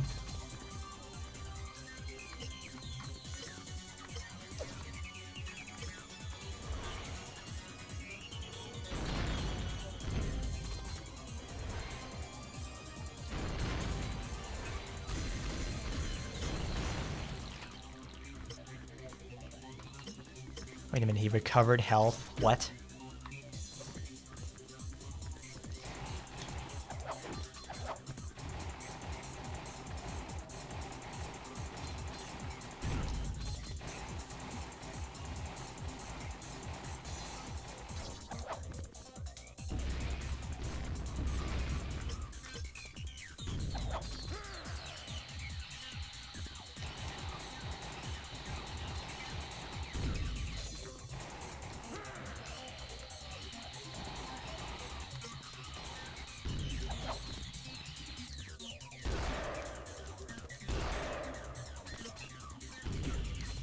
I'm getting better results with that.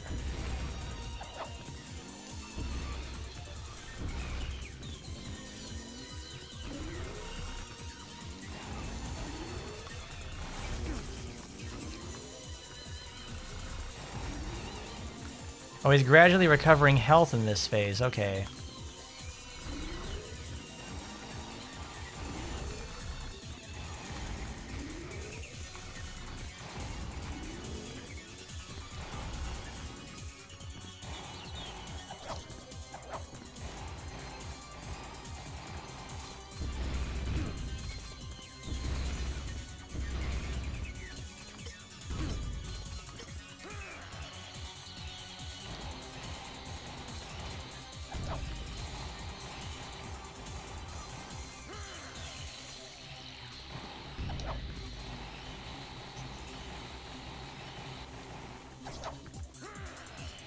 Come on. Get me to the next phase.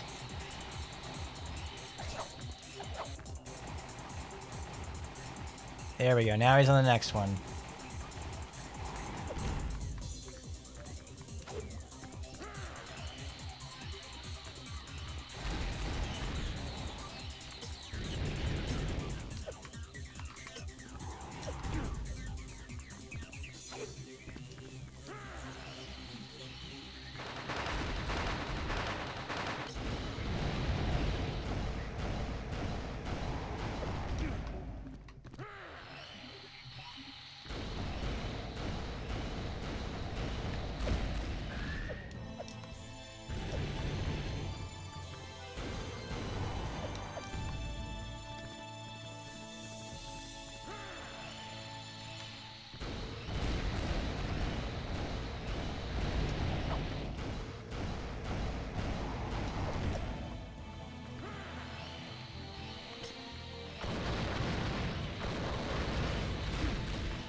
Come on.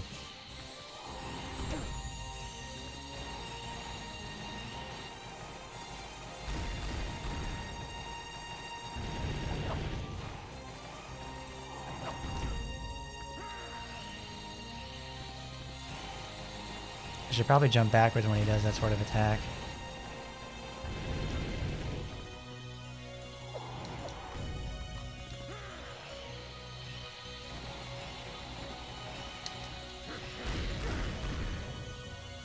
There we go, it's over. Finally.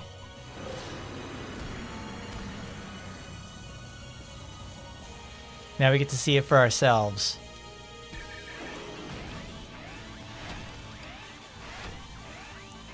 This is a fucking awful game.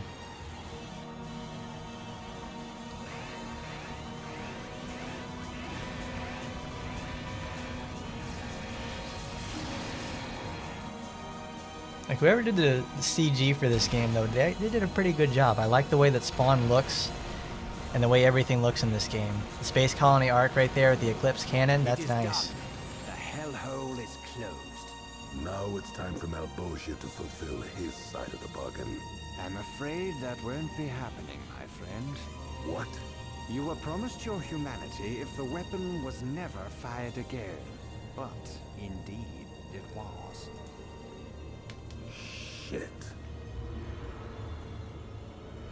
Wanda.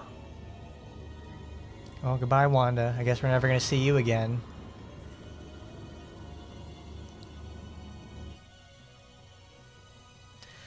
Oh, wow. Are there no credits? Did nobody want to credit their name to this thing or something?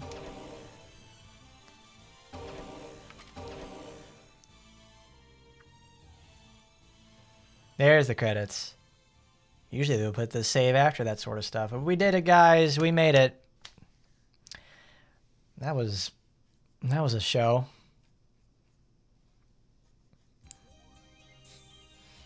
Compared Inhumans and Tymanians, who would you say they're a dying race? Well, for the most part, they would be. Let's see who worked on this load of crap. Lead designer, that's Art. Special thanks to Todd McFarland, Sheila Edgars, these guys. Oh, wow. I guess this is like a special thanks to like all their family or something. Wow.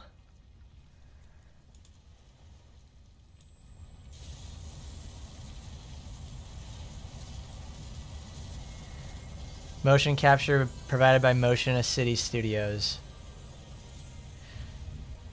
I guess the mocap worked.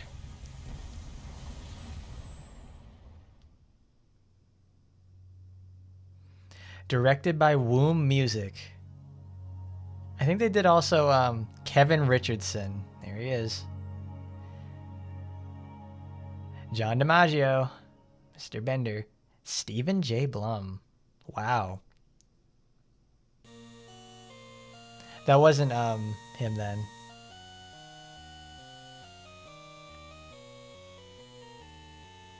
Namco. Yeah, Namco made this. Yeah, there's more special thanks to people that actually made the damn thing. More or less, I enjoyed more or less getting it through it together with you guys. That's what makes getting through the shitty games like that more enjoyable. Is when you have people to go with you along the way. That's what it's all about. Because I know for a fact that like I would probably end up dropping the game at the last level like this, or end up looking for cheat codes, just like we did today. Because this is terrible. Like that whole last section right there, you just had to kill like what 4 waves of enemies and the ending opened. It's like terrible. Yeah, graphically the game is alright. It actually looks pretty good for its age. It's almost 20 years old now, but it's still pretty solid stuff. The gameplay is the most lacking part for sure, and also these levels. Well, no, more specifically, some levels shouldn't be called levels in this game because I think there was at one point where we just had to defeat 15 enemies and that ended the mission. Same thing with another part where we had to kill 7 enemies and that ended the mission. That shouldn't have been a mission. That should have been like the end of a mission. This right here is just like, that whole last level was terrible. Like if the speed run takes almost 16 minutes to complete, even knowing what it's doing, it kind of says a lot about how slow and boring this level is. There's like no way to make Spawn move quickly. Like honestly, you could probably replace Spawn with like any other character in like any other game. Like you put like Lara Croft or like Dante from Devil May Cry in this game and you just replace them with this, but with the same moveset and everything, it wouldn't matter. This is so shitty. Ugh. I just want to like go eat something and then like never play this ever again. But I'm glad I got through it with you guys. That's what counts. And I'm glad you guys were here with me on that one. So I gotta thank you guys on that sort of thing for suffering with me through this horrible, horrible fucking game. The only time that Spawn's gonna feel like Spawn is when he's in a fighting game. I didn't even show you the Soul Calibur 2 one because we were more concerned about talking about how hot the girls from Teen Titans are, which actually was probably a better thing to talk about than the Soul Calibur 2 billboard. I'm glad it's over too, Rex Rage. I really am. This should be a game that no one ever tries again, and no one ever plays for the most part. But regardless, thank you everyone who came by today to watch me suffer for, what is that, 4 hours through Spawn. Spawn Armageddon. It's really, it gives me Armageddon in my bowels and it makes me have a headache. But thanks for coming, everybody. Tomorrow we're going to have Senran Kagura Shinobi Versus The Gessen Story. That's going to be a much more relaxing game, and it plays a hell of a lot better than Spawn Armageddon. So, I got to thank you guys one more time. And to everyone else, make sure you like, comment, rate, favorite, subscribe, do all that good sort of thing. It was really great today. But one more time, thank you, everybody, for coming through this. And I will enjoy my pizza, everyone. Thank you very much. It's a well-earned pizza for sure. And as always, I'll see you next time. Goodbye, everybody.